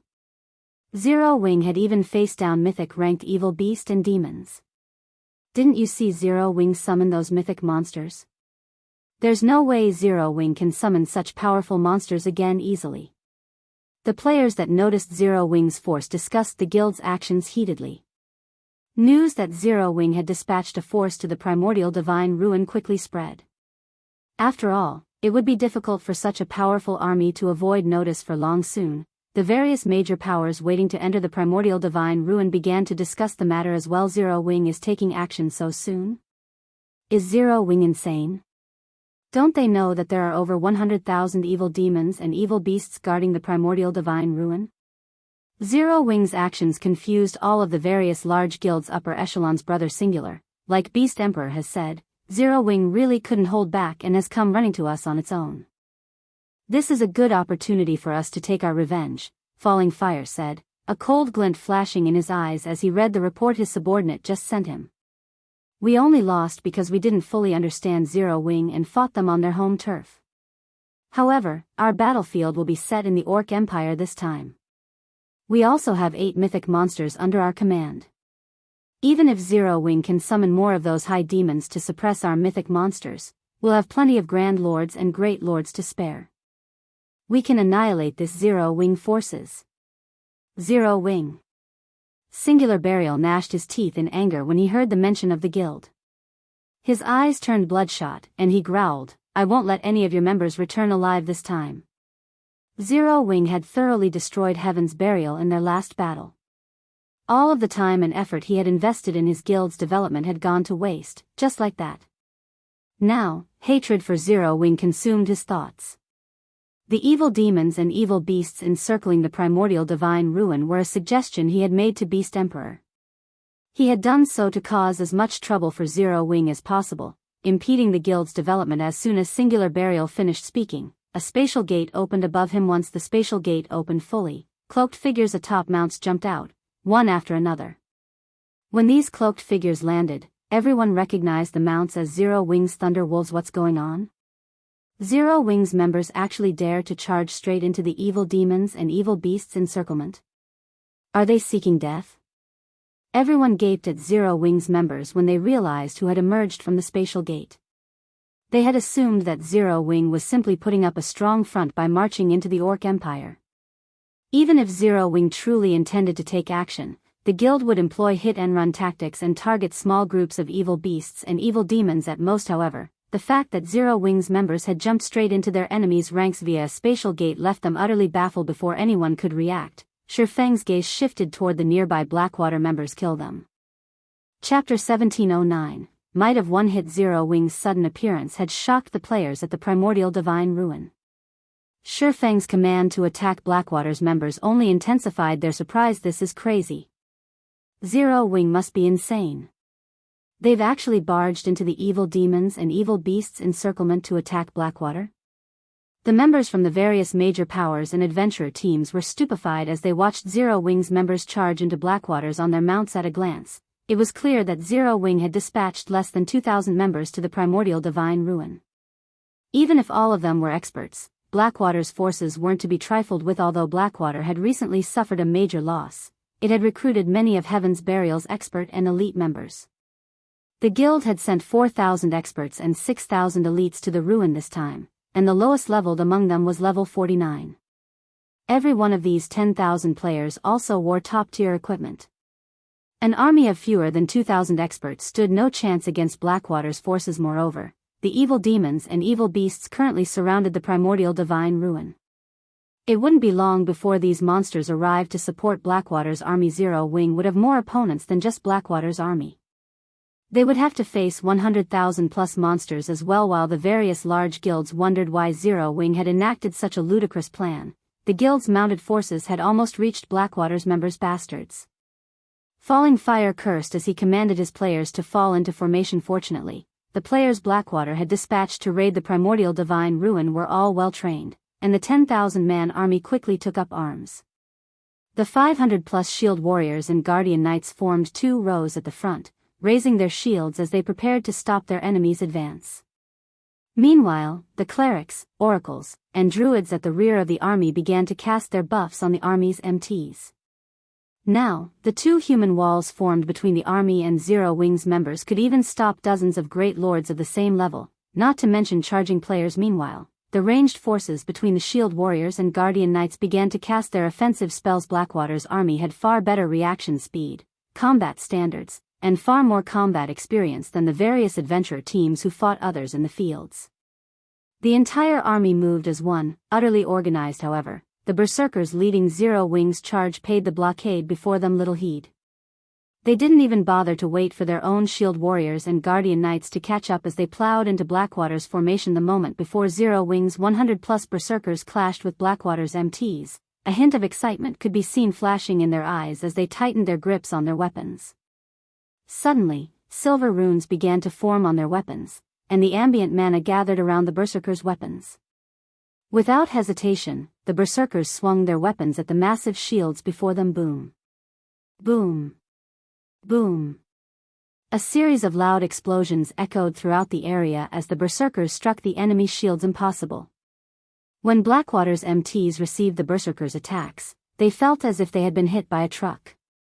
Not only did their shields tremble violently and their arms go numb, but they were also forced to take 2 or 3 steps back before they could stabilize themselves. However, before these MTs could regain their postures, Zero Wing's berserkers swung their weapons again, forcing these MTs backward once more. After 3 consecutive attacks, Zero Wing's berserkers had broken holes in Blackwater's defensive line.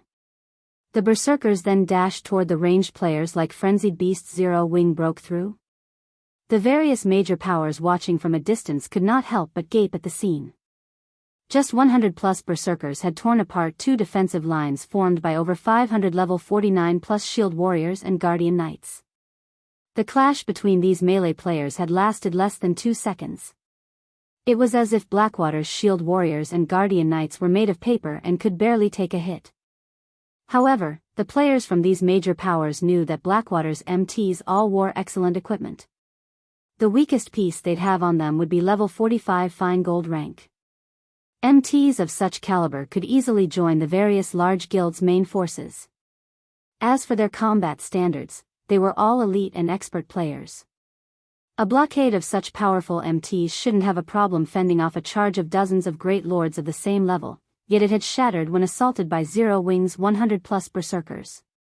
No matter how they looked at the situation, they simply could not bring themselves to believe it. What these players didn't know was that although these Zero Wing berserkers were only Tier 1 players, they could unleash Tier 3 power when they maxed out the Tier 2 mana weapons in their hands. Blackwater's defensive lines might be able to stop several dozen great lords of the same level, but it definitely couldn't stop the combined charge of over 100 great lords' melee units. Stop them. Do not let them reach our ranged unit. Falling Fire hurriedly commanded when he noticed Zero Wing's berserkers approach. However, before Falling Fire could even finish his words, one melee fighter from Blackwater after another was thrown into the air. Even when Blackwater's level 50 berserkers tried to stop Zero Wing's berserkers, the latter easily pushed them back. They lost a significant amount of HP when they crossed blades with Zero Wings Berserkers after repulsing Blackwater's melee players. Zero Wings Berserkers charged toward Blackwater's ranged force like a sharpened sword. The Berserkers blocked the incoming ranged attacks with little to no effort in contrast to Blackwater's pitiful ranged attacks. The attacks Zero Wings' several hundred ranged players launched were basically unstoppable.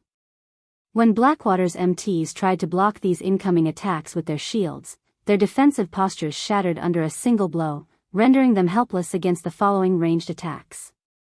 Every ranged attack that struck an MT directly dealt over -20,000 damage, and Zero Wings players only needed 3 ranged strikes to kill a Blackwater MT. Blackwater's healers hadn't even had enough time to save their allies. The difference between each side's healers was jaw-dropping. When Blackwater's healers cast healing spells with 1 or 2 second channeling times, the spells would restore around 10,000 of the target's HP. In contrast, when Zero Wings healers used the same healing spells, their targets recovered nearly 20,000 HP. Meanwhile, Blackwater's ranged classes only dealt around -10,000 HP when they struck Zero Wings Berserkers on a direct hit, and the best among them only dealt around -13,000 damage. Zero Wings healers could easily restore whatever HP their Berserkers lost. The difference between the two forces was clear for all to see after the battle continued for a short moment. Like a group of ferocious beasts, Zero Wings members devoured the lives of Blackwater's players, forcing Blackwater to retreat, again and again. As the army began to show signs of crumbling, the spectating crowd was dumbfounded. No matter how they thought about it, Blackwater should have had the upper hand, yet Zero Wing had an absolute advantage over its army. This didn't look like an actual battle, it was more of a one-sided beating. Zero Wing and Blackwater's strength simply weren't on the same level. So, this is the power of mana weapons? Gentle Snow, who commanded the battle from the rear, was indescribably shocked as she watched her players devour Blackwater's forces. They were too strong. Although the branch guild she commanded in the Black Dragon Empire hadn't experienced as many battles as the main branch in Star Moon Kingdom, her guild had plenty of experience in combat involving thousands of players. Hence, she knew that such a large-scale battle wouldn't reach a conclusion quickly. At the very least, the battle would last 15 to 30 minutes before anyone could tell which side had the upper hand. Yet, not even 1 minute had passed since the battle between Zero Wing and Blackwater had begun. However, even an ordinary player could see that Blackwater had no hope of winning this fight. At this rate, Zero Wing wouldn't even need 10 minutes to annihilate Blackwater's 10,000 players. Only Shi Feng knew how typical this battle's outcome was. Blackwater's players weren't fighting 1,400 plus Tier 1 players, but a force of 1,400 plus Tier 2 experts. With so many Tier 2 experts, Zero Wing could even wipe out an army of 30,000 Tier 1 players without trouble, much less a force of 10,000. This was the difference between tiers. Silence fell over the primordial divine ruin as players witnessed Zero Wing's overwhelming power. Even the spectating superpowers wore somber expressions as they watched the massacre before them. Black Flame. Do you really think that this is the only force I've prepared for the primordial divine ruin? Pay for your foolishness. As Singular Burial watched Blackwater's army slide backward, he showed neither surprise nor fear, simply revealing an arrogant sneer. He then turned to the cloaked, bandaged man beside him and snapped, "Flame Blood, it's time for you to take action." Nodding in response, Flame Blood immediately took a gray crystal ball from his bag and began to chant an incantation. He wasn't within a kingdom or empire right now, so it didn't matter if he revealed his identity as an evil god's temple player since there weren't any NPCs around to hunt him down. Suddenly, clouds of pitch-black fog started to emerge from the crystal ball. The fog rapidly transformed into the figures of 10 evil demons. These summoned evil demons were all level 70 Grand Lords, which he had actually prepared for the Guardian boss on the ruin's 4th floor under Flame Blood's command. The 10 Grand Lord-ranked evil demons charged at Zero Wing's army just before they reached Zero Wing's frontline and could swing down their massive claws. A figure appeared before them. This figure was none other than Shadow Sword Scram. Shadow Sword tightened his grip on the edgeless blade and executed a sweeping slash with the rune-covered greatsword Tier 2 skill, Bladestorm. A silver storm engulfed 10 evil demons, sending them flying over a dozen yards away. When the monsters crashed into the ground, a damage of over -200,000 appeared above each of their heads. Chapter 1710, Gathering Place of Experts. Chapter 1710, gathering place of experts. After Shadow Sword's first attack, he used Charge, accelerating toward the nearest evil demon as it was standing back up. When he got close to his target, Shadow Sword raised his great sword high. Once again, silver divine runes lit up along the edgeless blade's body. Shadow Sword then executed Blade of Waves, one of the Sea God's Apostle class's Tier 2 legacy skills. Blade of Waves was also the most powerful Tier 2 legacy skill he had learned. Currents of blue mana circled the edgeless blade. When Shadow Sword swung his great sword at the evil demon before him, the mana weapon transformed into a 40-yard-long blade of water. Players in the distance only saw a dark blue horizontal wall suddenly bisect the battlefield. 513-842. A frightening amount of damage appeared above the evil demon's head when the water blade cut through its body. The blade also slammed into other players, and whether they wore plate armor or cloth, all of their HPs plummeted to 0. Their cleaved bodies then transformed into particles of light and disappeared from the battlefield after the attack. The evil demon that took the hit fell into a heavily injured state, his combat power drastically decreasing. The surrounding Blackwater members expressed their shock and terror when they saw this strong. Too strong. Not only had Shadow Sword repelled 10 Grand Lord-ranked evil demons with one attack, but his follow-up attack had also heavily injured one Grand Lord-ranked evil demon and killed over a dozen players. Even Shield Warriors and Guardian Knights had died instantly. How is he so powerful? Confusion filled the experts from the various major powers as they watched Shadow Sword from a distance. Even if Shadow Sword were a Tier 2 Berserker and had used a Berserk skill, his damage should not have been so frightening. He should have been lucky to hold his ground against a Grand Lord-ranked evil demon, yet even without activating a Berserk skill, Shadow Sword had heavily injured the Grand Lord. This utterly destroyed their understanding of Tier 2 classes' combat power. Damn it. Flame, split the other evil demons up and have them attack independently. Singular Burial commanded once he saw that the evil demons were no match for Shadow Sword. They had summoned 10 Grand Lord-ranked evil demons, and although they were no match for Shadow Sword, the Berserker couldn't stop them all if they split up. The evil demons Shadow Sword didn't target could continue to slaughter Zero Wings members. Hearing Singular Burial's command, Flame Blood had the other 9 evil demons circle Shadow Sword. However, as these evil demons began to move, Kola landed between 3 of them and used Justice Roar, forcing all 3 to focus on him and no one else. The 3 taunted evil demons immediately brandished their claws at Kola. Seeing this, Kola grinned as he raised the one-handed axe in his right hand. Like Shadow Sword's edgeless blade, silver runes illuminated the weapon. Taking a step forward, Kola used Holy Slash. A silver flash sliced at the 3 evil demons' extended claws. The moment Kola's axe met the monster's claws, the evil demons felt as if a current of electricity shot through them, leaving their arms numb. All 3 evil demons were forced to retreat by several steps, and the difference between their strength and Kola's was obvious at a glance. Meanwhile, Gentle Snow, Fire Dance, Flying Shadow, Yi Wumian, Turtledove, and Rampant Blade suppressed the other 6 Grand Lord-ranked evil demons. The 6 Tier 2 players halted the evil demons' advance, preventing the monsters from targeting Zero Wings Tier 1 players. The spectating powers were stunned to see all 10 Grand Lord-ranked evil demons suppressed. Who are these people?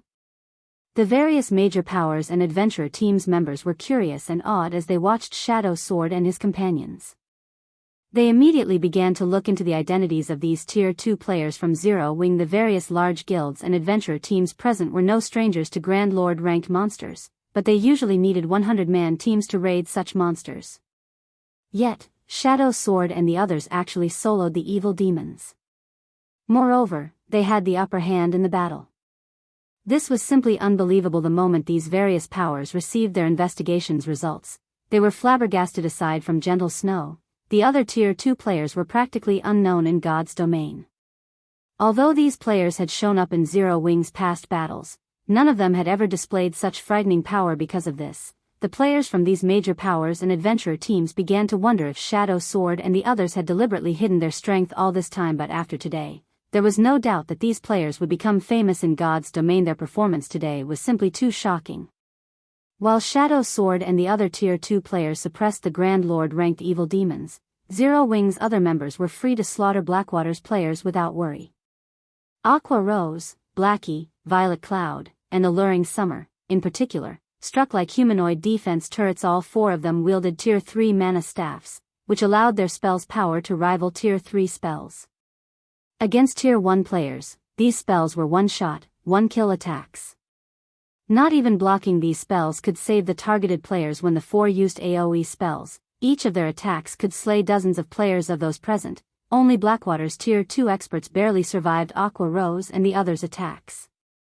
However, none of them could approach the 4 casters, either, since doing so would be suicidal. As he watched the one-sided battle, Singular Burial's complexion turned ashen, and the corner of his eyes twitched. He had visited the primordial divine ruin, this time with his closest aides and experts that had originally belonged to Heaven's Burial. These players were supposed to serve as the foundation of his rise through Blackwater.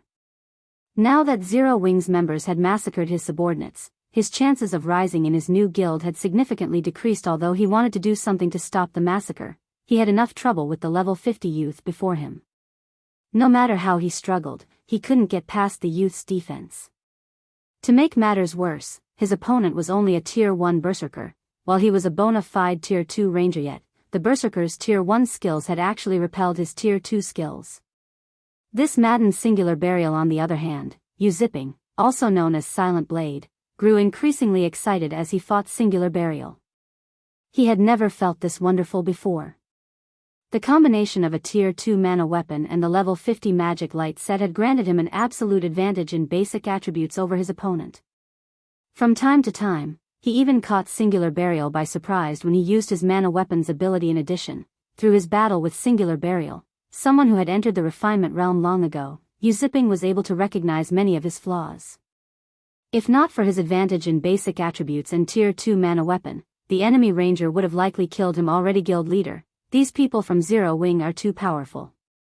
At this rate, we'll be wiped out before the evil beast army arrives. Daybreak Fog, who was similarly entangled in a fierce battle, told Singular Burial anxiously through a private chat. Hearing Daybreak Fog's worry, Singular Burial glanced at Blackwater's members, who were continuously slaughtered. Suddenly, a sense of helplessness doused the killing intent burning in his heart. However, just as Singular Burial was about to respond, he noticed a black figure weaving across the battlefield and killing Blackwater's experts with inhuman speed. The figure moved so quickly that by the time Blackwater's experts noticed someone before them, a blue flash filled their vision. Once the blue flash disappeared, the targeted experts collapsed lifelessly to the ground. Black flame. Singular Burial bellowed with rage, a gut-twisting envy filling his heart as he watched the rapidly moving black figure. Zero Wing was clearly a guild that had been established without a background or backers, yet the guild had gained one powerful expert after another. Fire Dance, Shadow Sword, Flying Shadow, Cola, Violet Cloud, Alluring Summer. Even super guilds sought to recruit these experts, yet they had gathered in Zero Wing. Moreover, the unknown Berserker youth before him also possessed immense talent. Singular Burial could not understand why so many obscure experts had gathered in Zero Wing, yet he had failed to recruit even one such expert for himself. While Singular Burial screamed his lungs out, Shifeng vanished from the battlefield. In the next moment, Shifeng reappeared before Singular Burial. Singular Burial, your era has ended. Shifeng growled as he swung down his sacred sword. Although Singular Burial had responded quickly, Shifeng's appearance had been too abrupt. Even though he had immediately thought of using the Ranger class's escape skill to put some distance between himself and Shifeng, in the face of the Tier 2 taboo skill, Instant Strike, he was a split second too slow to get away. After receiving the one attack, Singular Burial's HP, which was over 50,000, instantly fell to 0. Chapter 1711, Blackwater defeated. Chapter 1711, Blackwater defeated.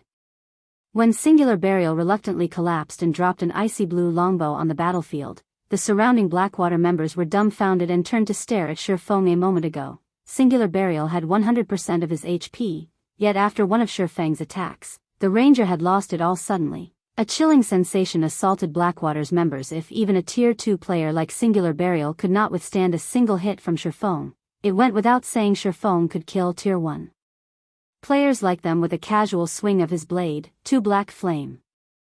Falling Fire's expression darkened as he glared at Shifeng. His combat standard was recognized as one of the best in Blackwater. There were only a handful of people in the guild that he had to admit were superior. However, despite having such a high combat standard, not even he was confident in keeping up with and blocking the attack Shifeng had used against Singular Burial. Shifeng's attack was simply too fast, but it wasn't just because of his high attack speed. HS neutral response time and physical acceleration were also ridiculously fast. After heaving a deep sigh, Falling Fire commanded, "Everyone, retreat." Due to Shifeng's display of overwhelming strength, his team members' morale had received a huge boost. Zero Wing's members now fought with more passion and skill than before. In contrast, the morale of Blackwater's members plummeted. Now, this battle's outcome could not be any more obvious. Continuing to fight would only incur more losses for Blackwater. Hearing Falling Fire's command, Blackwater's members immediately turned away from their opponents and fled in every possible direction. Meanwhile, Aqua Rose and Gentle Snow commanded Zero Wing's members to exploit their victory. Seeing that things had gone south for Blackwater, Flame Blood did not dare to linger. He summoned 20 Great Lord-ranked evil demons to buy himself enough time to activate a teleportation scroll. This battle's outcome had truly exceeded his expectations. He had thought that 10 Grand Lord-ranked evil demons would be more than enough to butcher Zero Wing's forces, but he had never expected the small army to have so many monstrous players. Zero Wing.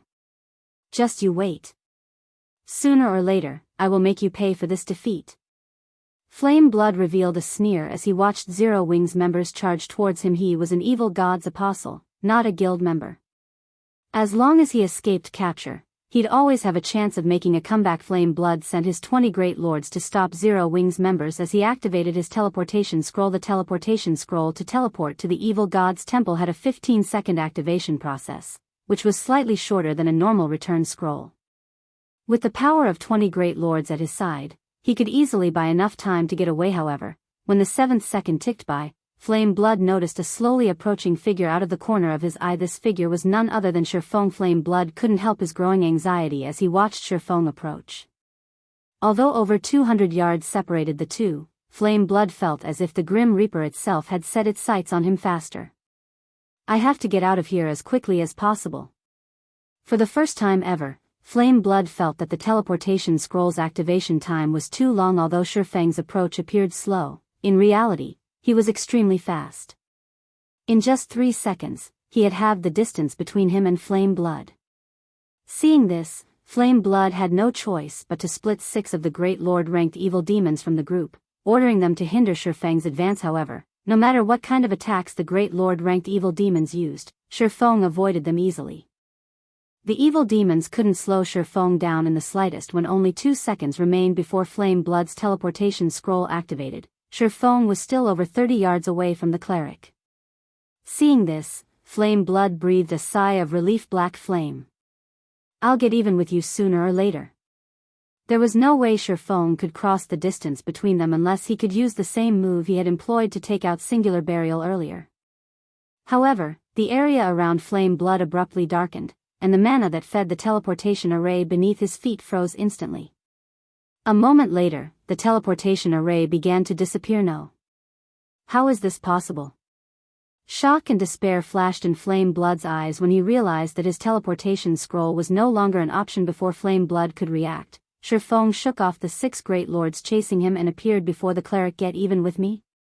Glancing at the cloaked and bandaged cleric before him, Shifeng chuckled and said, "You'll have to be able to get away before that can happen." Black Flame. Your forces are now trapped, surrounded by Beast Emperor's evil beast army. If you kill me, Beast Emperor definitely won't let you off the hook. Flame Blood hissed as he looked at the smiling swordsman before him. Fearfully, he continued, "If you want to leave this place alive, I'm your only hope." Flame Blood knew full well what Shifeng was capable of. After all, he had personally witnessed Shifeng capture Abandoned Wave and send the man to the War God's temple. To evil gods apostles like himself and Abandoned Wave, getting sent to the War God's temple was game over. Flame Blood deeply regretted his actions. Had he known something like this would happen, he would never have followed Singular Burial to the primordial divine ruin. Now that he had been silenced, it was practically impossible to escape Shifeng's clutches. His only hope of getting out of this predicament lay with Beast Emperor's evil beast and demon army. Although Zero Wing's members were absurdly strong, they would definitely fall against 100,000 plus evil beasts and evil demons. The fact that Zero Wing had so effortlessly slaughtered Blackwater's members proved that all of the members in this force were the guild's core members. If these core members were annihilated, it would deal a massive blow to Zero Wing Yuri, my only hope. Shifeng could not help but laugh. Aren't you thinking too highly of yourself? To Beast Emperor, evil god's apostles were like his own limbs. Each one taken from him was a permanent loss. However, since Beast Emperor had dared to cut off Zero Wing's path to fortune, Shifeng had to teach Beast Emperor what it felt like to lose a limb to his blade. Saying so, Shifeng activated Abyssal Bind and restricted Flame Blood's movements. He then retrieved a mobile jail from his bag and started to activate it. Black Flame. Are you trying to die? I am one of Beast Emperor's evil god's apostles. Capturing me will only increase Beast Emperor's desire to destroy Zero Wing.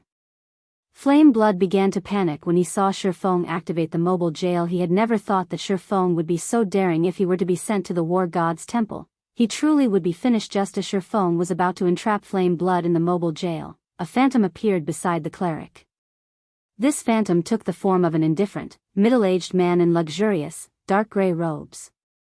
The man wielded a wooden staff that exuded murky black mist in his right hand, and a pitch-black crown adorned his head. The man radiated an indescribably majestic feeling. Beast Emperor? When Shifeng saw this middle-aged man, the only person that came to his mind was Beast Emperor. However, he was not absolutely certain, as he had never actually seen Beast Emperor's true appearance before. That's right, I am Beast Emperor. This should be our second meeting, Beast Emperor said, smiling. I won't mince words with you.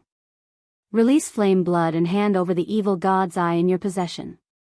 Do so, and I'll let your forces leave the Orc Empire safely.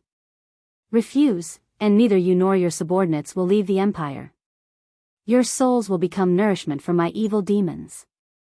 As soon as Beast Emperor finished speaking, the players at the Primordial Divine Ruin noticed a large group of evil beasts and demons approach on the distant horizon.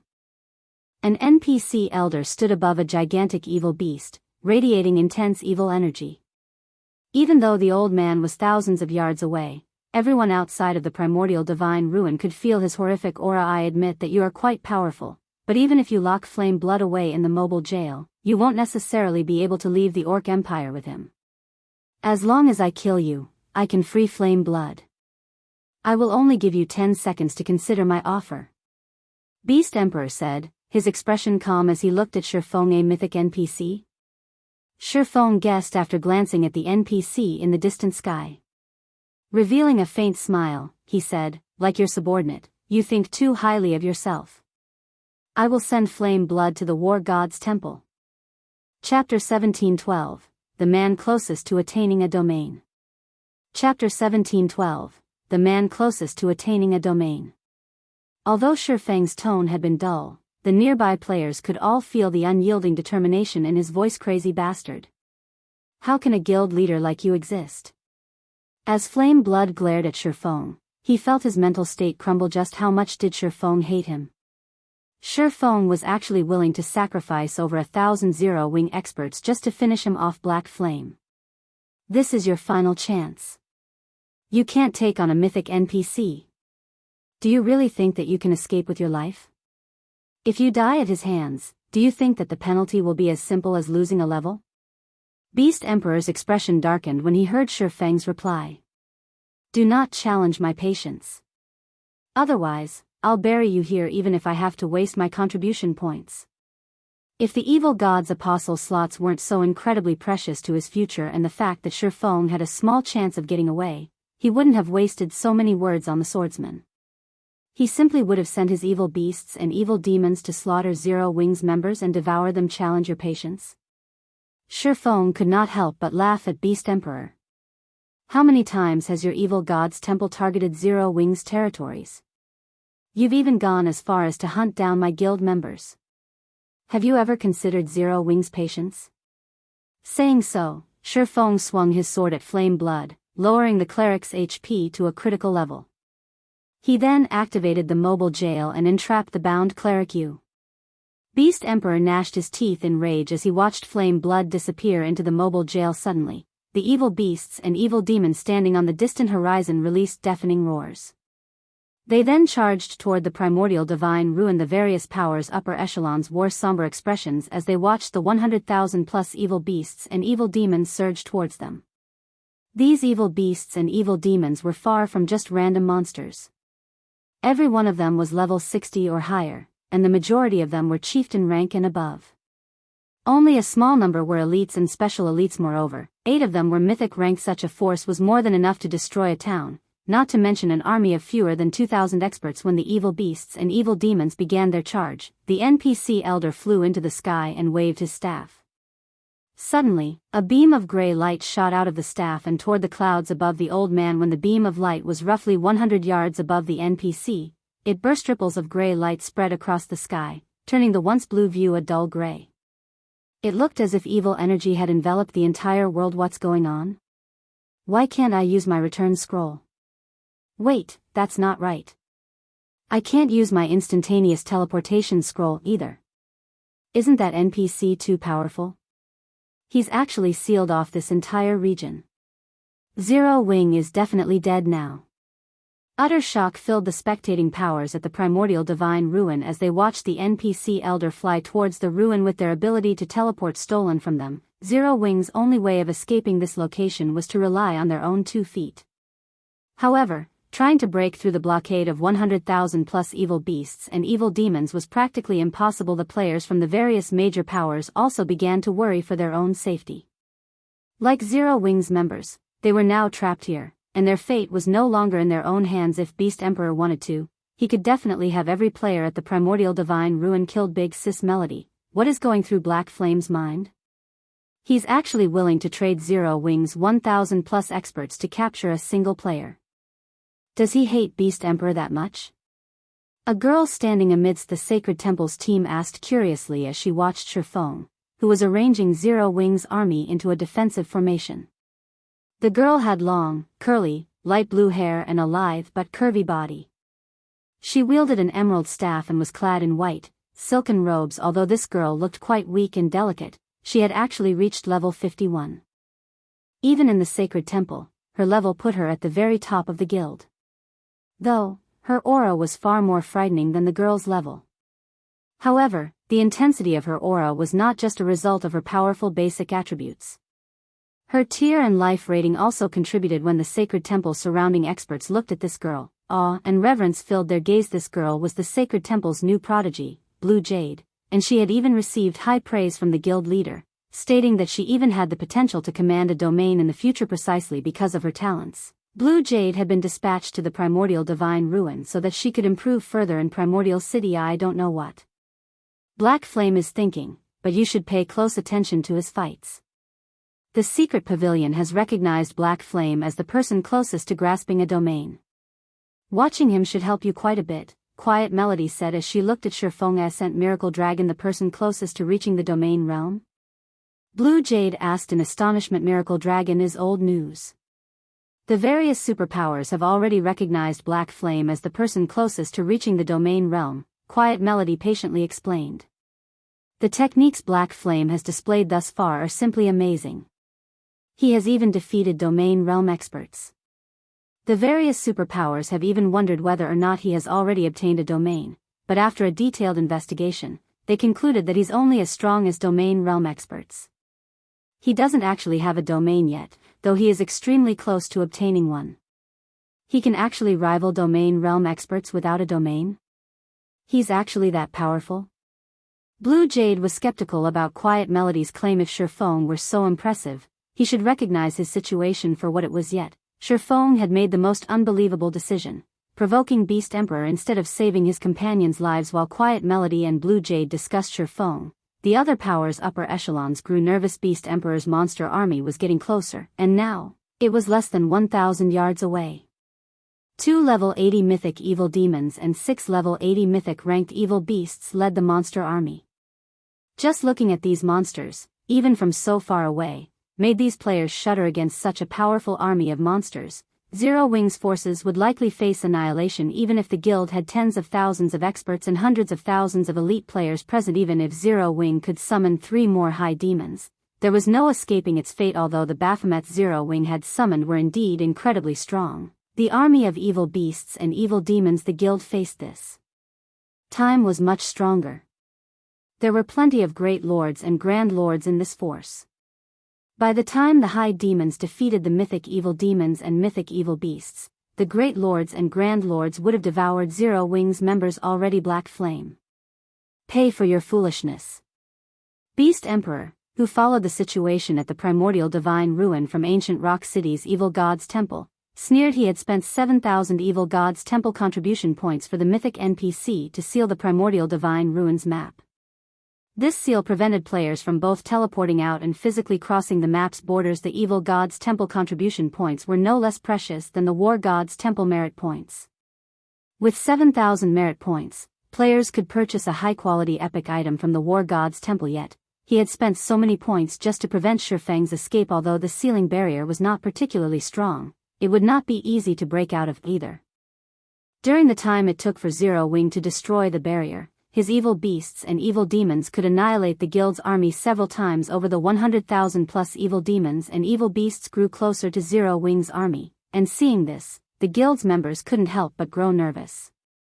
They felt stifled as they watched the monsters approach, the auras the monsters radiated becoming increasingly frightening. However, when less than 200 yards separated both sides, a magic barrier appeared and enveloped Zero Wing's army. This barrier was the result of none other than the movement-type defensive magic array. Good summoners, summon the divine beasts. Shifeng commanded as he stared at the monster army before him. Chapter 1713, Divine Dragon's Might. Chapter 1713, Divine Dragon's Might.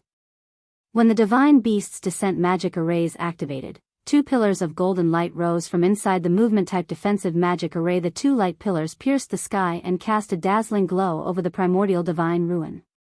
The light pillars also purified the overflowing evil energy in the area and returned a massive fraction of the gray sky to its original blue color.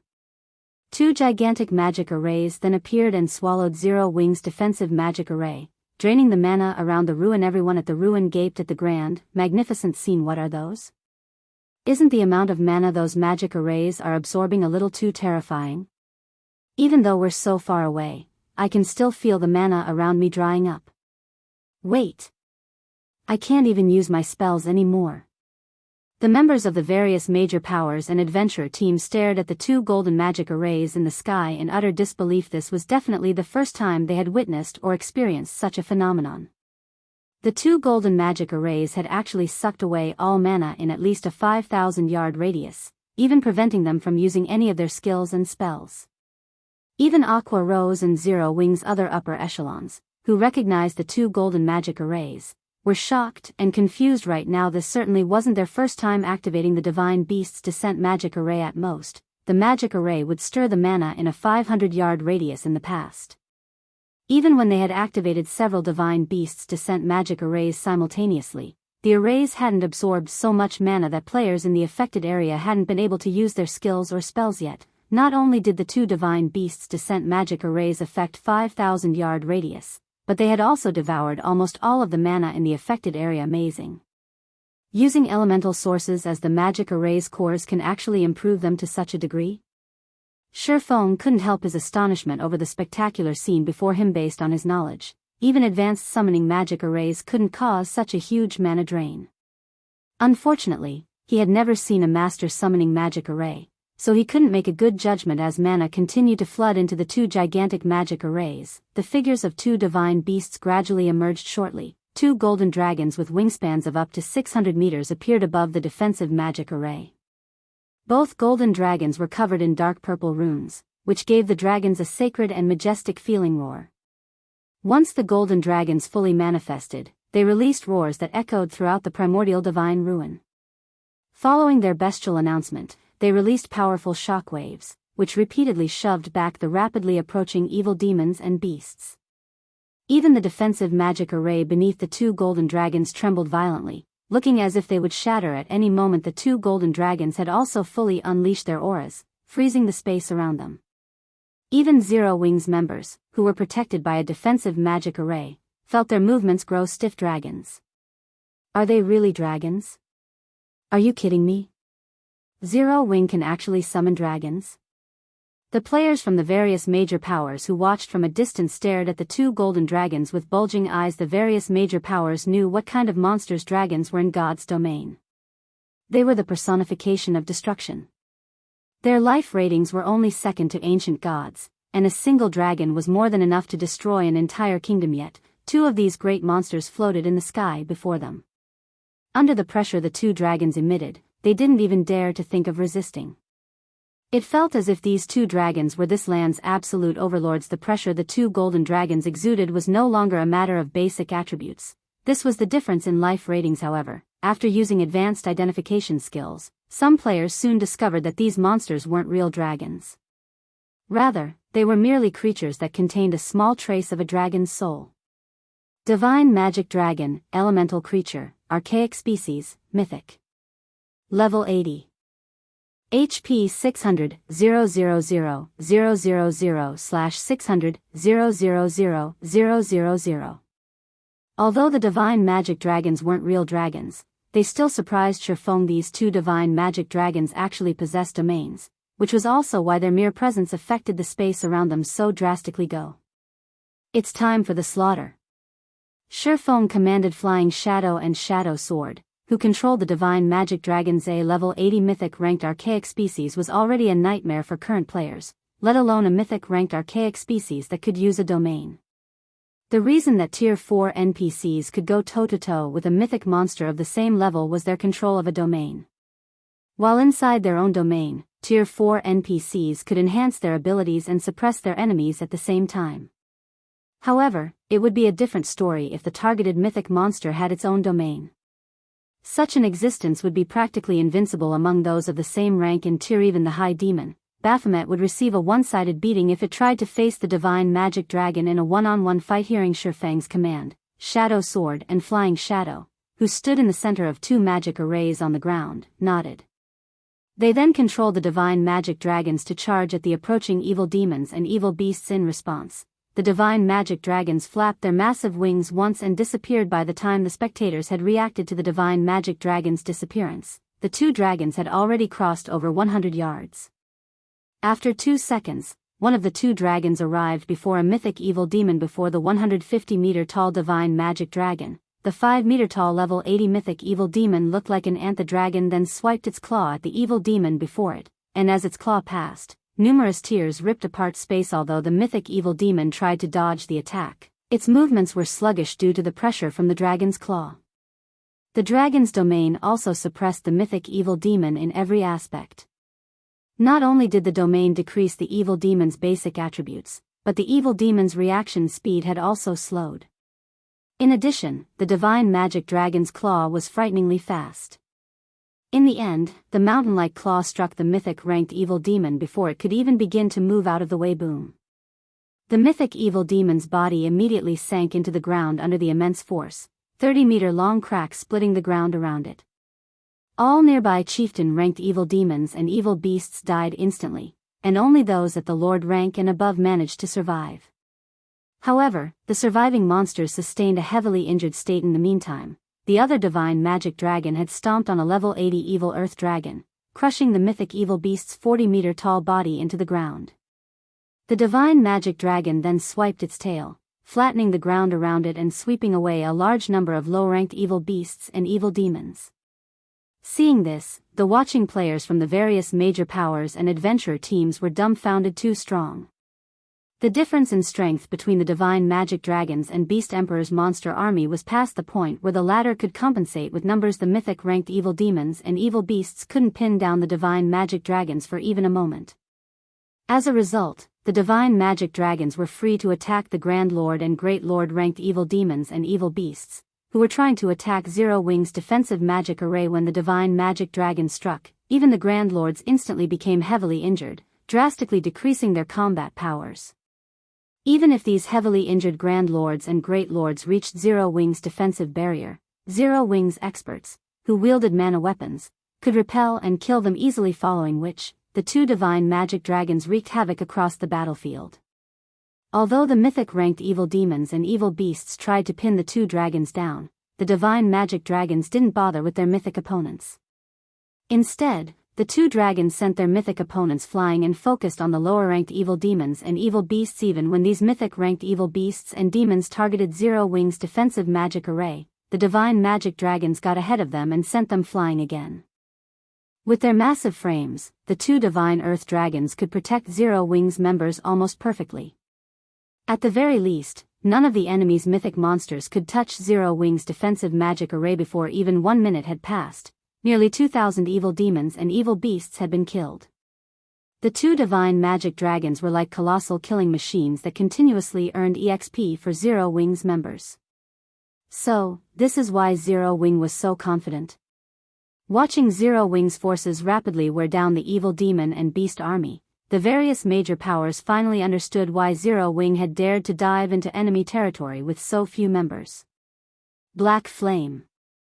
Beast Emperor wore a solemn expression as he watched his minions being massacred by the dozens and hundreds from inside the evil god's branch temple in ancient rock city. He had carefully nurtured these evil demons and evil beasts so that they could serve as the foundation for his rule in the Orc Empire, yet his hated enemy was slaughtering them for EXP. If the battle continued at this rate, it was only a matter of time before Zero Wing annihilated his minions. Considering the situation, Beast Emperor gritted his teeth and left to meet with an old man in black robes within the temple. Very respectfully, he said, "Lord Byrne, I wish to hire Lord Dairo to annihilate these ignorant adventurers personally. I hope that you will grant me your permission." "You want to get Dairo to take action?" the black-robed elder asked indifferently. "That won't be a problem, but Dairo's services aren't cheap.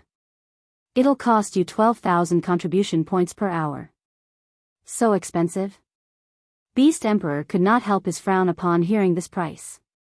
He had already spent 7,000 CPs to hire Dairo to cast a sealing barrier over the primordial divine ruin. Now, he only had a little over 14,000 CPs remaining. If he spent another 12,000 CPs now, he'd have to cancel or considerably delay many of his original plans. "Have you decided?" Byrne asked Lord Byrne. "I wish to hire Lord Dairo for 1 hour, Beast Emperor responded after giving the matter some thought. The last thing he could afford to lose right now was another evil god's apostle. As soon as Beast Emperor finished speaking, 12,000 evil god's temple contribution points vanished from his stockpile. At the same time, Dairo, the mythic NPC at the distant primordial divine ruin, became a mercenary under Beast Emperor's control. Black Flame. "You will suffer in death." The first order Beast Emperor gave to Dairo was to slay Shifeng, who stood inside Zero Wing's defensive magic array. Meanwhile, back at the primordial divine ruin, Dairo, who quietly stood atop a flying evil beast, abruptly opened his eyes. Suddenly, the mana around him vanished, and a powerful surge of evil energy replaced it. Dairo's horrific aura reached across the primordial divine ruin, making the players present to grow nervous and keep a close eye on the NPC. Dairo lightly tapped his foot on the evil beast beneath him. The flying evil beast then let out a low screech as it slowly descended toward Shifeng. "Impossible. This mythic NPC can actually participate in the battle?" Gentle Snow and Aqua Rose's expressions darkened when they saw the NPC elder approach. Hurriedly, Aqua Rose shouted, "Shadow Sword, ignore the mythic monsters for now and stop that NPC." Hearing Aqua Rose's command, Shadow Sword promptly nodded. He, too, realized the severity of the situation. Unlike the mythic-ranked evil demons and evil beasts, allowing a mythic NPC to get within attack range would be no laughing matter. Immediately, Shadow Sword controlled his divine magic dragon to charge at Dairo Scram. Shadow Sword then directed his divine magic dragon to slap at the NPC elder. Chapter 1714, Fighting a Mythic NPC. Chapter 1714, Fighting a Mythic NPC. This Beast Emperor can actually convince a mythic NPC to join the fray? Is this a joke? That's a Tier 4 NPC we're talking about. The various major powers and adventure teams members at the primordial divine ruin stared with wide eyes as they watched Dairo descend to the battlefield, their hearts palpitating in fear and shock. None of these players were strangers to Tier 4 NPCs. Tier 4 NPCs ruled over every major NPC city in the various kingdoms and empires, and anyone who had met such an NPC would know just how powerful they were in God's domain. Players were able to face monsters of a higher tier due to having more skills, spells, and combat techniques. With this advantage, players could exploit powerful monsters' weaknesses and defeat them. Despite having lower basic attributes, however, NPCs had no such weaknesses. Unlike monsters, both the quality and quantity of NPCs' skills and spells was far superior to players. They were capable of executing many complex combination attacks with these skills and spells, making them far more difficult to deal with than monsters. To make matters worse, although NPCs' basic attributes were lower than monsters of the same rank and tier, they were still overwhelmingly higher than players. After Dairo opened his eyes, the pressure he gave off made him feel like an entirely different entity than before. The evil energy Dairo radiated was so incomparably dense that the evil energy corroded the space around him. Players over 2,000 yards away could clearly feel this man's aura. If players felt as if they had been submerged in a pool of water as the mythic evil demons and mythic evil beasts' auras had washed over them, then Dairo's aura felt as if they had been dumped into a pit of quicksilver. They couldn't help but shudder as they bathed in this NPC's aura. These players finally understood just how terrifying a Tier 4 NPC was. If this NPC elder wanted to, he could definitely kill every player at the primordial divine ruin, and they wouldn't be able to do anything to stop him. As the various powers and adventure teams members were in shock over Dairo's aura, a massive figure suddenly appeared before Dairo. This figure was none other than the divine magic dragon under Shadow Sword's control. As soon as it reached its target, the divine magic dragon's mountain-like claw descended on the mythic NPC. However, despite having even enough power to send mythic monsters of the same level flying, Dairo ignored the claw and allowed it to land. Boom. The evil bat Dairo rode shot to the ground like a bullet. The instant the evil bat crashed, the impact formed a crater with a 70-yard radius in the ground. Despite the evil bat being a level 80 Grand Lord, the single attack had heavily injured it. Now, even flight was impossible for the evil bat. Where's the NPC? Shadow Sword examined the bottom of the crater in confusion. He only spotted the evil bat in the crater. Dairo was nowhere to be found. Shadow Sword couldn't even sense the NPC's horrific aura. It was as if the old man had vanished. A second later, a figure appeared in the evil bat's original location, which was none other than Dairo. The old man was in the midst of chanting an incantation, having already written numerous lines of divine runes. As Dairo continued to cast his spell, a magic array formed behind him, absorbing a tremendous amount of evil energy from its surroundings. A short moment later, the space before the array ruptured, creating a black hole that absorbed every form of energy available in its vicinity. Sensing the growing strength of the magic array's aura, Shadow Sword's expression darkened. He could easily tell how powerful Dairo's spell would be. It was definitely stronger than Tier 4 large-scale destruction spells. If this spell struck the divine magic dragon he controlled, the attack would undoubtedly send the dragon flying. If that happened, Dairo would have an opportunity to attack the movement-type defensive magic array, and the consequences would be unimaginably dire. Shadow Sword swiftly used the Tier 4 skill, 5 Thunder Fingers, aiming the cone attack at Dairo. As the divine magic dragon's claw sped towards the NPC, countless arcs of electricity extended from the tip of its digits and reached for Dairo. However, as if he had prepared for this attack, Dairo lightly tapped the butt of his staff at the air before him. In response, a gray, threefold magic array appeared before the old man, protecting him from the dragon's attack. Tier 4 defensive spell, Dark Hunt. Double speed casting? Everyone gaped in shock as they watched Dairo, who was still casting his first spell. The magical class players were especially stupefied. Double speed casting was a feat that many magical class players worked to achieve. Unfortunately, very few magical class experts could actually do it. Moreover, the higher a spell's tier was, the more difficult it would be to double cast, not to mention double speed casting. Even Tier 2 peak experts had great difficulty double speed casting 2 Tier 2 spells, yet Dairo could cast 2 Tier 4 spells simultaneously. The NPC's spellcasting was already on par with peak experts. Dairo's threefold magic array instantly stopped the incoming arcs of electricity. None of the arcs had managed to deal any damage. Seeing that Dairo was about to complete his first spell, Shadow Sword hurriedly directed his divine magic dragon to attack the NPC from another direction. Dark Hunt could only block attacks from one direction. It was useless against attacks from other angles. However, just when the divine magic dragon's claw was about to reach Dairo, the NPC disappeared once again. This time, he reappeared 100 yards away from the attacking dragon. Tier 3 spell, Advanced Movement. Crap. Supplementary casting? The magical class experts' minds were blown when they saw Dairo appear 100 yards away from the divine magic dragon. Advanced movement was not a particularly rare spell. It was actually a common spell that Tier 3 magical class NPCs used. What was truly astounding was the way Dairo had used the spell. In a way, supplementary casting was similar to double casting, but rather than channeling two spells at the same time, one could abruptly cast the second spell midway through casting their first spell when supplementary casting. This technique was even more difficult than double speed casting. Meanwhile, before the divine magic dragon could reach Dairo to launch another attack, the NPC finished writing the last line of divine runes for his spell. A sneer twisted Dairo's wizened face. Do you think you can stop me, the dark wizard Dairo, with a lowly summoned creature? Dairo said as he looked at Shifeng as he made a wave with his staff. Suddenly, cracks in space began to split the sky.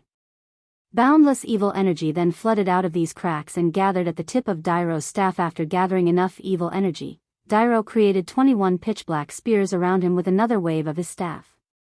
Silver arcs of electricity crackled along these spears. Tier 4 Curse, Destruction Spear.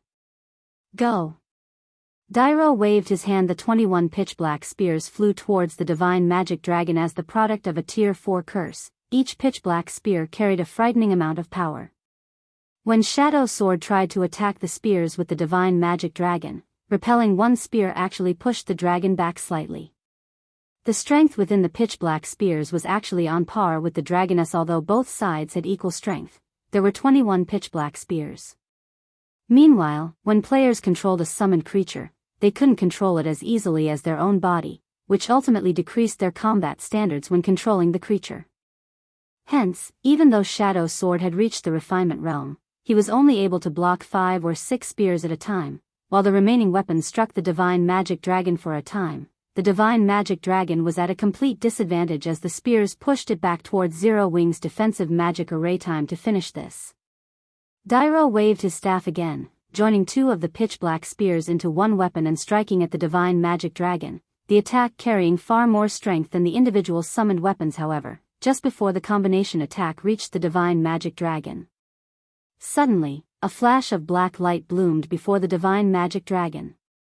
At the same time, the combined spears that flew towards the dragon's chest veered off course. The 2 weapons then split as they brushed past the scales on the dragon's sides harmlessly. This confused Dairo slightly. What's going on? The dragon dodged the attack. No, that's not it. Look at Zero Wing's summoning array. Huh? Isn't that black flame? The spectating crowd was dumbfounded for a moment by the sudden development. They failed to understand how the divine magic dragon had become powerful enough to stop the pitch-black spears combination attack. However, some players with keen eyesight quickly noticed that Shadow Sword was no longer standing in the summoning array for the divine magic dragon. Shifeng had actually taken his place. Black flame. Do you think you can change this outcome just by switching controllers? Beast Emperor could not help but laugh when he saw Shifeng controlling the divine magic dragon. Summoned creatures were not as easy to control as a player's body. Naturally, a domain realm expert would have far more control of a summoned creature than a refinement realm expert. The realms of refinement improved a player's 5 senses, but players simply couldn't merge their senses completely with a summoned creature's. As a result, one's combat power when controlling a summoned creature was considerably limited. They changed controllers? Dairo muttered as he glanced at the distant summoning array. As a mythic NPC, his intellect was incredibly high. Hence, he was quickly able to assess any changes on the battlefield. However, the surprise in Dairo's eyes quickly faded, replaced by ridicule. Foolish mortals, do you think you can stop my destruction spears because you've gained more control of a lowly summoned creature? All you've done is prolonged your suffering. Saying so, Dairo combined 20 spears into 10 pairs, attacking Shifeng with all of them at once. Seeing the 10 incoming attacks, Shifeng executed Sword's Orbit with the divine magic dragon's claws. Dang! Dang! Dang! A series of clangs echoed throughout the primordial divine ruin. In the end, Shifeng's dragon knocked every one of the 20 destruction spears aside. The spears hadn't even budged the dragon an inch, much less damaged the divine magic dragon. Chapter 1715, Miraculous Effect of the Realms of Truth. Chapter 1715, Miraculous Effect of the Realms of Truth. He blocked all of the attacks? How is that possible? All of the players at the Primordial Divine Ruin were experts. Quite a few of them were even Refinement Realm experts, so they all recognized how impressive the technique Dairo had just executed was. In their opinions, Dairo's 10 combination attacks were simply splendid. Even if there was no difference in basic attributes, the Refinement Realms among the spectating crowd weren't confident in blocking all of those attacks without backing up in the slightest. Their likelihood of success would be even lower if they had to do so with a summoned creature. Yet, not only had Shifeng successfully blocked every one of Dairo's attacks, but he had also done so with the divine magic dragon. His control is amazing. Shock flashed in Blue Jade's eyes as she watched the divine magic dragon in the sky. So, this is the strength of the expert closest to achieving a domain? As a Tier 2 summoner, she had a much clearer idea of how difficult it was to control a summoned creature than other players. It was practically impossible for players to control a summoned creature as well as they did their own bodies. This fact held true even for herself. Despite reaching the Flowing Water Realm, her combat standards with a summoned creature were barely at the Trial Tower's 6th floor. Even if she made a breakthrough and reached the Void Realm, she was only confident in raising her combat standard, when controlling a summoned creature, to the middle stage of the Trial Tower's 6th floor. Yet, Shifeng could actually reach the Refinement Realm with the divine magic dragon. This was simply unbelievable. Meanwhile, hovering in midair, Dairo stopped trying to defeat his opponent via quality of attacks after watching his first volley fail. Instead, he had the 21 destruction spears attack simultaneously from different directions. Suddenly, numerous streaks of pitch-black light threatened to devour the divine magic dragon. This bastard. He was actually holding back against me? Shadow Sword tightly balled his fist, frustration filling his gaze as he watched the destruction spears dance in the air. When he had controlled the divine magic dragon, Dairo's attacks with the destruction spears had been very straightforward. The NPC hadn't used any particular techniques. Now, however, the destruction spears moved in a coordinated and well-choreographed pattern. These movements were obviously the result of some sort of combat technique. Even if there weren't a difference between Shadow Sword and his opponent's attributes, he felt that he'd be lucky to block a handful of the spears if he tried to defend against the coordinated attacks personally. As the destruction spears were about to plow into the divine magic dragon, Shifeng decided to charge forward. Rather than retreat, he controlled the divine magic dragon to fly headfirst into the approaching spears. What is he trying to do? Shifeng's actions dumbfounded the spectating crowd. Although the destruction spears couldn't kill the divine magic dragon, if all 21 spears struck the summoned creature, the impact would certainly send it flying several hundred yards back.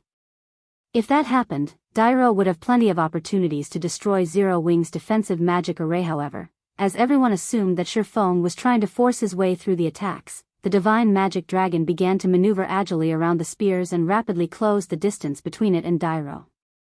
Any destruction spear that came near the dragon either brushed past its scales, or the summoned creature batted it away with a claw. They couldn't actually hit the divine magic dragon. If one wasn't paying attention, they might even assume that the destruction spears had actively avoided the dragon. Flowing Water Realm? Blue Jade could not help but rub her eyes as she watched the scene before her, unable to believe it. However, no matter how she looked at the situation, the divine magic dragon's combat standard was definitely at the Flowing Water Realm. There was no other way it could block all of those spear attacks. However, the situation also left her confused. Just how did Shifeng accomplish such a feat? How could something like this be possible? They were talking about controlling a summoned creature here.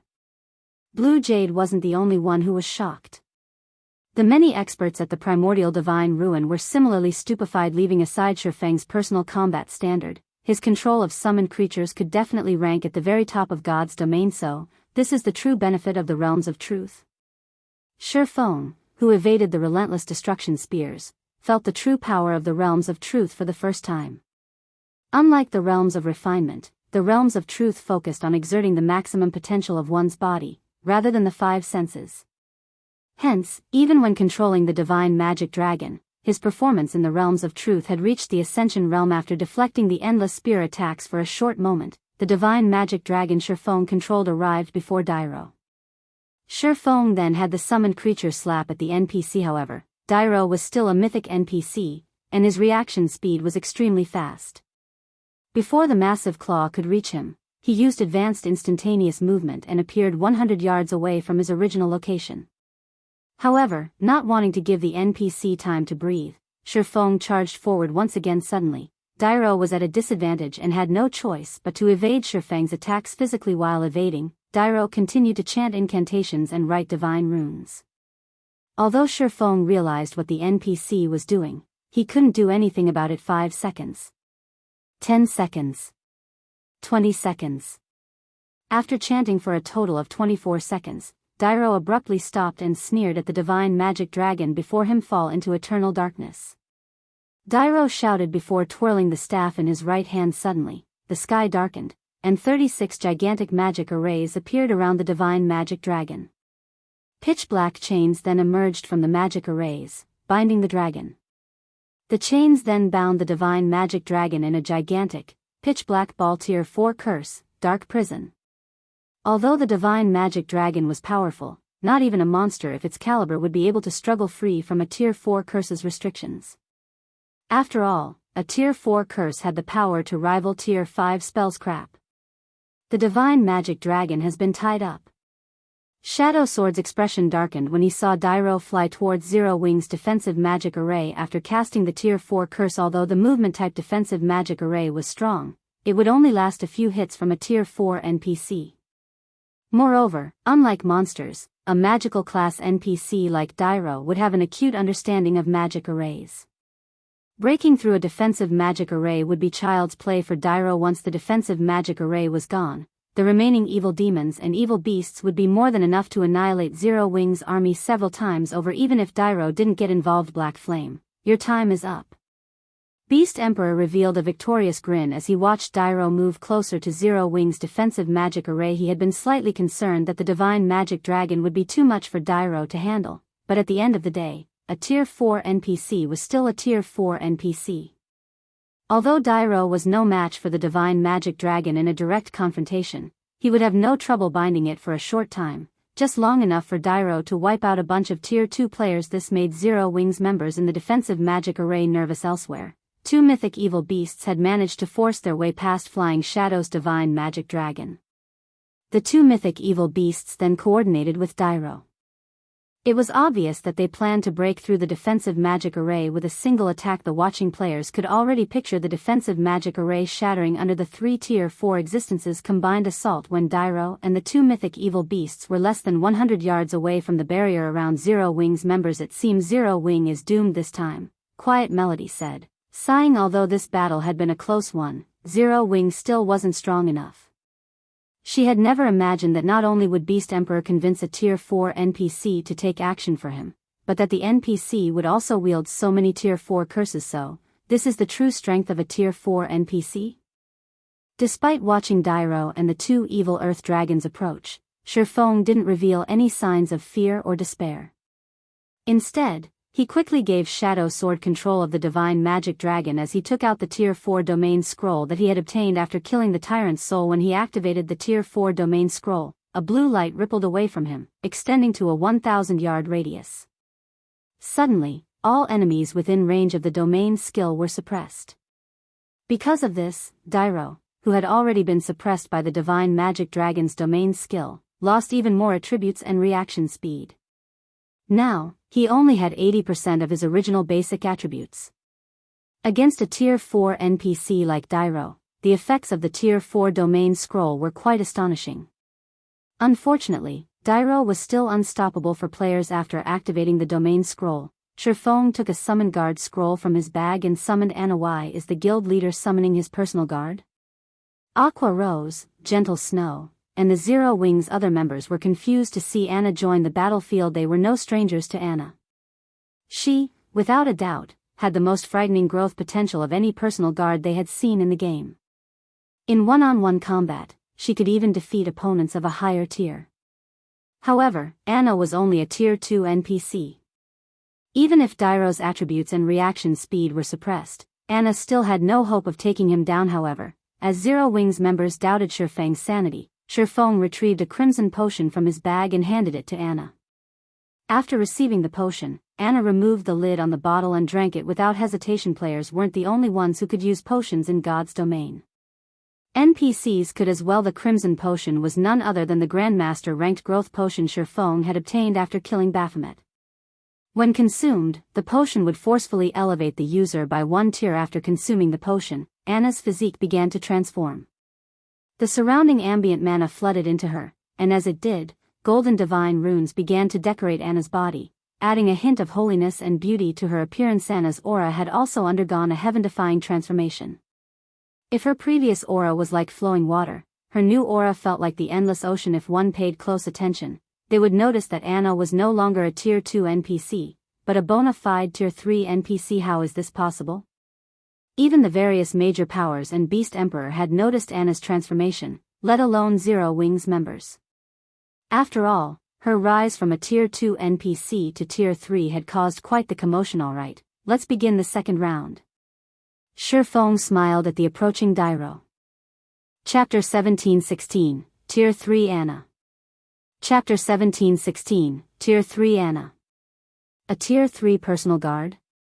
Beast Emperor, who watched the battle through a crystal ball in the Evil God's Branch Temple, was slightly surprised when Anna appeared beside Shifeng. However, his surprise quickly turned into a sneer as he said, "Do you really think that a measly Tier 3 personal guard can stop a Tier 4 NPC?" To put it simply, personal guards were hired NPCs in God's domain. However, since they were enhanced through a contract, personal guards' basic attributes were slightly higher than ordinary NPCs of the same level. Although Anna had been promoted to Tier 3, she was only slightly stronger than other Tier 3 NPCs. She might be invincible against current players, but she was still far from being able to contend with Tier 4 existences. Meanwhile, when the Tier 4 Cursed Dark Prison was used on ordinary mythic monsters of the same level, it could trap the monster for at least an hour. Although the divine magic dragon was extremely powerful, Beast Emperor guessed that the dark prison should hold it for at least 20 minutes. Although no one could damage the sealed monster during that time, it couldn't do anything either. Meanwhile, relying on a Tier 3 personal guard to distract a Tier 4 NPC like Dairo was a joke. Beast Emperor wasn't the only one who thought so. Every player at the Primordial Divine Ruin agreed with the sentiment. Although only one tier separated Tier 3 and 4, the gap between the tiers' strength increased with each subsequent tier. In front of a Tier 4 NPC, a Tier 3 NPC didn't even qualify to buy Tamiya's Dairo, and the 2 level 80 evil earth dragons drew closer. Anna began to chant an incantation from within Zero Wings' defensive magic array. With her left hand, she swiftly drew line after line of divine runes in the air. Shortly after, 2 colossal magic arrays, one white and one black, appeared beside Anna. The ambient mana then began to flow towards the arrays, and Zero Wings members could feel the mana density increase around them by several times. Double speed casting. That personal guard is quite good. She actually knows how to double speed cast. It's a pity that she's going to die here today. When the various major powers upper echelons saw Anna double speed cast, envy gripped their hearts. While NPCs were indeed powerful, there were significant differences between them. Magical class NPCs capable of double casting were already extremely rare, not to mention NPCs capable of double speed casting. This was also why they had been so surprised to learn that Dairo could both double speed cast and supplementary cast. If a personal guard grasped these techniques, they would have an advantage over other NPCs when they reached higher tiers. Take Dairo, for example. Despite Dairo clearly being no match for the divine magic dragon under Shifeng's control, the NPC could rely on his techniques to mitigate the divine magic dragon's attacks and even entrap it. As the spectating crowd pondered such things, 2 pillars of light rose from the 2 colossal magic arrays, each taking on the color if the array it emerged from. In the next moment, 3 summoned creatures stepped out of each of the 2 light pillars. 3 knights in silver armor had emerged from the white light pillar, each of which wielded a silver sword in their right hands and a shield that could easily serve as a mirror in their left. Knight of Light, Elemental Creature, Grand Lord. Level 80. HP 60,000,000/60,000,000. Meanwhile, 3 mages in deep black robes stepped out of the black light pillar. Each of the mages carried a staff that was shrouded in black mist. The crystals embedded in the top of the staves radiated 4 different colors. Envoy of Darkness, Elemental Creature, Grand Lord. Level 80. HP 45,000,000/45,000,000. Tier 3 spell, Light Summoning. Tier 3 spell, Darkness Summoning. If players used the Grandmaster ranked growth potion, they'd only rise by a single tier, but if an NPC used the potion, that'd be a different story. After Anna rose to Tier 3, she had learned all of the Tier 3 spells she would know after truly being promoted to Tier 3. Hence, right now, she was a bona fide Tier 3 existence. The growth potion's only flaw was its short duration of 15 minutes. Once the potion's duration ended, Anna would revert to her original state. Hence, players had only used these potions in crucial moments in the past. They could not be treated like trump cards in guild wars or siege battles. What a powerful personal guard. The instant the 6 level 80 Grand Lords appeared beside Anna, silence fell over the spectating crowd. Nobody had thought that Anna was actually strong enough to summon 6 Grand Lords of the same level. With this, she was basically invincible among Tier 3 existences. Before the spectating crowd could recover from their shock, Anna controlled the Knights of Light and Envoys of Darkness to charge out of the defensive magic array and attack Dairo and the 2 mythic evil beasts. In the next moment, the Knights of Light vanished, reappearing instantly around their mythic rank targets. Once the knights surrounded their opponents in a triangular formation, they raised their shields before them. Suddenly, a magic array of light manifested beneath each of the knights, linking with each other to form a prism of light that trapped Dairo and the mythic evil beasts. Immediately, Dairo and the evil beasts' basic attributes fell once more. Now, the 3 mythic existences only retained 60% of their original attributes. Moreover, they couldn't break free of the magic barrier unless they killed the Knights of Light. By the time the Knights of Light had finished, the Envoys of Darkness had also completed their spell's chants. Pitch-black mist began to rise from the ground within the barrier, binding Dairo and the evil earth dragons. Although the mist did not reduce the 3 mythic existences' basic attributes in the least, it did reduce their reaction speed and movement speed by 50%. By the time the Knights of Light and Envoys of Darkness had further suppressed Dairo and the mythic evil beasts, Anna had finished chanting the final verse of her incantation Tier 4 spell, Yin-Yang Cycle. Under her command, a dual-colored magic array appeared in the sky, and 36 gigantic swords emerged, 18 of which were a silvery white, while the other 18 were an abyss black. These 36 swords then descended on Dairo and the 2 evil earth dragons. Despite seeing the approaching swords, the 2 mythic evil beasts showed no intention of dodging the weapons.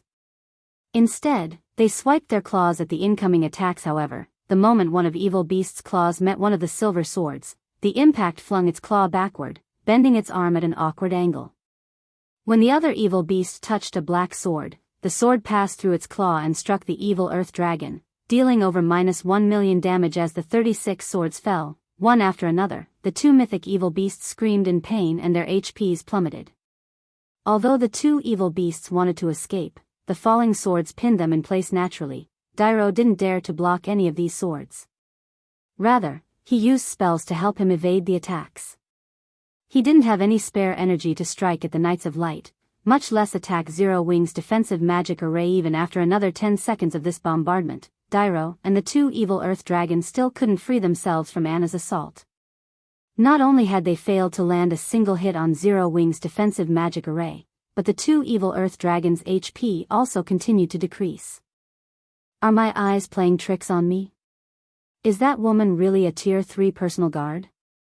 Everyone watched Dairo and the mythic evil beast struggle with shocked expressions. Although Shifeng's domain scroll had suppressed Dairo and the evil beasts, significantly reducing their combat powers, a mere Tier 3 NPC shouldn't have any hope against them by herself. Yet Shifeng's personal guard successfully faced them alone. Aside from the word strong, the spectating crowd truly had no other way to describe Anna. Despite Anna standing alone, her skills made her look like a team of NPCs. So, this is the strength of an epic personal guard? Shifeng was just as shocked to see Anna overwhelm Dairo and the 2 evil beasts. He had never thought that Anna could really go up against Tier 4 existences at Tier 3 with Anna's constant intervention. Even after over a minute, Dairo couldn't attack the Knights of Light. In fact, the Tier 4 NPC's HP had even begun to decrease as he failed to keep up with Anna and the Envoys of Darkness's attacks. As he watched, Beast Emperor's eyes became bloodshot. However, he still wasn't particularly worried about this situation. With how powerful the potion Anna had consumed was, the potion's effects should not last very long. Once the potion's effects ended, Anna would have no power over Dairo. 1 minute. 3 minutes. 5 minutes. However, contrary to everyone's expectations, Anna remained powerful throughout the entire battle. She showed no signs of weakening in the least. After Forbidden Domain's cooldown had ended, Shifeng cast the skill on Dairo's dark prison. Without hesitation, the giant ball of pitch-black chains shattered instantly. The 36 pitch-black magic arrays around the ball also disappeared. Once the trapped divine magic dragon regained its freedom, it resumed its attacks against Dairo. The divine magic dragon had already possessed higher attributes than the Tier 4 NPC, but after Shifeng had suppressed Dairo with his Tier 4 domain scroll and the Knights of Light's Prism of Light, Dairo was only slightly stronger than Grand Lords of the same level. As a result, the difference between the divine magic dragon and Dairo became even more obvious. Furthermore, Shifeng's Forbidden Domain had also affected the Dark Wizard, and he couldn't use any of his spells after freeing the trapped divine magic dragon. Shifeng quickly switched places with Shadow Sword again and controlled the summoned creature to swipe at Dairo with its claw boom. Since the Mythic NPC couldn't use any of his spells, he had to rely on his physical prowess to block the attack. However, even though he had stopped the attack with his staff, Dairo's basic attributes were too much lower than the divine magic dragon's. As a result, he still took the full brunt of the attack and received over -2 million damage. To Dairo, whose maximum HP was only at 60 million right now, that blow had taken 1/30th of his HP. Taking advantage of Dairo's helplessness, Anna followed the divine magic dragon's attack with a Tier 4 spell, dealing over -7 million damage to the silenced NPC. While 60 million HP might seem like a lot to players, to the divine magic dragon and Anna, this much HP was nothing. After 6 seconds of constant struggle, Dairo eventually removed the silence debuff. However, he only had 1/3 of his HP remaining by this point. To make matters worse, although Dairo could again defend himself with powerful spells, the massive difference in attributes between himself and the magic divine dragon was beyond the reach of spells. As a result, the enemy dragon broke through his defense, again and again, and his HP visibly decreased. Finally, when less than 1 minute remained on Anna's growth potion, Dairo's HP hit 0. The NPC elder then collapsed to the ground with a face of frustration and reluctance. Chapter 1717, Shocking Numerous Countries. Chapter 1717, Shocking Numerous Countries. As Dairo died, the dark gray evil energy consuming the sky above the primordial divine ruin faded. The land once again bathed in the sun's glaring rays. Many of Zero Wing's army abruptly leveled up as the Tier 4 NPC awarded more abundant EXP than any ordinary mythic monster. Unlike mythic monsters, the NPC dropped only 2 items when he had died. After these 2 items appeared, the evil energy surrounding the old man's body quickly dissipated, and shortly after, his body transformed into ash that scattered with the wind. He died. A Tier 4 NPC was killed, just like that. Everyone at the primordial divine ruin watched Dairo's disintegrating corpse in utter disbelief. After playing God's Domain for so long, everyone was terrifyingly familiar with the strength of Tier 4 NPCs. They were powerhouses that could guard and rule over major NPC cities. They were definitely invincible to current players, yet players had just slain one such NPC. This situation had overturned everything they thought they had known about God's Domain. How is this possible? That's a Tier 4 dark wizard we're talking about.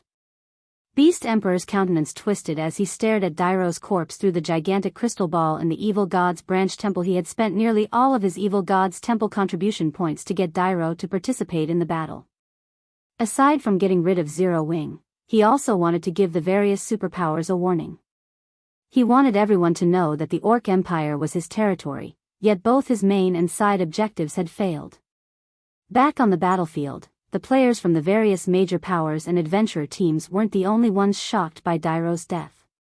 Even Zero Wing's members stared at the NPC's corpse with dumbfounded expressions. Did we succeed? Aqua Rose muttered, finding what had just happened a little hard to believe. Relax. He's dead.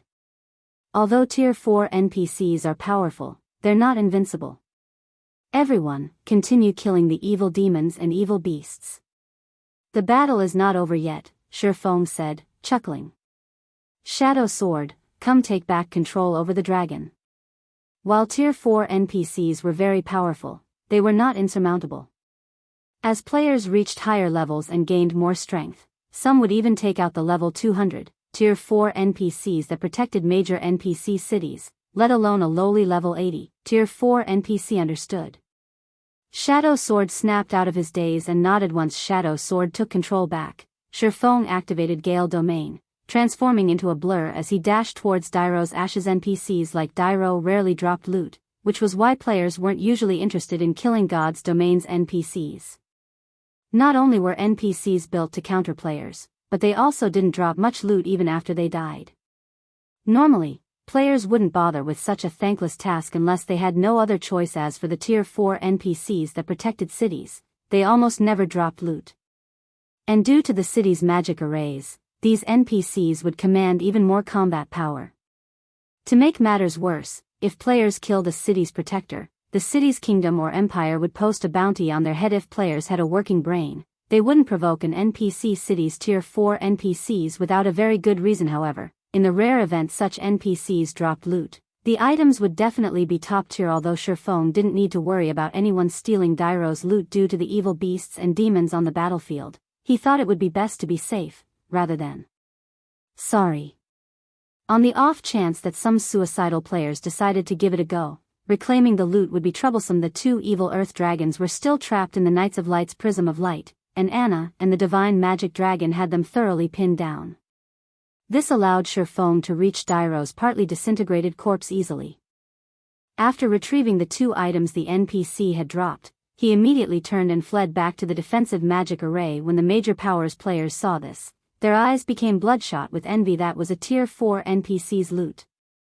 Even if they didn't know what the items were exactly, due to how powerful Dairo had been, those items were guaranteed to be extraordinary. However, although they were jealous, none of them dared to take action. Whether the divine magic dragons or Anna's level 80 Knights of Light and envoys of darkness came after them, all of these beings were ridiculously powerful. Even if they charged onto the battlefield to steal the loot, they would simply add to these monsters' kill counts. Meanwhile, as the various superpowers' upper echelons watched the two divine magic dragons battle, jealousy gripped their hearts. If Zero Wing could summon more divine magic dragons, then nobody in the Orc Empire could beat the guild, not even Beast Emperor. However, they also realized that even if Zero Wing could summon more of these dragons, it should only be able to do so a limited number of times. It was even possible that Zero Wing only had these two summoning arrays. Otherwise, the guild could have summoned a third divine magic dragon to take out Dairo, rather than giving Anna a rare potion to increase her strength. A potion that could elevate a personal guard by 1 tier was far more valuable than a divine magic dragon.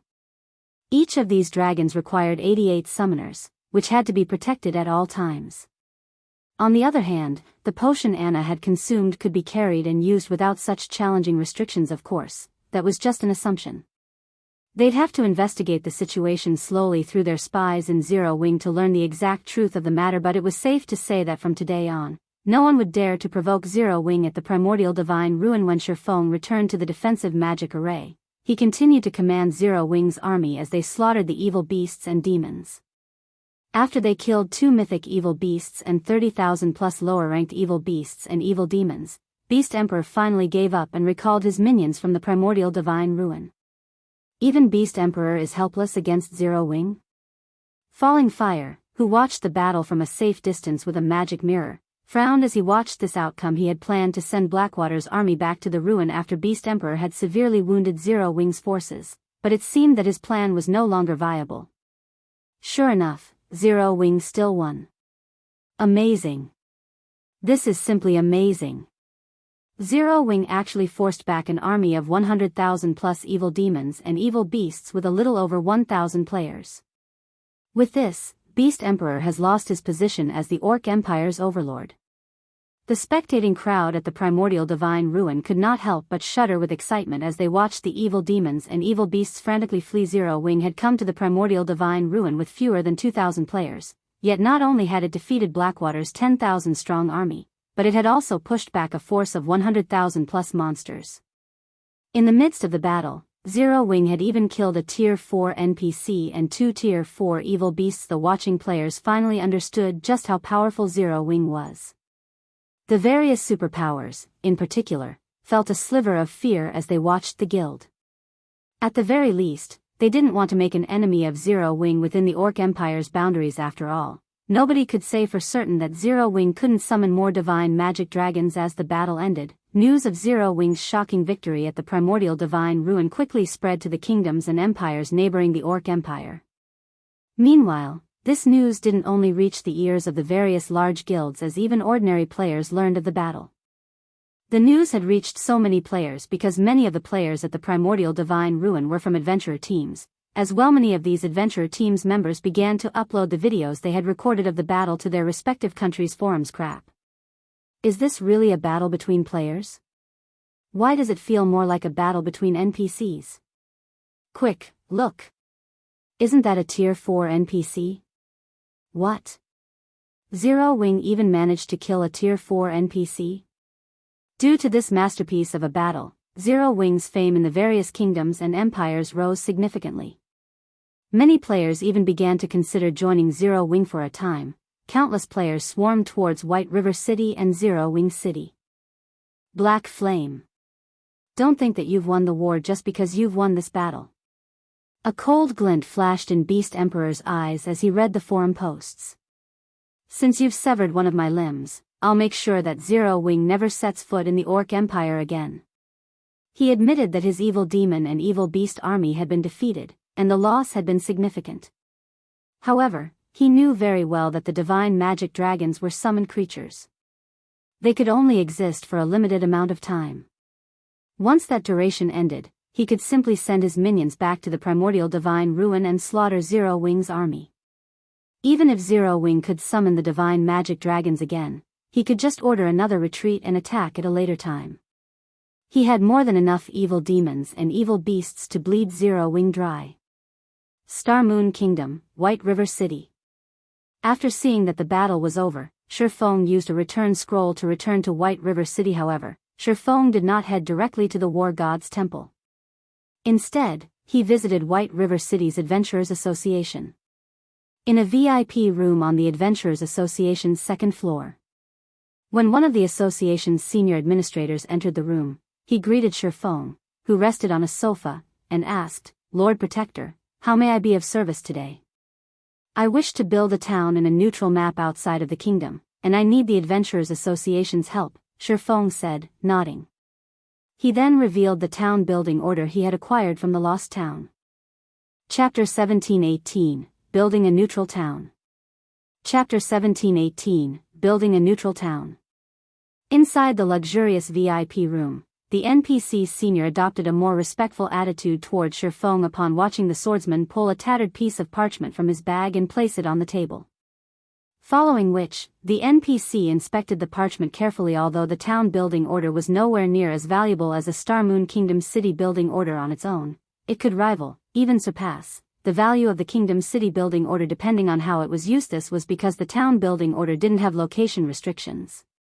One could even construct a town in a neutral map if they wished to. Neutral maps were not under any kingdom or empire's jurisdiction, so building a town in one of these maps was akin to securing rule over the map. On the other hand, while the Star Moon Kingdom city building order was indeed very valuable, the city built had to be constructed within Star Moon Kingdom's borders. In other words, the city would still be under the kingdom's jurisdiction and would be largely influenced by the kingdom. The simplest example of such influence was the monthly management fee towns and cities had to pay the kingdom. For a basic city like Zero Wing City, players had to pay a monthly management fee of 30,000 gold. If the city were promoted to an intermediate or advanced city, the fee would increase by several times. However, if a town or city were constructed in a neutral map, players wouldn't be required to hand over an exorbitant management fee to any kingdom or empire. Instead, players only had to pay a small management fee to the system. Of course, such a benefit had a huge drawback: the lack of safety. Towns and cities within a kingdom or empire were under that kingdom or empire's protection. Monster attacks were the greatest threat these towns and cities would have to face. However, monsters weren't the only threat in a neutral map. Raids from other races would be commonplace, as well. If a guild weren't strong enough, building a town in a neutral map would simply be a waste of manpower and resources. In fact, guilds had often overestimated their strength during Shifeng's previous life, constructing towns in neutral maps, which were subsequently destroyed. However, this drawback included another benefit, which was the greatest benefit of building a town in a neutral map. Since neutral maps were not under a kingdom or empire's jurisdiction, guild towns and guild cities in neutral maps could trade with other races. God's domain had many different races. Aside from creatures with low intellect, which only knew how to slaughter other beings for survival, there were intelligent races that could communicate with players, such as dwarves, elves, orcs, half-elves, and half-orcs. Only, these races were prohibited from entering guild towns and cities within kingdoms and empires' borders. At most, players might encounter these races in NPC towns and cities, but even then, these races would only conduct basic trade with players. However, these foreign races produced many products that were better than those made by human hands. Moreover, each race had their own specialty products that would be of great help to players' survival when fighting in the fields. Take dwarven-made weapons and equipment, for example. As the dwarves had better techniques and special forging methods, their weapons and equipment performed far better than human-made products. Meanwhile, guild towns and neutral maps weren't prohibited from trading with foreign races. As long as a town were attractive enough, it could inspire members of the foreign races to visit. Aside from trade, players could also employ foreign races to serve as the town's soldiers. Unlike human warriors, these races' warriors generally specialized in a particular aspect. Hence, guilds that had towns in neutral maps in the past had hired foreign races' warriors to protect their towns because of these aspects. Although neutral towns didn't seem any different than ordinary guild towns, they could actually function like miniature kingdoms in neutral maps. Although the neutral town couldn't compare to kingdoms and empires in every aspect, it had the qualities to become one Lord Protector. I have ascertained that there are no problems with your town building order. May I know where you wish to build your town? The NPC administrator respectfully asked as he stored the town building order. He then took out a crystal ball and placed it on the table. In the next moment, a map of God's domain appeared in the crystal ball. Here, Shifeng said as he pointed at the Orc Empire's primordial divine ruin. Constructing a town in a neutral map wasn't like building one in a kingdom or empire. Kingdoms and empires would never intervene in matters outside of their borders. Hence, when building a town in a neutral map, the Adventurers Association was fully responsible for handling the town's construction. Lord Protector, this location is currently quite chaotic. The lowest level monsters nearby are above level 50. Orcs also wreak havoc in the area. If you wish to build a town there, it will be costly. The basic construction fees alone come to 40,000 gold. If you wish to employ guards, each level 100, Tier 1 adventurer will cost 3 gold per day, 10 gold per day for a Tier 2 adventurer, and 100 gold per day for a Tier 3 adventurer. You will also only be allowed to employ them for a maximum of 3 days. Do you wish to hire any guards? I'll hire 1,000 Tier 1 adventurers, 500 Tier 2 adventurers, and 20 Tier 3 adventurers for 3 days. This wasn't the first time Shifeng had built a neutral town, so the cost didn't particularly surprise him. While neutral maps were extremely dangerous, the profit one could obtain from them was immense. Hence, towns in neutral maps were only given 3-day protection periods. Not only were these NPC guards expensive, but their levels wouldn't scale along with players, remaining only slightly higher than the local monsters. These NPC guards were mainly there to repel monster and foreign race assaults, not players. Zero Wing had recently earned a fortune from selling the equipment it had obtained after killing Heaven's Burial and Blackwater's members. It also had the profit from Stone Forest Town and Zero Wing City. However, since a large part of the money had to be invested in the guild's development, Zero Wing only had a little over 80,000 gold in the bank right now. The construction alone cost 40,000 gold, which was many times higher than building a town within Starmoon Kingdom. With how expensive the adventurers were, Shifeng didn't dare to hire too many at once. Furthermore, if a town wished to survive in a neutral map long-term, relying on temporary guards definitely wasn't a viable solution. Hence, the guild had to set some money aside to build static defenses in the town, as well. Alright. Your total bill comes to 70,000 gold. No discounts are available at this time, the NPC administrator said, nodding. Once you complete the payment, the Adventurers Association will send our people to the chosen location within 1 minute. It will take them roughly 20 minutes to complete the town's construction. 20 minutes? The senior administrator's explanation surprised Shifeng a little. He had never thought that the town's construction would take so long. When the Adventurers Association constructed a town in a nearby neutral map, it normally completed the construction within 10 minutes. Unlike cities, towns had fewer facilities and structures, after all. But his town required twice as long to construct. One could just imagine how dangerous the area around the primordial divine ruin was right now. However, Shifeng did not give the matter much thought. He handed 70,000 gold to the NPC and departed from the Adventurers Association. He then headed to the War God's Temple to earn himself some merit points. While Shifeng was on his way to the War God's Temple, he received a call from Aqua Rose Guild leader. Another problem has cropped up at the primordial divine ruin. As soon as we left the ruin, Beast Emperor sent his evil beasts and evil demons to surround the ruin again. We still can't send our elite members to garrison in the ruin, Aqua Rose reported with a somber expression.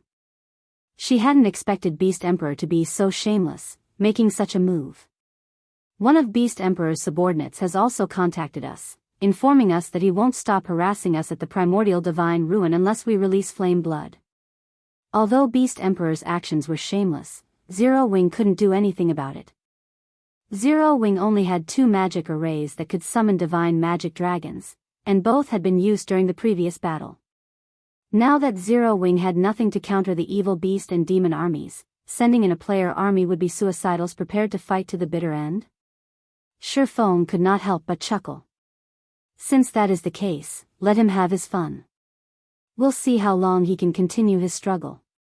But what about Primordial City? Aqua Rose could tell that Shifeng was determined to destroy Beast Emperor thoroughly. However, Primordial City played a key role in helping Zero Wing's members reach Tier 2. Just ignore him, Shifeng said. For now, gather every architect in the Candlelight trading firm and have them gather in the guild residence. Then, contact Melancholic and tell her to prepare these materials for me. I'll need them in a moment. After saying so, Shifeng disconnected the call and quietly waited for his horse carriage to reach the War God's Temple. Meanwhile, Aqua Rose stared at the darkened screen before her with a confused look. Is it really fine to leave him alone? Aqua Rose muttered to herself worriedly. However, the expression Shifeng has worn during their conversation indicated that he had a well-thought-out plan in mind. Immediately, she shook her worries out of her mind and sent Beast Emperor's subordinate a reply. Once that was done, she started to gather the necessary manpower and notified Melancholic Smile to collect the necessary materials. Ancient Rock City. Good. Very good. When Beast Emperor received Aqua Rose's reply via his subordinate, his complexion turned frighteningly ashen, and killing intent radiated from his entire body.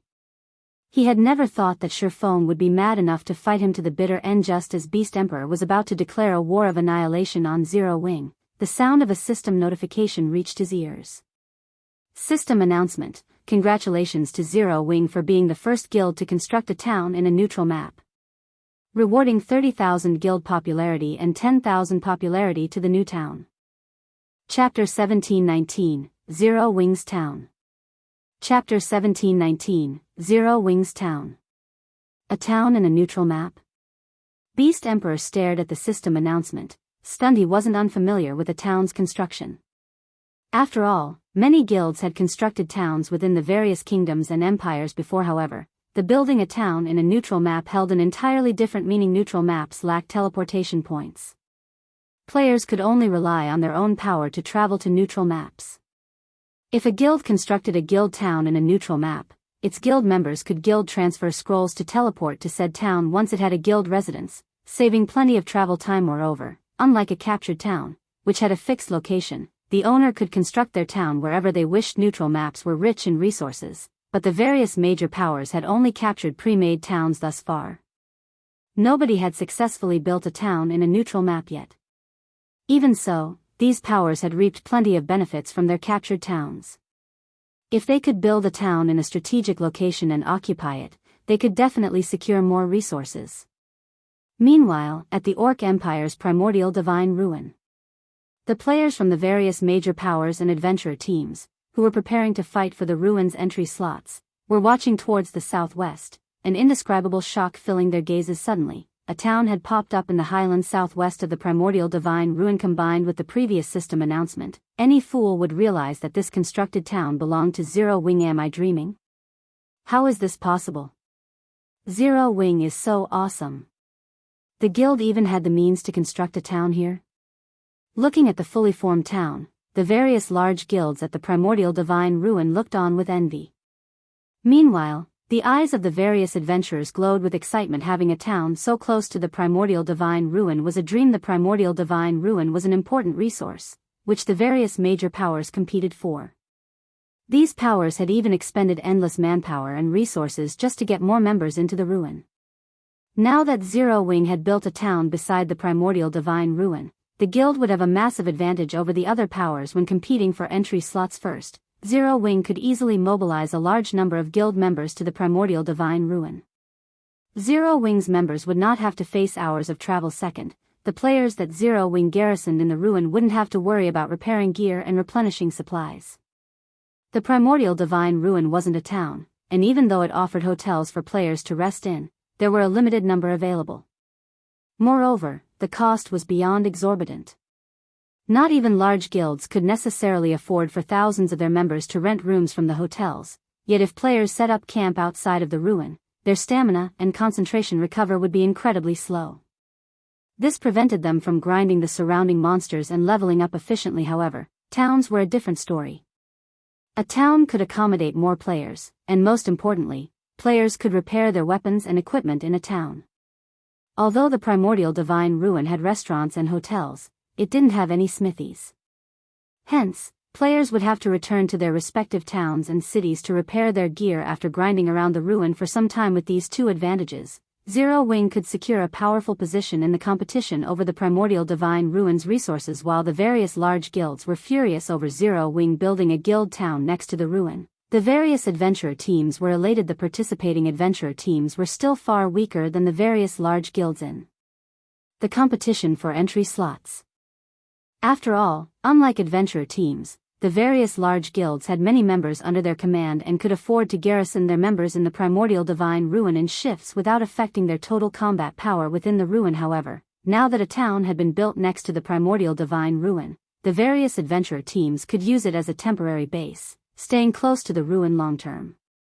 With this, the various adventurer teams could compete with the various large guilds on a more even playing field. Meanwhile, news of Zero Wing's new town in the Orc Empire quickly spread to the neighboring kingdoms and empires. For a time, the various large guilds and independent experts were all talking about Zero Wing. Zero Wing's rise is certain now.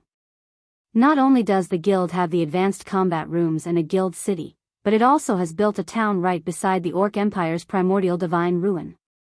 That's right. I heard that many independent experts have chosen to join Zero Wing to better develop themselves. Apparently, not only has the guild reserved specific advanced combat rooms for its members, but Zero Wing members can also learn the guild's combat techniques for a much lower price than non-guild players. I knew I should have joined Zero Wing earlier.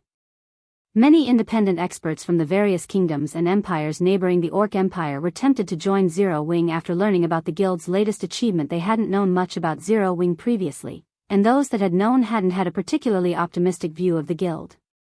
However, that had all changed after the guild's overwhelming victory against Blackwater and Beast Emperor.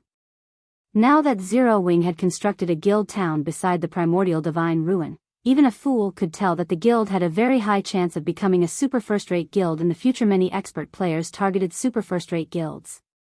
If one could become an internal member of such an organization, they'd be able to live a life free of worry in the real world. However, super first-rate guilds had plenty of expert players, and only a limited number of people could become internal members. Hence, the competition within super first-rate guilds was intense. However, if players joined a guild that had the potential to become a super first-rate guild, even if they were only ordinary experts, they still had a high chance of becoming an internal member. Thinking about the potential benefits, many of the various kingdoms and empires' experts hurried towards Star Moon Kingdom. For a time, more players gathered before Zero Wing's residence in White River City and Zero Wing City, allowing the guild to recruit another large batch of elite and expert players. Meanwhile, when Aqua Rose, who was gathering the architect's sure phone had requested, found out about Zero Wing's new town, realization dawned on her. She was also instantly overjoyed. Now that Zero Wing had a guild town beside the primordial divine ruin, the guild would have a much easier time collecting combat techniques and entering Primordial City. Most importantly, the town would bring in a massive amount of income for Zero Wing nowadays. A large number of players grinded and leveling in the Orc Empire. All of these players were elites and experts from the various kingdoms and empires, and they all had plenty of resources. Meanwhile, there were only a few guild towns in the Orc Empire. Furthermore, ancient Rock City, which had been a hub for players, had become an evil demon nest. This further limited the number of rest areas for players now that a new guild town had popped up beside the primordial divine ruin. Tons of expert and elite players would swarm the town, giving Zero Wing access to all sorts of rare resources. The guild's new town would likely be even more profitable than Stone Forest Town, and for Zero Wing's members, this was a golden opportunity to visit the Orc Empire to grind. Their leveling efficiency in the neutral map would definitely be faster than grinding in Star Moon Kingdom. Meanwhile, Shifeng, who sat in an advanced horse carriage as he headed towards White River City's War God's Temple, remained wholly ignorant of the commotion Zero Wing's new town had caused. All he knew was that his new town's construction had been completed. The system had also notified him that he needed to inspect the town and complete the handover procedures. However, Shifeng wasn't focused on his newest town, but on the contents of his bag. While he had been embroiled in battle, he hadn't had the chance to inspect his harvest. Now that things had settled down, he had to go through the items. After all, he had obtained much from the battle at the primordial divine ruin. Not only had Zero Wing's army killed a large number of Blackwater experts, but it had also taken down 2 mythic evil beasts and a mythic ranked NPC. Among the top-tier equipment Blackwater's experts had dropped, the best had to be the magic weapon from Singular Burial. The magic weapon was a longbow called Firmament Striker. Magic weapons were even rarer than epic weapons. They were also much stronger than epic weapons. Unfortunately, wielding a magic weapon came with some severe risks. The 2 mythic-ranked evil beasts had also dropped splendid items. The monsters had dropped a growth-type epic-ranked mage robe and an evil energy potion recipe, an advanced alchemy recipe. The evil energy potion was a precious potion that when consumed, increases players' strength attribute by 15% and gave its user a certain amount of evil energy resistance for 2 hours. Naturally, the potion's main material was evil energy crystals. However, these items did little to hold Shifeng's attention, as he was most eager to find out what the mythic NPC, Dairo, had dropped. Mythic NPCs rarely dropped items, but when they did, the items were definitely top tier, following which, Shifeng retrieved the 2 items Dairo had dropped from his bag. He then appraised them with omniscient eyes. Chapter 1720, Evil God's Inheritance. Chapter 1720, Evil God's Inheritance. When Shifeng started appraising the 2 items Dairo dropped, the mana density inside the closed carriage rapidly increased. Like 2 hungry beasts that had just woken up, the 2 items absorbed the ambient mana around them ravenously. This situation surprised Shifeng somewhat. He had never thought that the 2 items Dairo dropped would be so amazing. Right now, the mana density in the carriage was slightly above even that of Stone Forest Town. The mana absorption process eventually stopped after about 10 seconds. The situation inside the carriage then quickly reverted to its original state. Previously, the 2 items Shifeng obtained had been sealed, which gave them the appearance of purplish gold crystal balls and made it impossible to discern their identity. In fact, the only information Shifeng got when he tried inspecting the items was their name, sealed crystal ball, and nothing else. Meanwhile, upon seeing the 2 unsealed items, Shifeng could not help but be stunned. Of the 2 items, one was a broken longsword, and the other was a gemstone that radiated 5 different colored glows. Evil God's Inheritance, One-Handed Sword. A treasured sword that the evil god once used. However, the sword was destroyed in a battle, shattered into 3 pieces. Although the evil god's treasured sword was destroyed, the power of the evil god contained inside it remains intact. As long as one gathers all 3 fragments, it is possible for the sword to regain its past glory. This piece is the broken hilt of the sword. By permanently sacrificing 10 points of all attributes, the user may execute 1 slash with the sword. Although this sword has been severely damaged, it can still exert 1/10 of its original power. When this fragment is within 1,000 yards of other fragments, the fragments will resonate with each other. Drops upon death cannot be traded. Limit Gemstone, Epic Consumable. Can be embedded into a weapon or equipment to permanently improve it. Can be used on only epic ranked items or below. Shifeng shuddered involuntarily as he looked at the descriptions of these 2 items, his eyes glowing with excitement. Although he had long since known that the loot of a Tier 4 NPC would be extraordinary and certainly superior to epic items, he had never imagined that Dairo would drop these two items. The evil god's inheritance was a weapon the evil god had used frequently when it was still intact. In its complete form, it should be a legendary weapon at the very least. Although he had only a fragment of the weapon, it could lead to obtaining a real legendary weapon. Its value was definitely higher than that of a fragmented legendary weapon. After all, legendary items were exceedingly rare in God's domain, and every one of them had extraordinary origins. Not to mention, most of the clues players found that were related to legendary items were usually fake. Meanwhile, the most valuable aspect about the evil god's inheritance was the fact that it could be used. Even though it was capable of exerting only 10% of its original power, that was 10% of a legendary weapon's power, not something a fragmented legendary weapon could hope to compare to. Only, the price to use the weapon was a little steep, let alone other players. Even Shifeng would feel a sting if he had to pay 10 points in all attributes just to swing the weapon once. As for the other item Dairo dropped, it was something Shifeng had only ever heard about before. During his previous life, the Limit Gemstone had appeared in an auction hosted by a super guild. However, the Limit Gemstone sold back then wasn't supplied by the hosting super guild. Instead, it was an item some other player had put up for trade. When this item appeared during the bartering session of the auction, it had immediately caused an uproar at the auction venue. After all, the best weapon and equipment that peak experts could get their hands on back then were only epic rank. Fragmented legendary items were still far out of their reach. Hence, to them, an item capable of improving epic weapons and equipment was far more valuable than even epic weapons. In the end, the Limit Gemstone had been traded for one epic weapon and 3 pieces of top-tier dark gold equipment. Of that time back then, nobody had a strong opinion on this price. It was neither too expensive nor too cheap. Only sometime later did everyone find out that the buyer of the Limit Gemstone had ended up making a huge profit.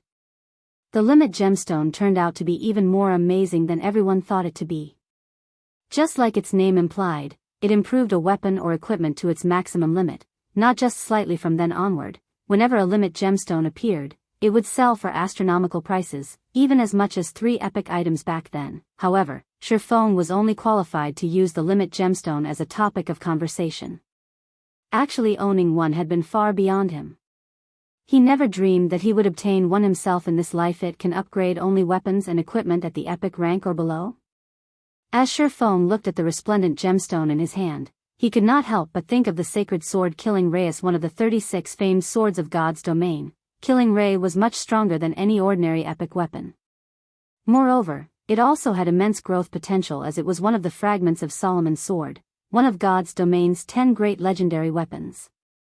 Since it was once part of a legendary weapon, the quality of the materials used to forge Killing Ray went without saying. One could say that it was the best item to improve with the Limit Gemstone. Immediately, Shifeng unsheathed Killing Ray and placed the Limit Gemstone on the flat of the sword. Following which, the sound of a system notification entered his ears. System, do you wish to embed the Limit Gemstone in Killing Ray? Embed it. Shifeng agreed decisively. Suddenly, the 5-colored gemstone liquefied and spread itself across Killing Ray. A short moment later, the sacred sword was encased entirely in a layer of 5-colored liquid, as if the longsword had just put on a 5-colored sheath. Following which, the glow from the 5-colored liquid intensified, so much so that Shifeng couldn't look at the sword directly. After several seconds the phenomenon subsided, and Killing Ray reverted to its original state. At this moment, however, several divine runes graced the sword's body, adding a hint of divinity to the sacred sword. As Shifeng wielded Killing Ray, he felt a pleasant feeling like never before. Right now, aside from his impression that the sacred sword was more powerful than before, Shifeng sensed that his compatibility with it had improved substantially. Now, Killing Ray felt more like an extension of his arm rather than a weapon. He could clearly perceive the layers of air the sacred sword was cutting through. In addition, golden arcs of electricity were sparking along the edges of the sword. Even after the sacred sword had moved away, arcs of electricity still lingered in the space it occupied before, vaporizing the air and anything else that came across them. Amazing. It is actually capable of causing continuous damage to places I've attacked before? Is this the true power of Killing Ray? Shifeng was astonished as he looked at Killing Ray. Epic weapons and equipment were extremely rare in God's domain. those that had hidden effects were even rarer. These hidden effects went unstated in the attribute panel and did not appear to be salient. However, only players that had wielded these kinds of weapons and equipment before would realize how significant these hidden effects actually were toward improving one's combat power. In fact, they were much more important than the attributes listed in the attribute panel. Take Fire Dance's 1,000 transformations for example. The hidden effect the fragmented legendary weapon possessed was simply heaven-defying. No matter what kind of attacks Fire Dance faced, she could easily block it by executing a random swing with her short sword. It was as if the entire space around her was within the attack trajectory of her weapon. It was simply impossible to predict her trajectory with 1,000 transformations due to 1,000 transformations as hidden effect. Even if Fire Dance's combat standards were lacking, she could still hold her ground against Apex experts. Meanwhile, although Killing Ray's hidden effect was not a match for 1,000 transformations as, it was still very frightening. Being able to cause damage to places he had attacked before would undoubtedly increase his DPS significantly if utilized properly. He could even seal his opponent's movements, preventing all retaliation. Killing Ray's hidden effect would pose trouble even for Void Realm experts, not to mention other experts. After playing with Killing Ray's hidden effect for a while longer, Shifeng could no longer hold back, tapping open the Sacred Sword's attribute panel. He was very curious to find out just how much Killing Ray had improved. Chapter 1721, Upgraded Sacred Sword. Chapter 1721, Upgraded Sacred Sword. After Shifeng opened Killing Ray's attribute panel and read it, he could not help but gasp. Killing Ray, One-Handed Sword, Sacred Sword, Epic Rank. Level 30, Level 120. Equipment requirement, Strength 1200, Agility 1000. Attributes adjust according to user's level. Attack power plus 2440, level 65. Strength plus 173, agility plus 165, endurance plus 162. Attack speed plus 25. Ignore 30% of the target's defense when equipped. Strength increased by 20%, agility increased by 15%, and attack speed increased by 10%. Ignore levels plus 20. All sword skills plus 3 levels. All item level requirements reduced by 5 levels. Attacks have a 40% chance to trigger the lightning effect, increasing initial attack speed to 50% of the maximum and damage by 260%. Additional skill 1 dash. Summon Lightning. Summons lightning to deal 600% lightning damage to enemies within a range of 20 yards and inflict the numb effect for 5 seconds. Afterward, attack range increased by 20 yards for 30 seconds. Cooldown, 5 minutes. Additional skill 2 dash. Thunder God's Descent, become immune to all control skills. Movement speed and attack speed increased by 150%, damage increased by 50%, and all damage received decreased by 60% for 30 seconds. Cooldown, 1 hour. Additional skill 3 dash. Lightning Slash. Imbue the power of lightning on the body of the sword, increasing strength by 330% and attack speed by 100% to execute a frontal attack that covers an area of 3 by 80 yards. Cooldown, 15 minutes. A sacred sword created by the godsmith Arnold using a piece of mysterious sword fragment. Killing Ray is one of the 36 famed swords of God's domain, ranking 20th. It was once a sword used by the Thunder Emperor Kaiser. Allows the wielder to have the speed of lightning. When fighting against dark creatures, damage increased by 100%. Can be evolved. Cannot be destroyed. For a moment, Shifeng even suspected that his eyes were playing tricks on him. Not only had Killing Ray's equipment requirement increased by a significant margin, but even its attack power had risen drastically.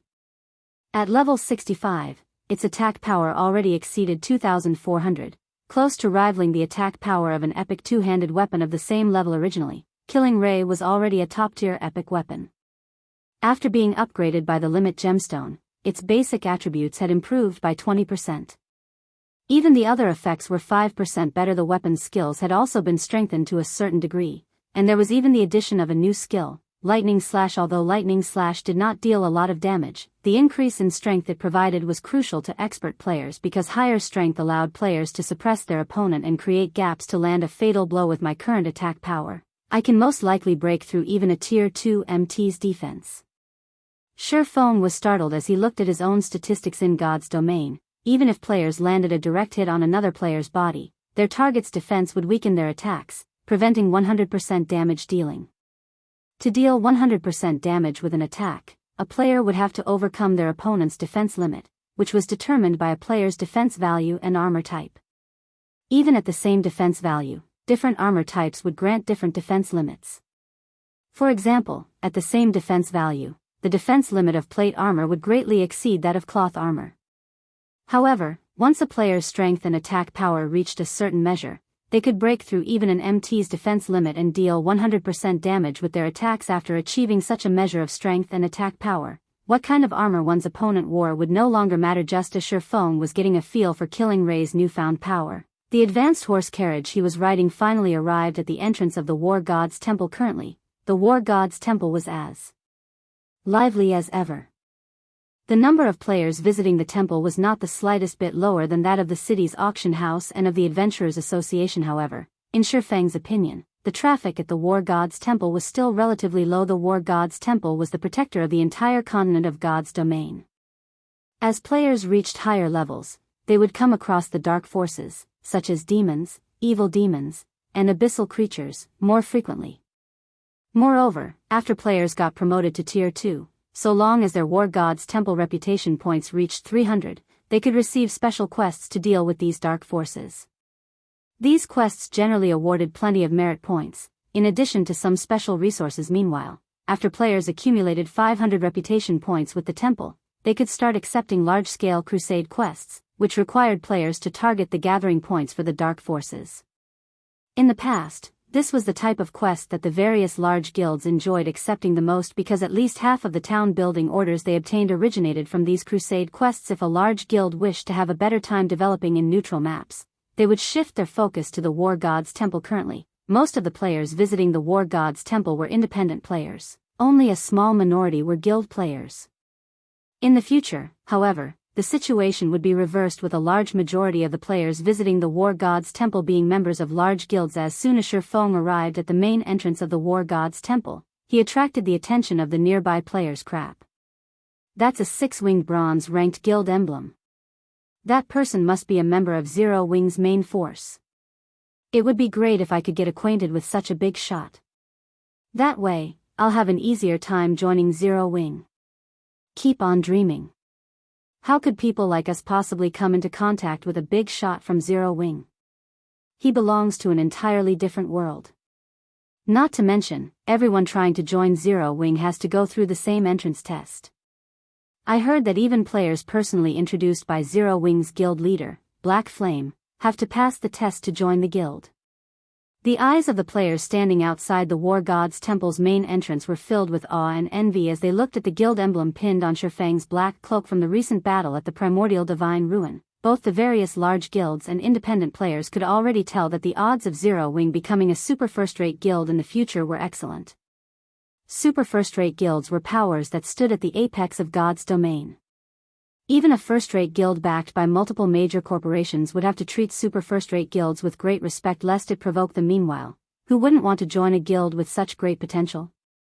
In the virtual gaming world's past 100 years of history, players that belonged to first-rate guilds that eventually grew into super first-rate guilds had received great benefits.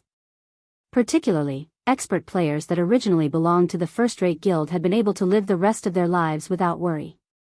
Those that had contributed greatly towards the guild's promotion into a super first-rate guild even lived an enviable and affluent life. Now that Zero Wing had displayed the potential to become a super first-rate guild, let alone Star Moon Kingdom's players, even players from other kingdoms and empires had come to Star Moon Kingdom to apply to Zero Wing. When Shifeng overheard the hushed conversations of the surrounding crowd, he simply chuckled as he continued into the War God's Temple. After entering the temple's lobby, he immediately went to the third-floor hall. Lord Protector, how may I be of service to you today?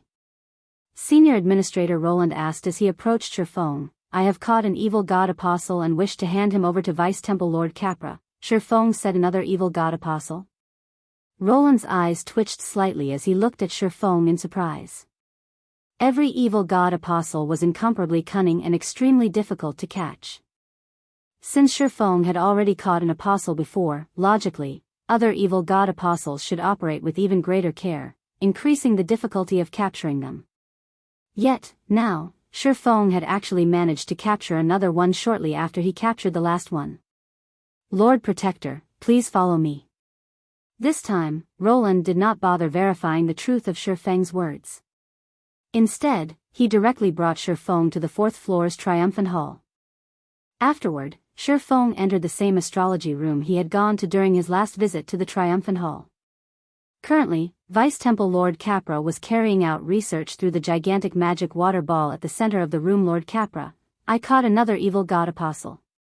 Please verify it, Feng said as he took out the mobile jail detaining Flame Blood. Young adventurer, you truly are the nemesis of the evil god apostles, Capra said, laughing as he paused his work. With a light wave of his hand, Feng's mobile jail then suddenly appeared in his palm. After Capra received the mobile jail, Flame Blood's figure appeared before Capra. How is this possible? Flame Blood's complexion paled when he saw Capra and the nearby Feng. Beast Emperor actually failed? At this moment, he could easily guess what kind of place he was at. Only, he never thought that Feng would actually elude Beast Emperor's capture and successfully deliver him to the War God's Temple. Black Flame. You cannot do this. If you hand me over to the War God's Temple, Beast Emperor definitely won't let you get away. Flame Blood shouted as he glared at Feng. Right now, he was pinning all his hopes on Beast Emperor's deterrence. He knew that, unless Feng gave up on turning him in, he no longer had any hope of escaping from the War God's Temple. You should give up now if you think Beast Emperor will save you. If you really wish to survive, tell me the location of Star Moon Kingdom's evil god's temple. Feng said, chuckling. He remained wholly unperturbed by Flame Blood's threat. Right now, the cleric was still ignorant of Beast Emperor's overwhelming defeat. Remember. You have only 5 seconds to consider. After saying so, Feng began counting down from 5. Meanwhile, an incomparably ugly expression appeared on Flame Blood's face, his heart filled with misgivings. Chapter 1722, Beast Emperor's Rage. Chapter 1722, Beast Emperor's Rage. Inside the silent astrology room, Flame Blood glared at Feng hatefully. He never thought that Feng would make him such an offer. The evil god's temple was the foundation that evil god's temple members like Beast Emperor and himself relied on to develop themselves. If the evil god's temple they belonged to got destroyed, then all the progress they had made thus far would disappear. Hence, Beast Emperor had repeatedly warned him that under no circumstances should he reveal information about Star Moon Kingdom's evil god's temple. Black Flame. I can tell you with confidence that the evil god's temple's strength is far beyond your imagination. As long as the evil beast army breaks through the Star Moon Kingdom's defensive line, at that time, not to mention Stone Forest Town, even Zero Wing will turn into nothing. If you let me go, Beast Emperor might give up on invading Star Moon Kingdom and target other kingdoms instead. If you hand me over to the War God's Temple now, you'll only anger Beast Emperor further and force him to spend all his evil God's Temple contribution points to hasten the invasion of Star Moon Kingdom. Do you really wish to see your entire guild crumble together with me? Only if you let me go will Beast Emperor give up on invading Star Moon Kingdom. Otherwise, it is only a matter of time before the entire Star Moon Kingdom falls. Flame Blood repeatedly implored Feng to release him with indescribable anxiety on his face. Although Vice Temple Lord Capra was not a Tier 4 NPC, he was still a level 180, Tier 3 Great Mage, many times stronger than a level 80, Tier 4 NPC.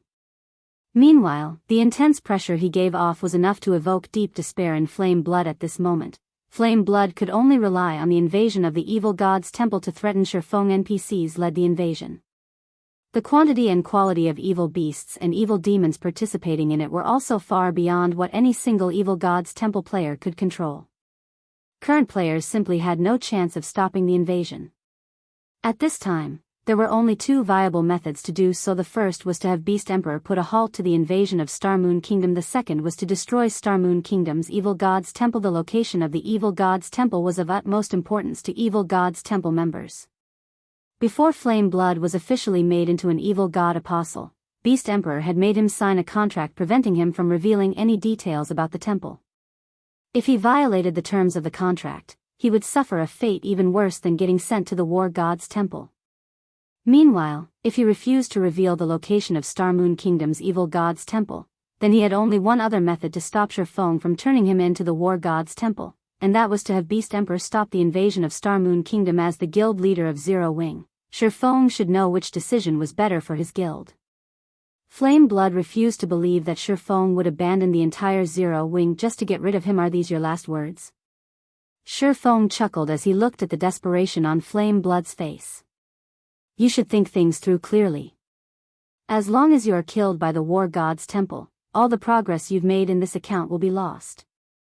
You'll also be able to start a new account only 1 month later. At that time, who knows how much time and effort you'll have to put in to return to the front lines. You'll miss out on plenty of opportunities.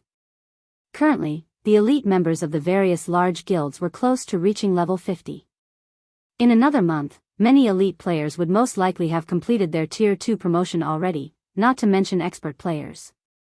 If Flame Blood had to restart from scratch, he would also miss out on the various resources and opportunities that could be obtained from exploring new maps. Unless the guild Flame Blood belonged to was willing to invest plenty of resources into him, or the cleric had heaven-defying luck, he would have extreme difficulty getting the current advantages he possessed in the future. As Shifeng said so, Capra began chanting an incantation. Meanwhile, based on Shifeng's words, Flame Blood could tell that Shifeng was determined to turn him into the War God's Temple. Crazy bastard. You really are insane. At this moment, Flame Blood could feel his mind breaking down. He even doubted Shifeng realized just how terrifying the evil God's Temple's invasion was. He had never thought that Shifeng would actually go as far as to sacrifice Zero Wing just to take his life. Before Flame Blood could finish speaking, dozens of golden magic arrays appeared around him. A golden chain then shot out from each of the magic arrays. The chains pierced Flame Blood's body and bound his soul directly. Following which, Flame Blood's body began burning, his body transforming into a pile of ashes after just 2 seconds. The cleric's immortal soul was destroyed as well and completely disappeared from God's domain. Sure enough, he refused to speak. Shifeng could not help but sigh as he watched Flame Blood disappearing. He did not believe that Flame Blood refused to reveal the evil God's Temple's location out of loyalty. There was an 80% chance that Beast Emperor had anticipated such a situation and made preparations. However, this outcome was within Shifeng's expectations. The evil God's Temple was the foundation of evil God's Temple members. Without the evil God's Temple, Beast Emperor would lose the authority he had in Star Moon Kingdom. He naturally wouldn't let his minions reveal the location of the evil God's Temple so easily. System, congratulations. You have captured an evil God Apostle. Rewarding 12,000 War God's Temple merit points. Reputation with the War God's Temple increased by 200 points, 200 million EXP, 20 free mastery points, and 2 legacy skill points. 12,000 merit points? Shifeng was a little surprised when he read the system notification. He was only awarded 10,000 merit points the first time he captured an evil God Apostle. He actually received 2,000 more points than the previous time. However, he had quickly discovered that, while the merit points he obtained had increased, the free mastery points and legacy skill points awarded had decreased by a significant margin. Previously, he had gotten 50 free mastery points and 5 legacy skill points. Now, he had received only 40% of the previous amounts compared to obtaining an additional 2,000 merit points. He would rather have the 30 free mastery points and 3 legacy skill points. Meanwhile, after Flame Blood's permanent disappearance from God's domain, Beast Emperor, who was currently controlling his evil demon army from the evil God's branch temple at Ancient Rock City, received a system notification informing him about it. Black Flame. Beast Emperor bellowed, his expression twisting.